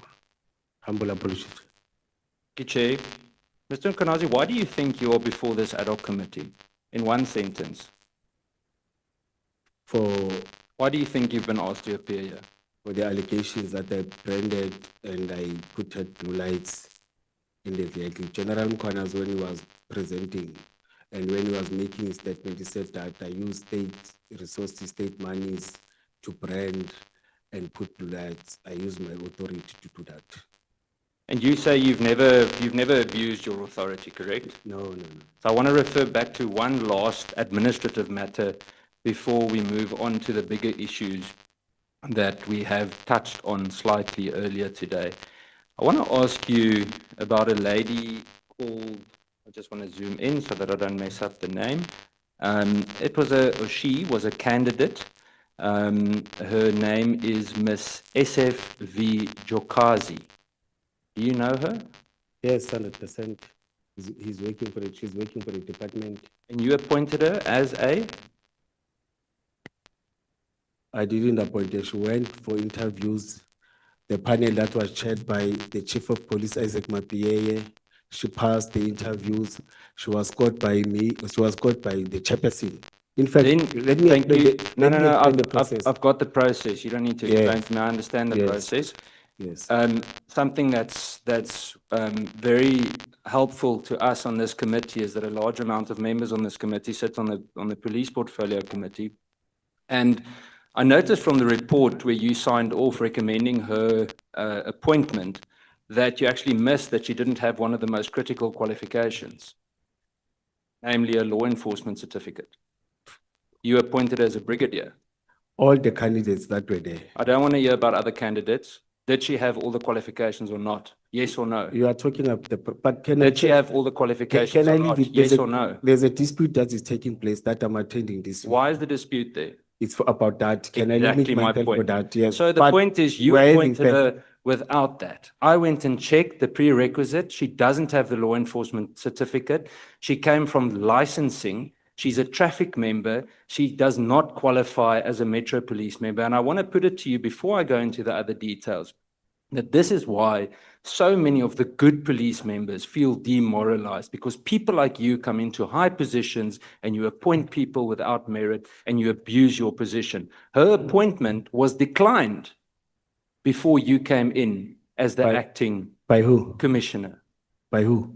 There were 3 people that declined. Declined by who? You don't have to ask me. I don't need to explain not that true. to you. But the point is, I've got the report You are here. getting Here's the these things report that from you the wrote. aggrieved No, individual. Commissioner. They're giving that Here is information. the report that you wrote. Report on the qualifications of the recommended candidate for the Director of Fines Administration position of the EMPD.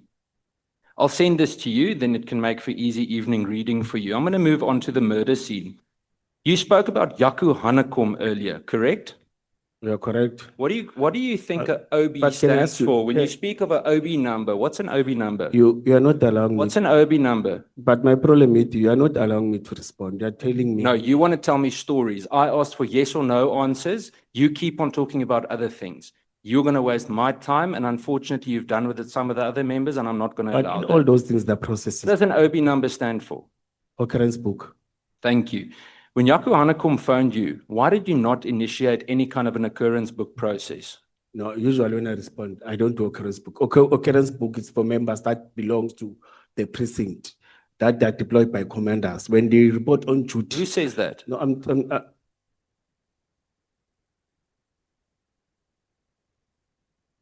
so I respect you. I think you're going to talk alone because I must respond. You need a Commissioner? break. Okay.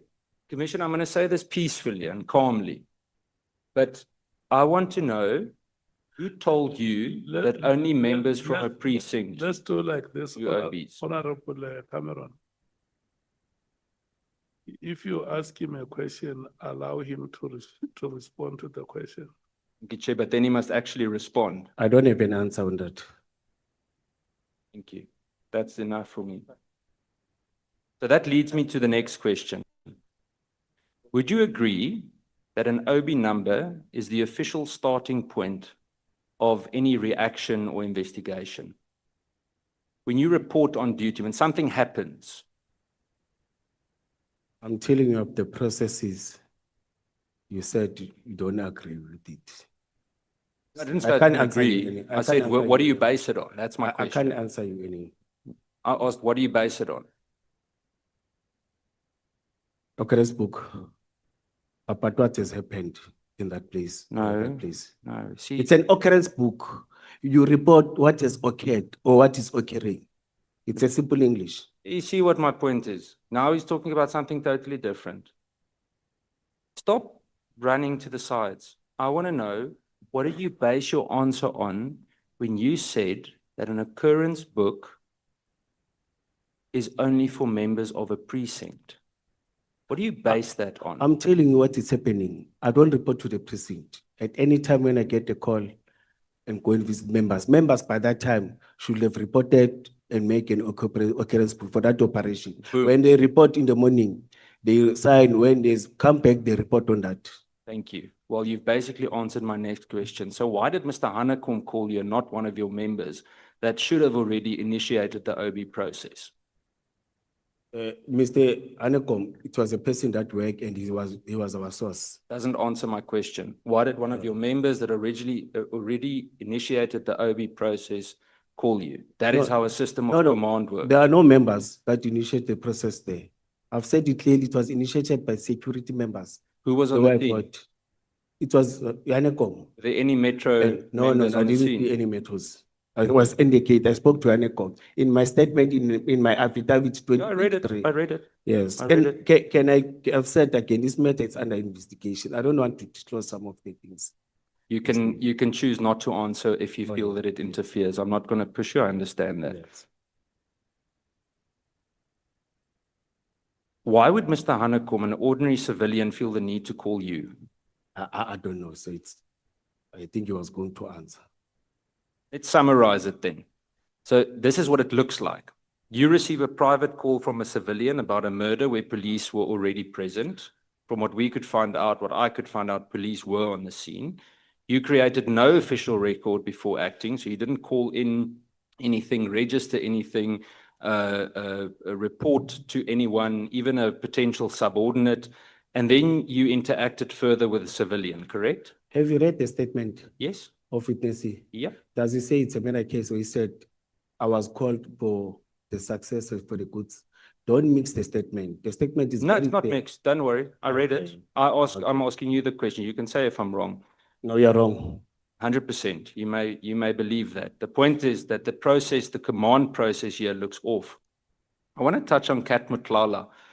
You stated under oath, I'm saying under oath, but should have been, during an ENCA interview in September that you didn't know him. ENCA in September. Yeah. I responded to that when I said I was speaking about the document. You said you didn't know him. No one asked me that I know or I don't know Kat Mklala. I've said many times in the council, they know that I know. Let's give them the clip that But we you are can not play listening it. to me. No, but you're playing around again. No. I've got the No, show us video. the clip. Okay. Show us the clip. I'll continue with questioning. Please give them the clip and then we'll show them where you say, I don't know Mr. No, Kat show the clip. Mklala, I'll prove you wrong. your brother. Yes. Yet in your testimony at Madlanga, you then suddenly say, but now that you're saying that you never said you didn't know him, I guess the question is irrelevant. Regarding Mr. Mklala and his services, I want to touch on you seemingly not having done any form of due diligence. When you're in a position of your kind, that senior in a Metro Police Department, do you think you should be concerned about the people that you associate with? I think you are correct. Okay. No, let me say, I don't, let me say, you are correct. Let me not put, I think, you are correct. So you would have noted probably, I guess we all noted it, we got a bit of a surprise that Mr. Mklala likes to hand over money in Woolies bags. Remember that? I'm not sure if I can say the shop's name, but there was whole controversy about the bags, correct? Something must have set off alarm bells. You called yourself a police member earlier. You said you're a cop, something along that line to the previous person that questioned you. You should be seeing something is off. Now, in front of me, I've got a list of all the cases against Mr. Mklala. attempted murder, possession of an unlicensed firearm, carjacking, house robbery, burglary at residential premises, possession of housebreaking equipment, common assault, cash in transit ties, burglary at residential premises, possession of suspected stolen property, and more. You knew of nothing? No, nothing. Remember that time he was the business, he was not in public. You see, there was no publicity about him. See, this is so comfortable. It's such a comfortable answer. Let me give you my point of view. If I had Did to have you know- associated with him, some of my own political colleagues in parliament would use the opportunity to say, hey, why are you having breakfast with that guy? Why are you friends? Why do you associate? You are the chair of the police committee. Why didn't you do your homework? As a senior police member, I put it to you that you need to make sure of who you associate with. We'll come to the video now. You are correct. In terms of the blue lights, I have it on good authority, and we can share that too. I'll send it to you afterwards.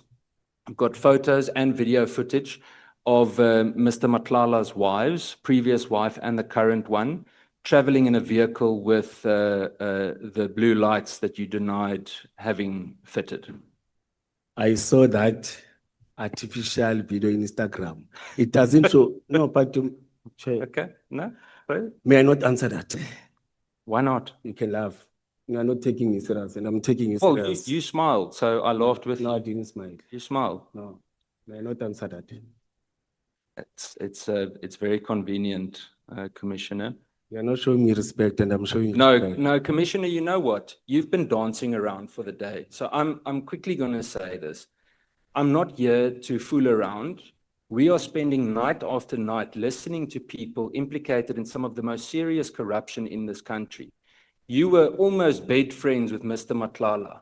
And all of us are sitting here because of the people that you associate with. You do not have the luxury to tell us what we can and can't ask here tonight. But you must We allow do me it to within respond. parliamentary rules, and I have allowed you to respond. Keep don't. it brief. Can we play the clip, please, Chair?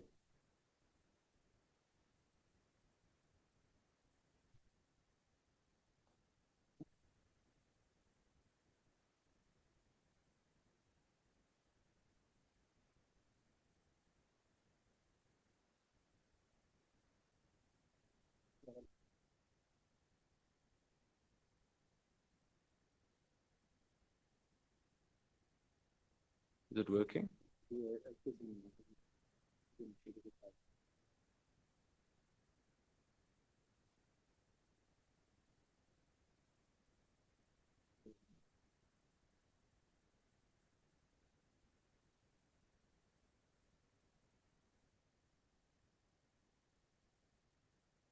But I think a poignant and pivotal moment in his testimony was when we saw Mr. Mkhwanazi, Commissioner Mkhwanazi rather, conceding that he did in fact take money from Vusumuzi Kat Matlala, saying a petrol money there, a little bit of money here. Let's play you that clip. Sometimes you give me money for petrol, or sometimes you need to borrow money from me, saying I'm lang na mali petrol, can you give me 500 rand, 300 rand. It's those monies. But we use, as I've said to you, we're beginning to be that close now, talking every day and meeting and discussing. Even after these failed things, he was never negative to me. You see, he was very positive, and you see, the only thing that stopped the communications, this news that, hey, now there was this shock and fear. Decided to take a special leave so that I can give the council and other processes and procedures of people that are doing investigations or whatever with these allegations that are around. My name is all over the place. You see, there are these allegations that the city has fitted blue lights, the city has registered the vehicles, of which it's not true. It's allegations that are not unfounded. It's allegations that are not properly investigated. Okay. You're saying you have taken leave of absence or special leave. When did you file your leave? It was filed on the 23rd. It was filed on Tuesday. I'm waiting for it to be approved. If it's approved now, from today I'm on leave. What's your What's your relationship with Vusumuzi Kat Matlala? I don't have a relationship with Vusumuzi Matlala. 3 signs you are carrying energy from past life. I'm allowing you to answer. I didn't deny anything. You just said you didn't have a relationship No, with him. relations. I did. You said to me, oh sorry, you said to me, you said you don't know Vusi Matlala. I said it's incorrect. You see, and it was immediately when I've said to you, they are no longer relationships, we're no longer communicating. I didn't say I don't know. You said yeah. I said I don't know. I said I repeat it. Said I don't have relationship with Vusi Matlala. You see, as I've said many times in this house, you are twisting what I've said. It is me who said that. No, you're playing And I games here. remember- You're being sly. No, where does it say? You're a liar. You're being dishonest. Where does it say I don't know Vusi Matlala? You just said you Where? had no relationship with him. You just said that. No, I think you understand English better than I. Don't twist. You're playing games. No, you're twisting. You're lying in No, front of this house. That's what you're doing to me. You are being dishonest. If you could lie about something like that, about knowing Kat Matlala, how should we believe anything else you've said? I've said I don't have relation. Yes, I've said that it has been 2 years now. We don't. You said you don't have a relationship. Yes, you are correct. You are correct. Not to say I don't know him. I've said many times. I'm still saying, and I can't say that to the seat because I went to the seat with him. No, we are twisting things. No, thanks no. Thanks Chef, for playing that video. You should be called to order. I'm telling you, it is utterly frustrating to see how you try and dance, even when you can see that you're wrong. I mean, we just gave you evidence, and now you're trying to blame the English language. What is the evidence saying? What is the evidence saying? No. Don't play with me. See, I'm being honest. I've said I don't have a I don't know if relationship. I'm and allowed, I'm and I don't mean this sarcastically, but I'm glad you're not a detective. In terms of witness D, and I'll be very straight with this. When he testified at the commission as witness D, he testified that he had seen a tracksuit-clad Julius Mkhwanazi arriving at the property where an unnamed man had died after being tubed during a law enforcement operation. Mkhwanazi then had a meeting with the EMPD officers on the scene. He said shortly afterwards they returned to where they were. Mkhwanazi said that we needed to throw the suspect's body into a mine shaft or dump it into a dam. And as he said this, he looked at me, witness D said. You said in your affidavit, paragraph 74, that you do not know witness D, and that the first time you heard about him was at the Madlanga Commission.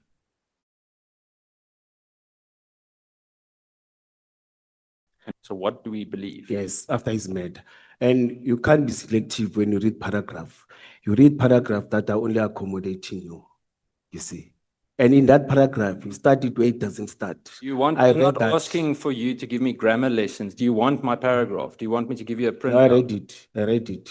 What you are saying is not true. May I not answer that again? Well, it was testified. You have an opportunity to answer it. No, I'm still going to If you answer don't, it creates even more room for everyone to doubt what you've said. But it's you, it's not You spoke his name aloud in an open session at the Madlanga Commission. No, you see, you are lying again. They asked me at Madlanga, do you know witness D? I've said no. And then you said And his I name raised the aloud. group. It's not true. You are not telling the truth to the nation. You want to paint me with the Mr. wrong things. Mkhwanazi, you're the last person to speak with me about truth, sir. Madlanga will tell you. You have admitted to so many things that people are right and that you are wrong on today. No, it's you, Things not that you were untruthful about. I myself have proved it to you on several points by now. With due respect to you, Chairperson, you are not an honest, honorable member. You I've got 7 minutes left. I'm You read the here- statement. I'm not here to prove my statement to you. You read the statement and you twist it. It's in your eyes. Okay. Does my eyes look twisty? I'm very sober. Got 7 minutes left here. I want to touch on Sintel. What would you say if I said to you that Sintel was an approved, council-approved contract with the city of Ekurhuleni to provide, amongst other things, roadblock buses, AMPR-equipped vehicles, computers, and speed enforcement vehicles that were all registered, insured, maintained, and fueled by Sintel. And that these assets were always contractually owned by Sintel. In fact, Some of the buses were drove, and I checked this, were driven to roadblocks by Sintel, after which Metro Police would take over the operation and it would be driven back again by Sintel. With the buses, you are correct. It's part of the contract. Metro Police are not allowed to drive private vehicles that are not registered within the city. With APPR, back office and other things, that contract talks about that. You are correct. Donating and driving private vehicles. I didn't say that. That's your story. I didn't But say you just said it now. No, I didn't. You are not I said that Sintel. Stop telling me I'm not honest, Mr. Mkhwanazi. You lied about appointing someone illegally. Please read it again for me. Telling me I'm disrespectful, but when I read something in plain English to you, you don't listen and you accuse me of something else. I have told you here that they supplied on a contractual basis AMPR vehicles and the buses. Then I said to you, the buses were driven to roadblocks by Sintel staff from where the operation of the tools on the bus contractually agreed with by the Ekurhuleni Metro Police or Ekurhuleni City Council were then used by Metro members. You are correct. We spoke about other vehicles. Continue with other vehicles. There were no other vehicles, sir. Can I read it? But thanks because it's recorded. Expresses required Sintel to supply roadblock buses, ANPR equipped vehicles, computers, and speed enforcement vehicles. Which are those speed enforcement vehicles? Who must drive it?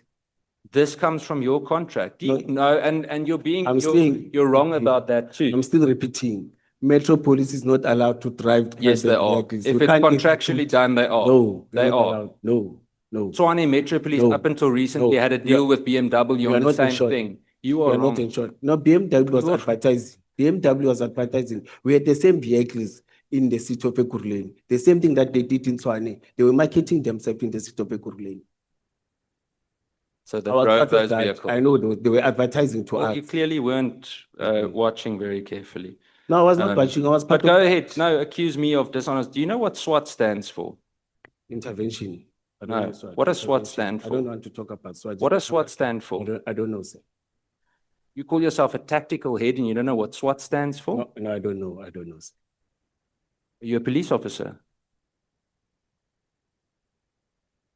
Yes or no? I can't answer that. You played the video now. I can't answer that.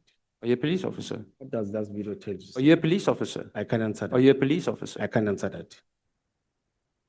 And you don't know what SWAT means? I can't answer that. Yeah, at this rate, you're not going to be a police officer for very long. It's my constitutional right to say I can't answer that. Oh, fine. Yes, you're the one that looks like a police officer that doesn't know what SWAT means. I'm not going to. Chair, I'm going to close. Mr. Mkhwanazi, I hope that this would go slightly better, but you have proved to us why you are sitting here today. I can tell you now that you're not a leader. You represent a certain thuggish behavior in uniform, and your failure and the way you've conducted yourself, illegal appointments, the way that you have locked away cars that don't belong to the Ekurhuleni city, have actually made Metro Police a joke. It's because of that kind of conduct that South Africans don't take it seriously anymore. I also want to tell you that the public no longer trusts institutions because of people like you. When you associate with people like Kat Matlala, you need to expect to receive your own evil medicine back. And I want to tell you tonight that with your testimony today, as well as that in front of the Madlanga Commission, you have destroyed any possible trust that was still left in local law enforcement. Thank you, Chair. Do you want me to comment?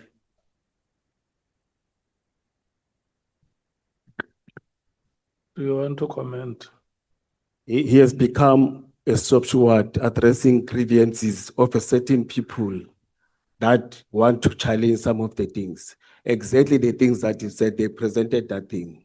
You see, he has distanced himself from becoming an honorable member to become a substeward of the city of Ekurhuleni. That's what I detected, Chair. Okay.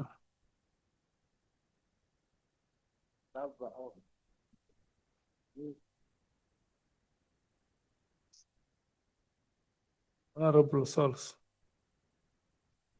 Good evening Good evening, Chair. and welcome.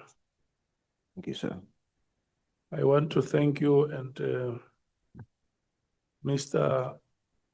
Antilete Jan. You never said that the day was about to set. You still decided that you should come and join us here, and for that I want to applaud you. You want to say something? I just want to confirm how much time do I have, Chair? And also, thank you for your indulgence. And it was a personal matter that I had to attend to. But thank you. Thank you for accommodating me and for your indulgence. Now, if you want to ask questions, you ask until I tell you that your time has ended. I'd like to have a ballpark so that I know. You just go ahead, and after you ask a question, you look at me. Chair, If you see me nodding my head, it means go ahead. No, Chair. At least guide me, ballpark, so that I can manage my time well. What is the amount of time you need to ask your questions? I might need less than 40 like yesterday. But just to be safe. Less than 40 means I cannot give you more than 30 minutes.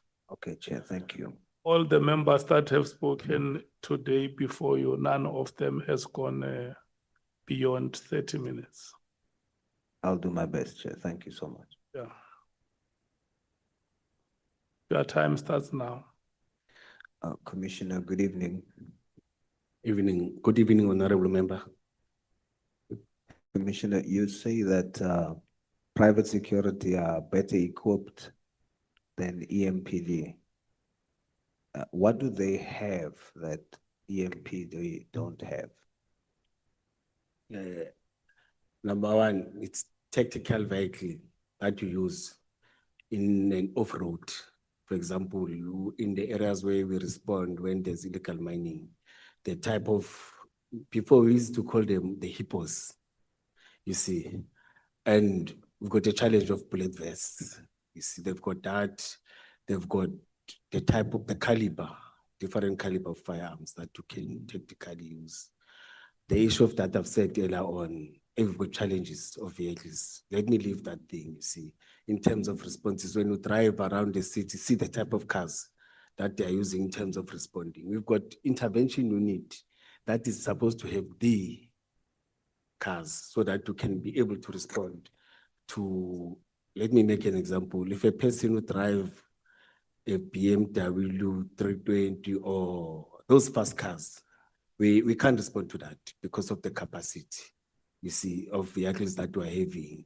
Secondly, you know that in terms of the numbers, we are one of the smallest members that we have, but at least with them visible, with the, and the skills that they are having, some, you see, it's those challenges that we're having, you see.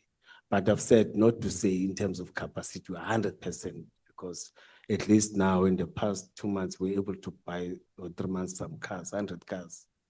But with the number of officers that we're having, you see, again, we discussed it many times in this house, in terms of your sisters, in terms of drink and driving. That's one of the challenges that we're having. Secondly, or lastly, the issue of breathalyzers. You see, nationally, we have challenges. We only depend on other people, but not in private security in that one. You see, in them, they've got sisters, different private clinics that you can go and ask them. But I've already raised it in the house. But it's sisters. We had 2-3 years ago, but now we're having one. I'm not sure even now, because she can go to pension at any time. Okay. That means it will be a challenge to us. Well, Commissioner, please don't consider me disrespectful at times when I will just interject, or maybe we should agree if I raise my hand, it just means I'm good at your answer then, so that I can expedite the time.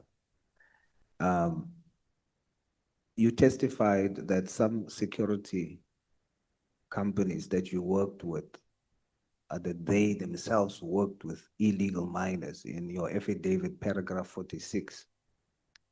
Did you establish that by working with them and then afterwards you established they also work with illegal mining? Or do you know that they work with illegal miners and before you work with them? Or do you discover that after working with them? No, they work with police to fight illegal mining, not to say they work with illegal miners. Those that work with, they fight illegal mining. If you check quickly, I didn't think we were going to have to go to the affidavit, but if you look at your affidavit, you actually make a concession to say that you must concede that you've discovered that some of the security companies works with the illegal miners. No, I think the one that we have, this one, we change it because there were a lot of, we said at night and in the morning, we change it because we saw that Are you there are a lot saying, of gaps. are you saying you retract that? Yes. All right. Paragraph 48, you and Mr. Matlala became like brothers at the time, not now, at the time. What does that mean? What did he do that made him like a brother to you at the time? Yeah, I've responded that when I was in challenges, difficult times, like visiting my place, giving support, and again, he assisted financially to assist me. But except that, let me say so, because those ones were not work related. Now, are you aware that your brother at the time loved money?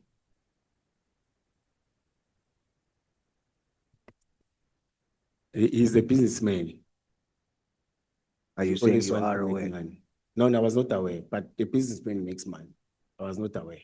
Are you saying that you weren't aware, but you do understand that he loves money? Business people, they make money. They want money. It's about money it's about profit to them. Okay, but what are you saying to me in response to my question? The question of the man who you considered like your brother at the time, were you aware that he loves money? With us, it didn't demand any money from the city. You see, we know him as the owner of the company and VIP security. But personally, to say that he loved money, I was not that close to check that he demands love money. You see, but you are a businessman. When you're a businessman, it's about profit. Do you also love money like your brother at the time? No. You don't love money? No. Why do you think your brother, who like a businessman would love money, why do you think he would give away 300,000 and cars just for free? No, 300,000, they didn't give 300,000. Let me correct. No, in terms of the monetary value of what they offered. I read your affidavit. Oh, you yes, said, yes. you mentioned 300,000 was the value, the monetary value. Yes. So in actual fact, he gave away 300,000. Yeah. You get what I'm saying? So It was Mike van Wyk who yes, and then later on, you went to the very same company and saw his face there. You saw Matlala's face there. Oh, yes. Representing the same company. Yes. So it's Kate Matlala. Oh, no. Don't worry. I agree. I've done my homework. Yeah. So why do you think someone who loves money would just give it away like that, not expecting anything? Yeah, at that time, as I've said to honorable members, I think it was the issue of publicity, getting or advertising for himself. You see, in my understanding that, because it was for the first time for us to know him, we didn't know any other things. Know him as the owner of the business. Okay. So what you are saying is that you then do understand that he didn't really give it for free. As a businessman, he wanted something in return. In your words, he wanted exposure and so on. But there must be a return. He's a businessman. And then also, from the Mediclinic 24 side, you would also realize in your affidavit that later on he then asks you for clarity around clinics, because that's the core business of the medic clinic company that he was now representing and that was giving contributions to the value of 300,000. Do you see how his mind works? He didn't just give it for free. Do you see it? Do you see the links? Yeah, correct, you're correct. He wants return. He loves money. Not just going to give it away.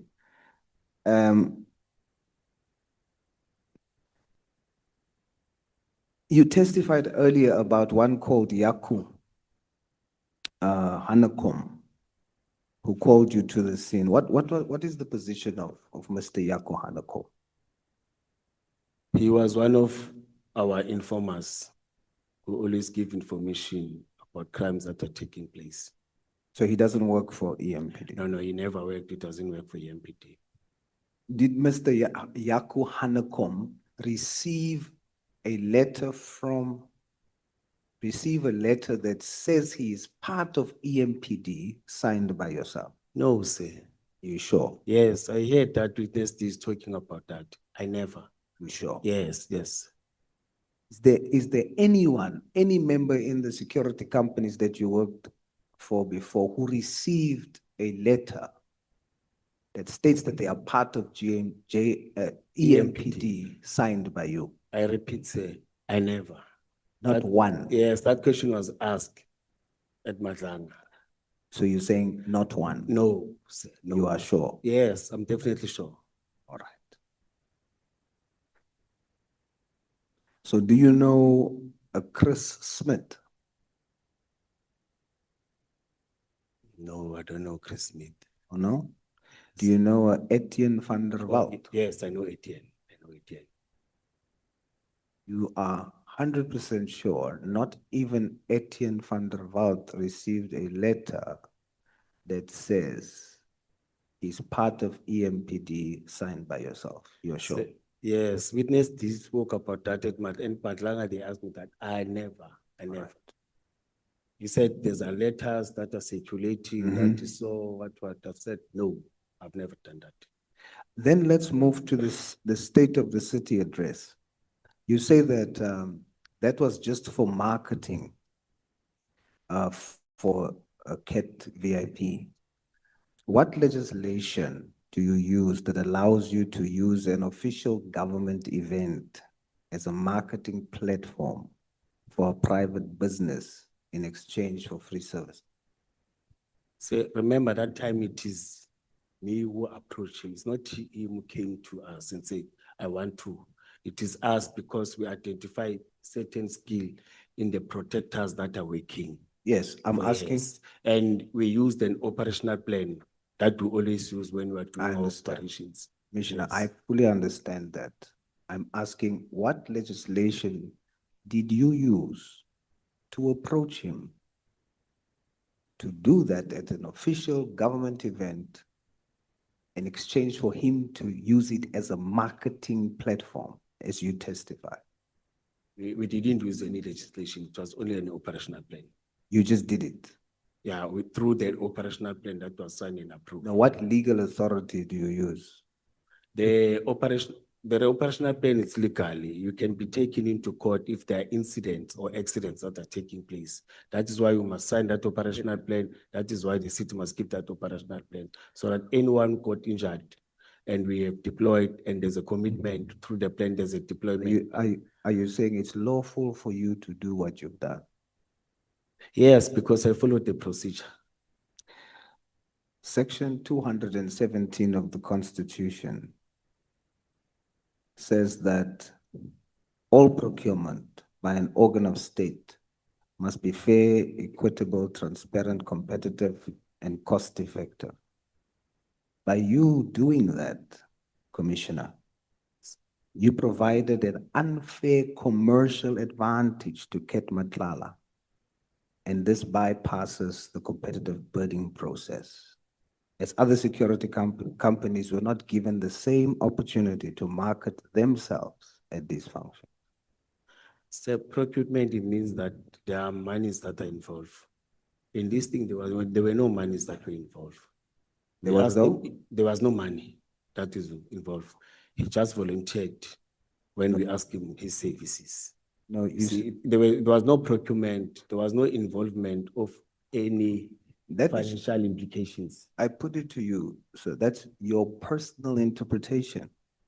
Whereas the Prevention and Combating of Corrupt Activities Act says that gratification isn't just cash. It can be a business advantage.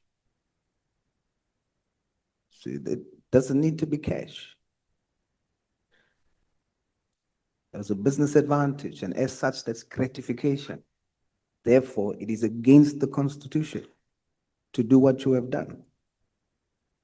The Municipal Finance Management Act that governs how resources are handled on municipal level. I happen to be a former mayor. So this one I know very well, Section 118. This section prohibits any person from interfering with the supply chain management system and using an event for marketing. The business of Mr. Ket Matlala, that was an irregular bypass of official procurement channels. Similar to the Schedule 2 of the Municipal Systems Act, you say that you created benefit for government, but Schedule 2 speaks about improper benefit. So it's not about having provided benefit, it's about was that benefit proper? But here, I answered that question earlier on, because the people who benefited from this service, it was the city, not him. Yes, I'm Because saying when I that- approach him, I'm saying the city. oh, Let's deal with him. You see, his return was marketing. But the State of the City address is a big government event, municipal. He received marketing. In exchange for that, you claim you got benefit for the municipality without taking out of your budget. You see? So I'm saying that the benefit for the municipality doesn't justify and say that it was proper to use a government event for marketing a private business and giving him an unfair advantage, as the Act says. It then makes the benefit improper, even though it was for the municipality. I agree with the act, but there was no branding from any vehicles. No one saw any CAT vehicles. No one saw any CAT branding in It is- that. Commissioner, it is not me. I agree with It's that. not me who said it was marketing. It is you who testified under oath. Yes, but I spoke about the Medicaid 24. No, about you, marketing, but about for- the state of the city. city address, you said marketing. No, Commissioner, here you said, in your oral testimony, you said he did not pay anything. It Oh, was yes. and the city didn't pay anything. What he got in exchange was, he got marketing. That's what you said here under oath. Yes. And I'm saying to you, that is illegal.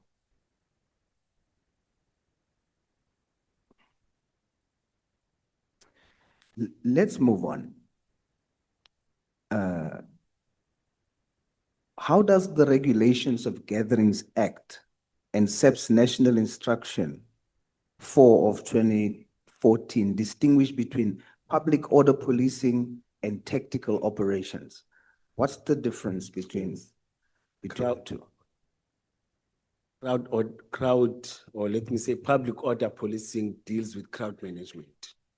Any person that would deploy in crowd management must be trained and must be able to manage crowd. You don't deploy people who are not trained in crowd management to manage crowd, because it's no longer crowd control. They change to public order management. So those former task team members, and I want to apologize to you again, Commissioner, for interjecting. I know you're still answering. I'm just rushing for the time. I don't want to miss, but I got your answer. So those task team, former special task force members, were they trained for crowd control? They were not deployed in crowd control. When you look at the plan, they were tasked to do other duties, which is, let me read from the plan. Oh, but let me summarize because you're president. Yes. They were deployed in outer perimeters, and they were already, and again, they were deployed to give backup to the then executive mayor. They were only limited to that. In crowd control, we used SAPS, public order policing members. We use EMPD, public order policing members to do crowd control. It's part of the plan, it's part of the tasking. If they weren't there, that forms part of policing. No, but you task them. But it forms part of policing. It is part of policing duties that you gave them responsibility for. For example, there are security members that are doing static duties. Those people are not trained in policing. They're not police officers. Their duties is to make sure that they monitor entrance and exits, and they were deployed. They were not doing policing. That's different from what you have tasked them to do. It's totally different. Yes, we didn't task them to do police work. They were doing outer parameters and assisting police in terms of giving backup to the mayor.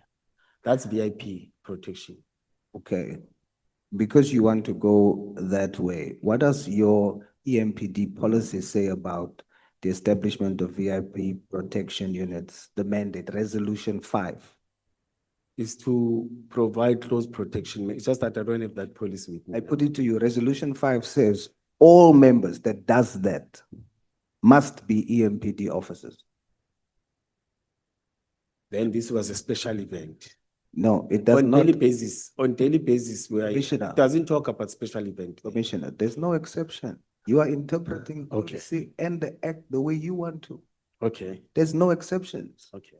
Your policy says they must be EMPD officers even for VIP protection units.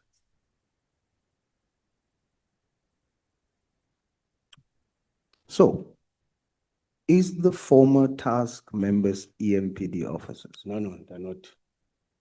They were made to do work that your policy says they shouldn't do.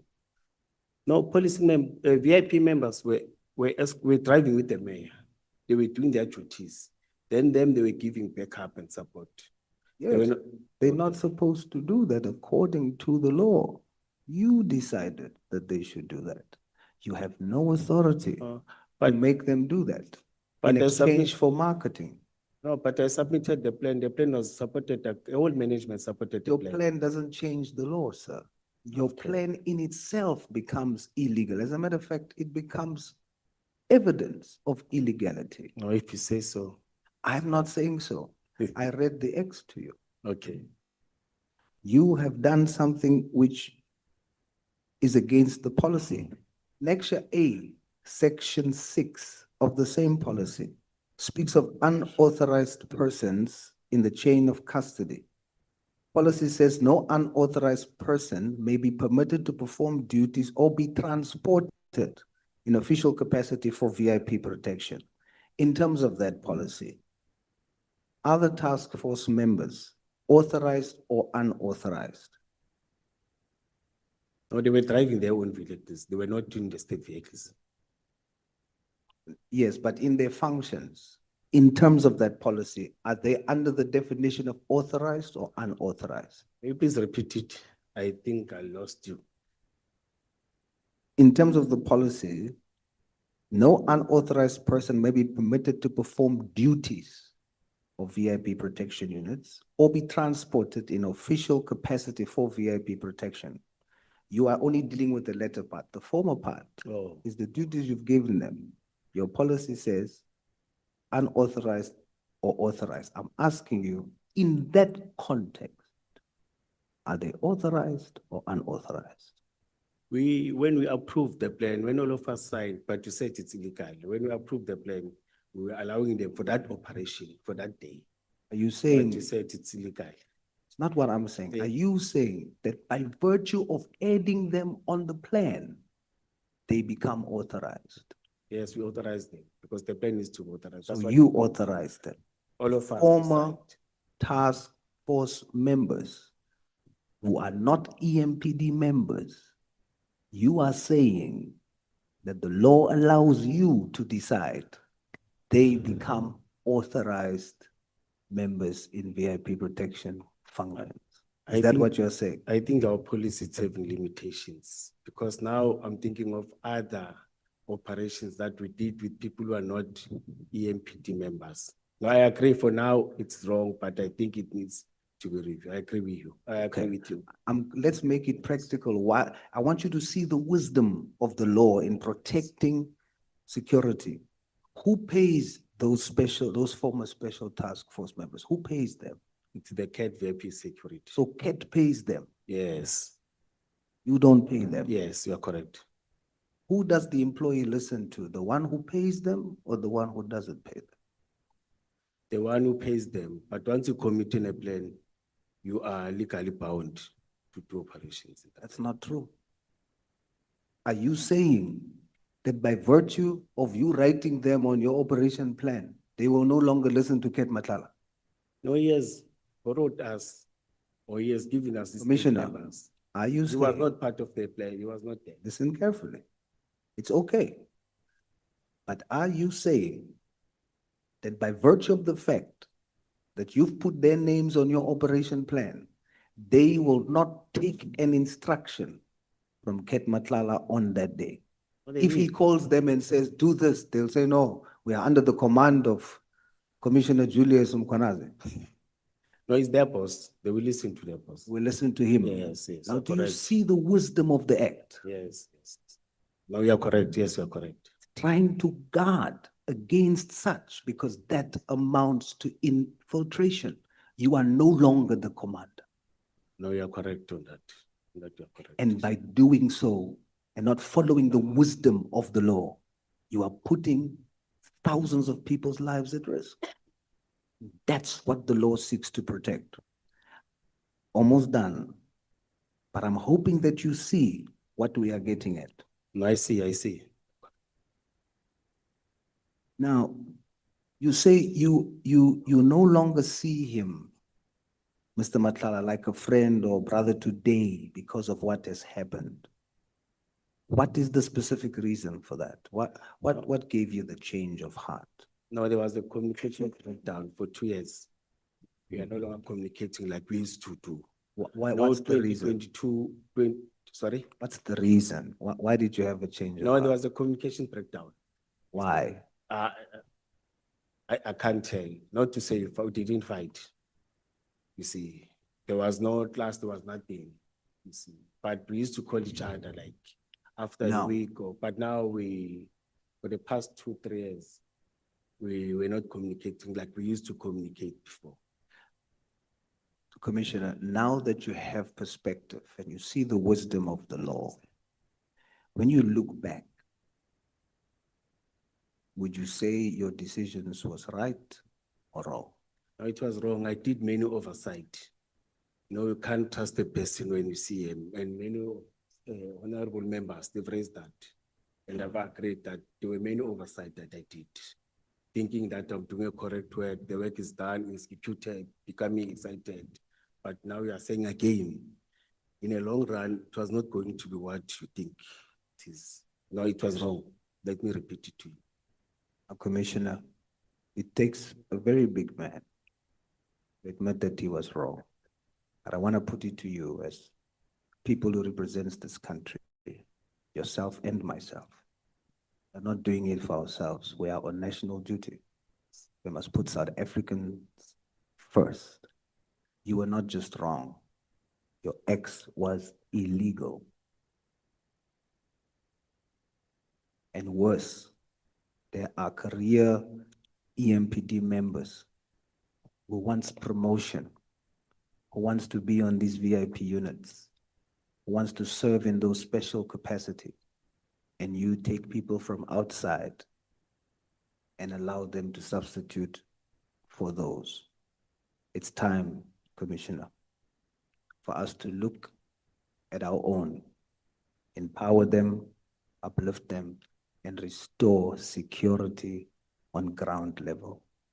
I thank you for your time. Thank you, sir. Thank you, Chair. Thank you so much,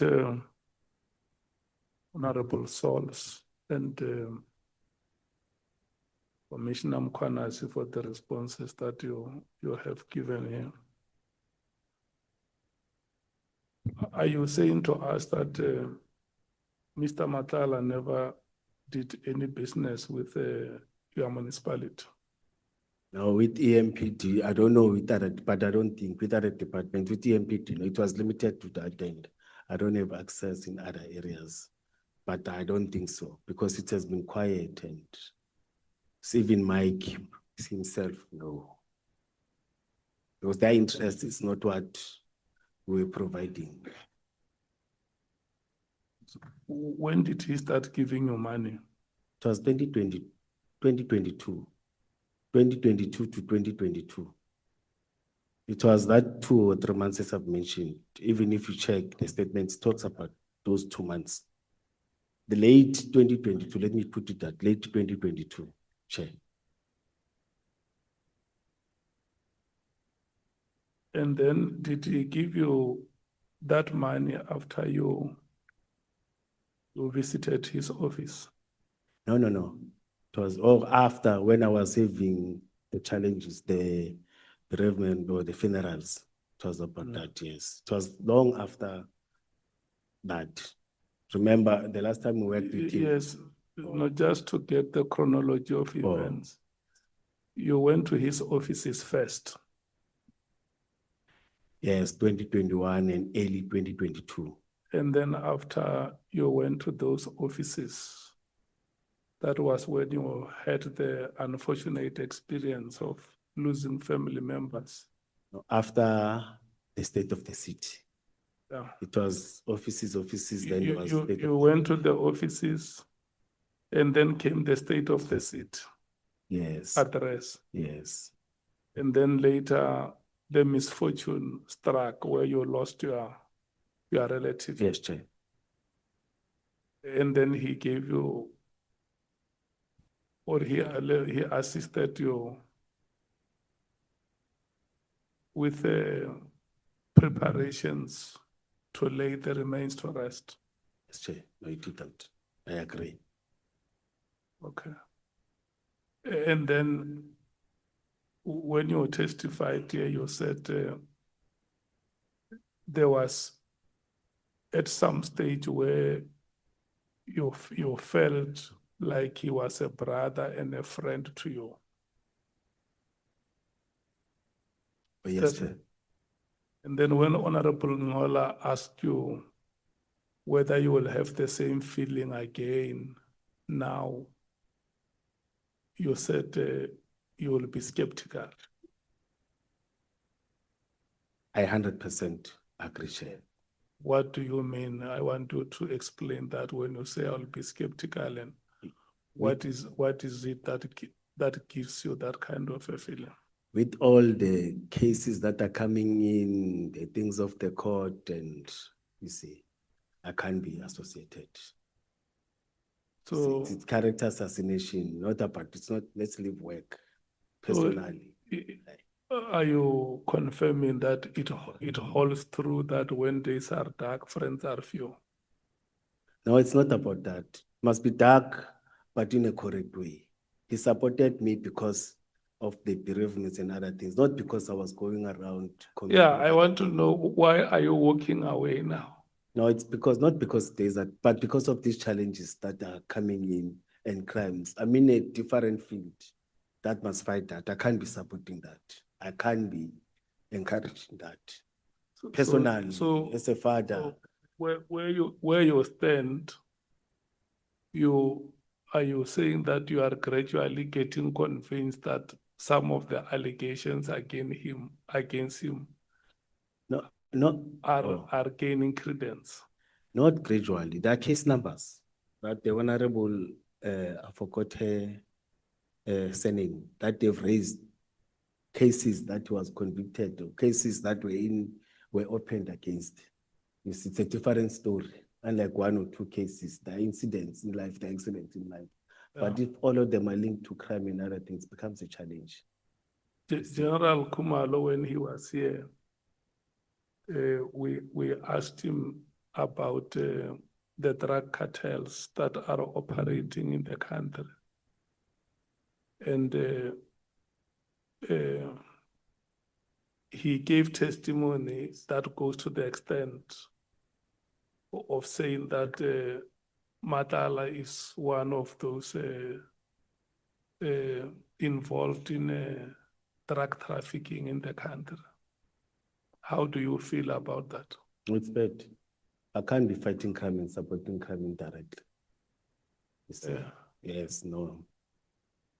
And I'm one of those people who didn't believe when this thing started in drug cartels. I said no, but they're creating stories. How does this person? The drugs that would have been produced from his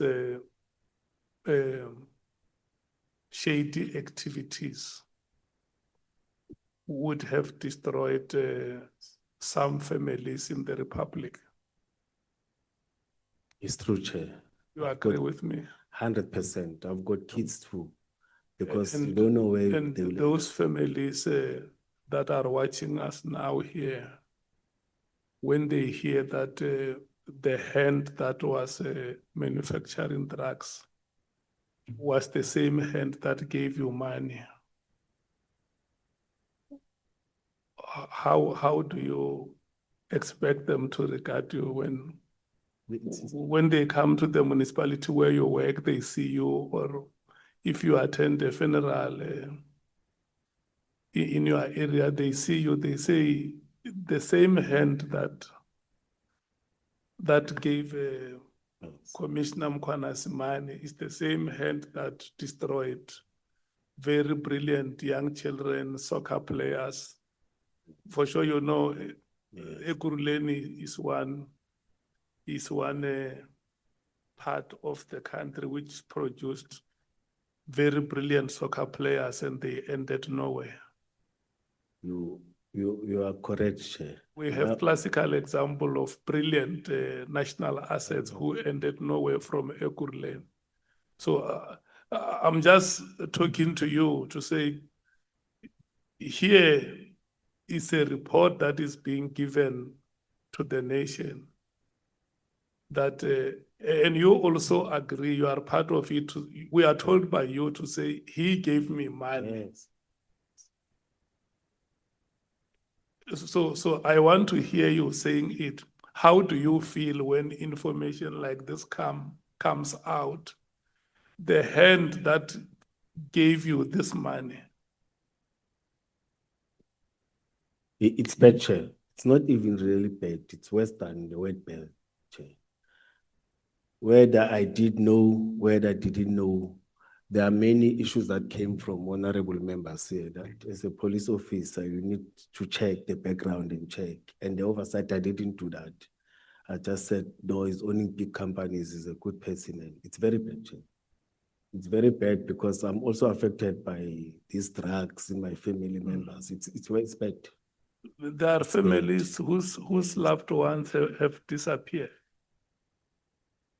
And they suspect that he has a hand in the disappearance of their children. It's true, Chair, I hear that. So if it is indeed true that he participated in the disappearance of some citizens, and you hear this story, and you know that this is the same man that gave me money, how do you feel? Oh, Chair, if I can retain the money, not any salary, I will do that. I feel so bad, Chair. I feel so bad. I don't want to lie to you. In fact, I felt it before when it was starting, but now it's gaining momentum and there are proofs, there are case numbers, there are what. It's bad, Chairperson, it's bad. First of, for the meantime, when it was starting, I even thought they are fighting, maybe it's about tenders. But now when the proof is coming to you on a daily basis, you feel it, I know it's bad. So as a law enforcement officer, whereby the citizens should have confidence in you that you can protect them, and when they see you they must have a sense of justice happening to them, and they hear that this law enforcement officer who is appearing before a committee of parliament using the title of a commissioner has been receiving money from this shady character. How do you feel as a law enforcement officer? Because now the facts are out. Yes. How do you feel? I'm talking to, because honorable members have asked you questions. I can't ask you any further question. I'm now talking to you as a human being. Yes, Chair. They've asked me questions and they've shown me facts, Chair. Yeah. And that's why I'm saying I feel so bad, I regret. Yeah. I regret. I want you to speak your conscience. Yes, I'm saying I feel so bad and I regret whether I did know or I didn't know. But for the mere fact that this thing has been happening, you see, I feel so bad, let me say so. I can't justify this, but it was bad. You see, because I'm also affected in my family with people that are doing this. Your family. Yes. Okay. I guess if you have a partner, your partner has a feeling that you love her. Or if you have children, they have a feeling that you are having a filial obligation on them. You may be having neighbors, you may be having friends, or you may even be a chairperson of a burial society in your community. When these people hear these stories about you receiving money from a shady character, how do you feel? How must they regard you?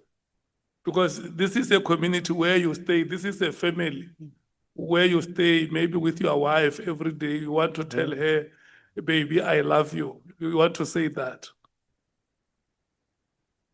And then she looks at you and say, you, commissioner, your children, where they go to school, their peers are looking at them and say, no, these are the children of a police commissioner who receives money from a shady character. Chair, I was receiving money and I regret and I feel so bad. What do you want to say to the people of South Africa? If we say no, we give you 5 minutes to, you want to say no, you want to present yourself as a conscious person, as a conscious law enforcement officer. They say no, talk to the Republic. What will you say to them? What will you say to your family? What will you say to your street? What will you say to the community where you belong? Or maybe even your fellow colleagues at work? What do you say? Where is the spirit? Chair, it doesn't even need 5 minutes. I regret it was wrong. You see. And as I've said, that conscious regain, you see, but I'm in this field. I choose this field. I didn't go that side because I want to fight this. You see, and I've learned that in life, you don't just associate with anyone. You see. I know that it was before, it was time of challenging, but the money comes from where, you see, and my conscience says, I must humbly apologize and feel that I'm wrong. I don't have a better way. One is wrong, you see. Okay. Advocate Kawaza. Thank you, Chair. Chair, I just have a few questions. I thought that you were on track and I would not ask any questions. They relate to the chronology, just so that they are on record. Commissioner Mkhwanazi, this is relating to your relationship with Mr. Kat Matlala. There's just 2 events that you have not placed on record in terms of timelines. So I'll just go in the order that Chair went and confirm with you. So you say that you met Mr. Kat Matlala in 2021 at his offices. That's when you met, okay.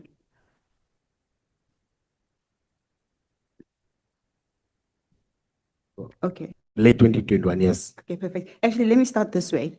When did you have a fallout in your relationship? Do you know the date? No. For the past 2 years, we have not been. 2 years being, so we're in 2026. 2023. No, let me go 3 years because it's Yeah, 2026. so From 2023. Yes, there was no communication.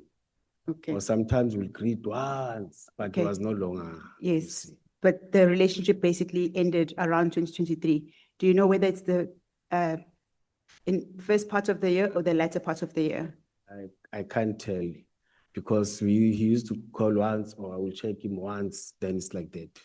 Okay, Yes. but it's around 2023. 2023, yes. Okay, so you say in 2021, you met him at his offices, and then in April of 2022 was the State of the City address. Yes. Yes. When did the funeral of your family members happen? Late 2022. Late 2022. Yes, it's part of this bundle. Some of the photos are The dates are not. That dates. Yes. I don't. I'm just putting this evidence into the record because it does not form part of your statement. Okay. Yeah, it's All right. September, October, or August, So, September. Or But August, September. Okay, that yes, actually is perfect. I'm going to leave this thing that It's- dates here. Yeah, no, it's fine. You can read it in. So the chronology goes as such. 2021, you met Mr. Matlala at his offices. Yes. In April 2022, was the State of the Nation of the City address, Yes. where you used his VIP security.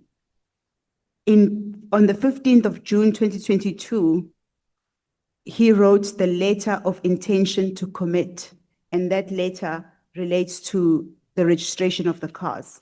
Is it 2022, not 2021? Yes. No, 2022. it's 15 June 2022, Oh, yes. and that is at JDM 18. And then subsequent to that, after that letter was done and submitted for the initiation of the process to register the cars, in August, September of the same year, 2022, he then gives you money toward the funeral of your family members. Yes, towards Do I the have end of the year. Yes. But So that is the sequence of events. Yes. Just to close that off. So in relation to the question of whether there was a conflict of interest, he was already doing work for the city because earlier in that year, in April, he was at the State of the City address. You've agreed Yes. that it was April 2022. He also then did another business transaction in the sense that his cars would be registered under the city in the form of a donation. That was 15 June. And then subsequent to that, you then receive money for your family members because that was August, September 2022. Yeah, it was late 2022. Yes, but it's still the same year. The Yes. timeline is still within the same year. Okay, but that's the sequence of events. Yes. All right, I just wanted to just confirm that. And then I'd like to go to paragraph 46 of your latest statement as commissioned and signed this morning.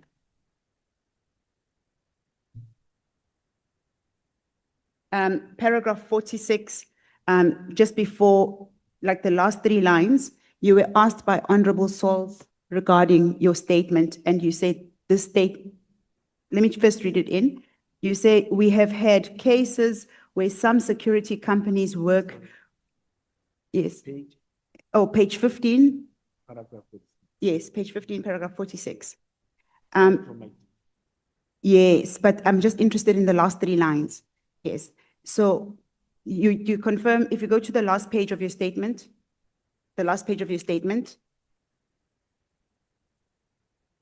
yes, it is dated 22 January 2026. Do you confirm that this is this morning statement? Okay. At paragraph 46, the last 3 pages of the latest statement, It reads, we have had cases where some security companies work with such illegal minors. To that effect, I have photograph images to confirm same.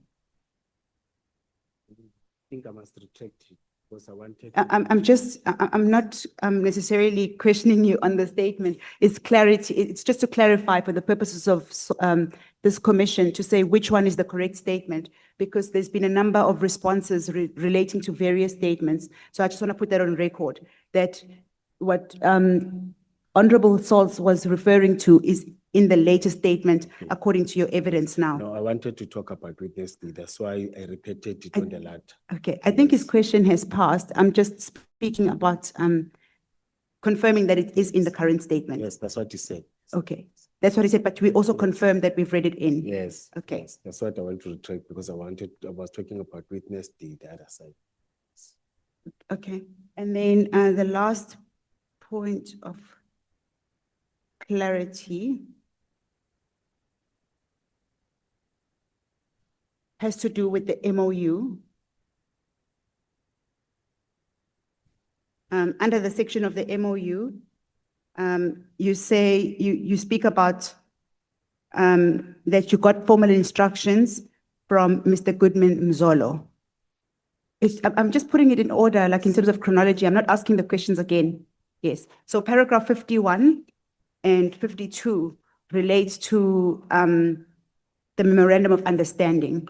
No, paragraph, no, with Mr. Mzolo, as I've said that it is the to-do list, which is talking about the SOP, not MOU.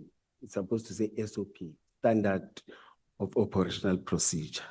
Okay, Yes. but your complaint about what you were surprised about, you were then subsequently suspended for, Yes. right? And that letter is what we were reading earlier Yes. at JDM 9. It relates to issues that had to do with the MOU. It is to-do list, Standard Operational Procedure. So it was not in respect of the MOU. Yes. Okay. So that's why I've even attached it. It's writing to-do list. No, I'm talking about your suspension. No, when they suspended, they included everything out of blue lighting. Okay, then finally, the last one that I have, because I don't want to take up too much time, has to do with paragraph 64. I'm just reading it into the record because one thing that I think we omitted to do was to deal with the timelines. And also just to complete off some of the evidence. Paragraph 64 talks about Sintel, the company that had also donated cars to the city. Specifically at paragraph 65, upon your return from suspension, you say, upon discovering this, I made a decision to discontinue the use of these vehicles by our EMPD officers. The proper procedures had not been followed. The officers were not covered by insurance, and the vehicles were being utilized without the city and proxy's knowledge or authorization. So I just have just two short questions of clarity. Okay. Yeah. In respect to that. Yes. What were the specific issues with insurance? Because we don't deal with them in the affidavit. Yes. You can't drive a private vehicle as an officer. If you get injured, you can't execute duties of policing driving a private vehicle. Because if you get injured or something happened, accident or incident, they're not covered in terms of that. So the cars that are donated, that you were talking about, SCAT was in the process of donating the cars for them to be registered. Are those not private vehicles? But immediately when they're registered. So there was an issue with registration. They were not registered. Yes. Okay. And what was the lack of authorization? So you have a letter from, you said, you testified that the only person within the city at the time who was dealing with registrations is Mr. Steyn. Even now, yes. Yes. So you say that Mr. Steyn had not authorized the registration of those cars. He doesn't know anything. He doesn't know anything about them. Okay. But also I must mention that the matter, the council is investigating the matter. because I forwarded it to council. So it's under investigation and there's yet to be a report. Okay, I just wanted to close off those final questions from your testimony. Thank you, Mr. Mkhwanazi. Thank you, Advocate. Thank you very much, Chair. I think I have come to the end of my part. Advocate Aransa. Thank you, Honorable Chair. I don't have any questions. Thank you. Thank you so much. Honorable members, we have come to the end of the proceedings. Honorable Skosana. I know you are benevolent, Chair, as always, and I'm not going to take your advantage on that. I'm not going to take an advantage of your benevolence.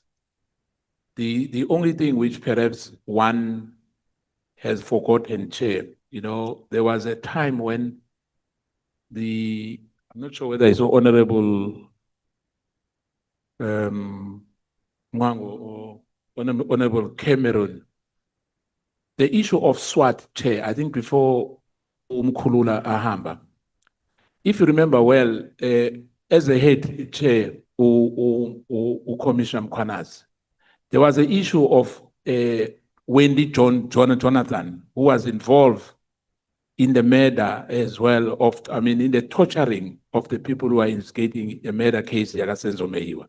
Do you know about that? From Kuwe lapha kuwe, EPMD. I was suspended that time. Oh, but do you know about that case? I'm following it in media. Is it true? They participated, but I was on leave. I don't know which procedure that they did because I was suspended. No, I was not suspended. It was during the time of COVID. I was on a sick leave, I remember. So you never follow it up? I know about that. I know. So you never follow it up, that matter? No, there are people who are dealing with it. There are people who are dealing with it. Those commanders, those seniors that were part of that, they're always in contact with the courts and going to courts and with those members. Ngiyabonga, Chair, that tells you that Mkhwanazi wasebenza kakhulu ngoba kunengi okumoshakele, Chair. Sekuyabonakala cha ukuthi lento kaSenzo Meyiwa imoshakele, kunabantu abaningi who are involved in this matter in terms of security agents, like into yaka Mulife. Thank you so much, Chair. Who's Mulife, sir? Sorry, if I may ask. Talking about ukumoshakala njenge case yaka Mulife, there were a lot of security agents, not le ngikhuluma ngayo. Mulife yamazi mzange? No, that's why I'm asking. Ukatiso Mulife. Oh, I know the name. Yeah. Hey, thank you so much. Thank you. Thank you.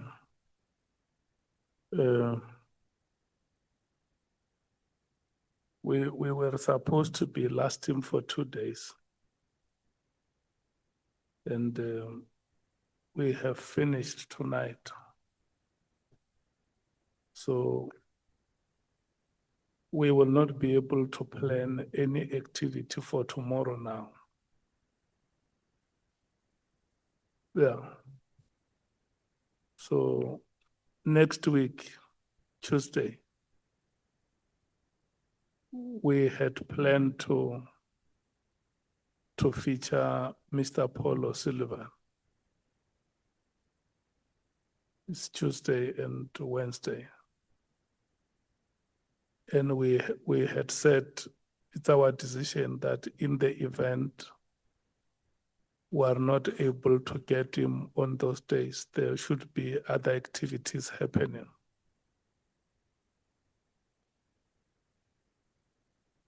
Am I correct, Mr. Tejana? Correct, Mr. Tejana? That's correct, Chairperson. Will we be able to confirm by close of business tomorrow what will be happening on Tuesday and Wednesday? We have public submissions that must happen. We have an engagement with those civil society organizations that have made applications to us. So if we are going to have them, if we are going to have Mr. Paul O'Sullivan on a Tuesday and Wednesday, it's okay. If we don't have him, the public submissions and civil society organizations that are appearing should know and have that information by close of business tomorrow. Am I correct, Nicolette? Yes, Chair. Yes. Yeah, we will leave the matter between you and Andile, Mr. Tejana and Ms. Van Zyl to confirm by close of business tomorrow week. We must not miss those 2 days next week. The goals of winning the match are scored in the dying minutes of the game. We no longer have time on our side. From next week, Monday, the committee will be left exactly with 10 days to conclude the hearings. So if we can make sure that those days are used optimally, we must not miss any of them. Yeah.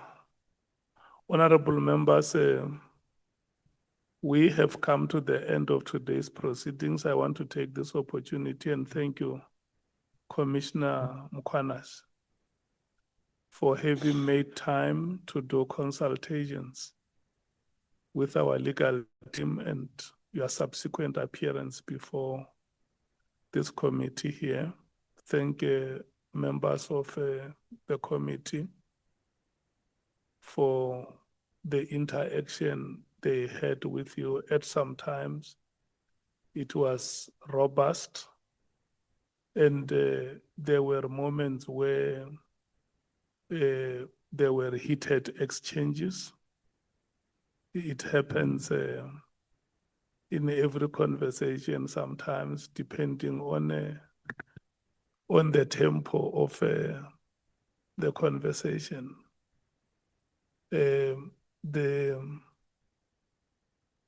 The staff of Parliament, we can't stop thanking you. I have been told that in most cases, we remember the player who scores the goal, but we often forget the player who makes that decisive pass. As we sit here, members of the Ad Hoc Committee, there is a staff of Parliament that works behind the scene. When we arrive here, the venue is prepared, the venue is clean. Documents have been prepared for us. So we must thank everybody, security of members, well arranged, and time to time, security officers are on their toes to ensure that everything runs very smoothly. The communication section is here with its setup, making sure that South Africans are able to follow the proceedings. They take pictures, they post on social media, on Parliament media platforms. We must thank all of you for the sterling work that you are doing,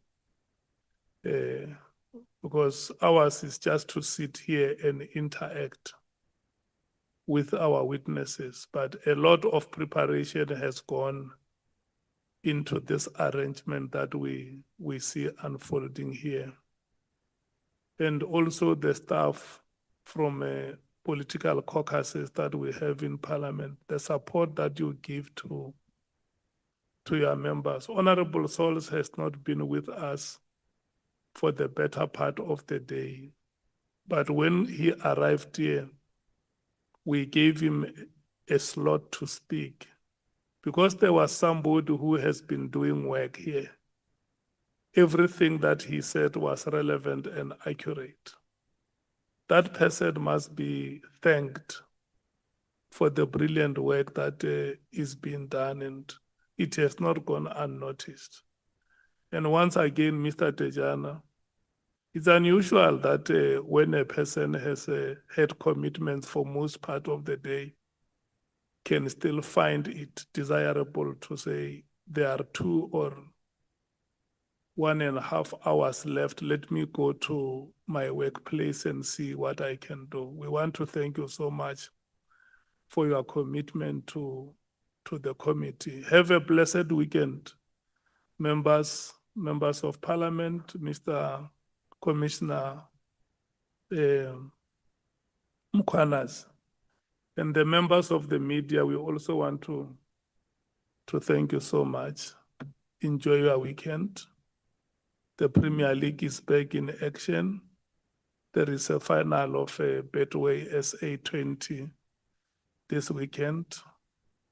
I hope the best team will win. I cannot tell you which team I'm rooting for, but I know the best team. They are very impressive players, very young players in South African cricket who are eager to take the stage. So yeah, the Champions League as well is back in action. So there is a plenty. We want to thank you so much, honorable members. May you please, Mr.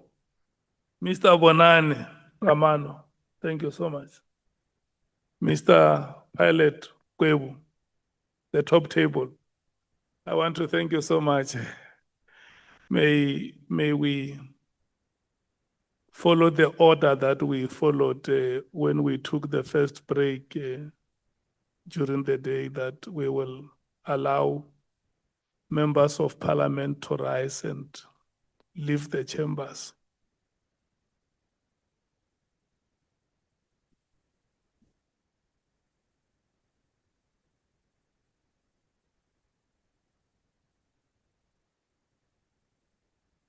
And the legal team can follow them.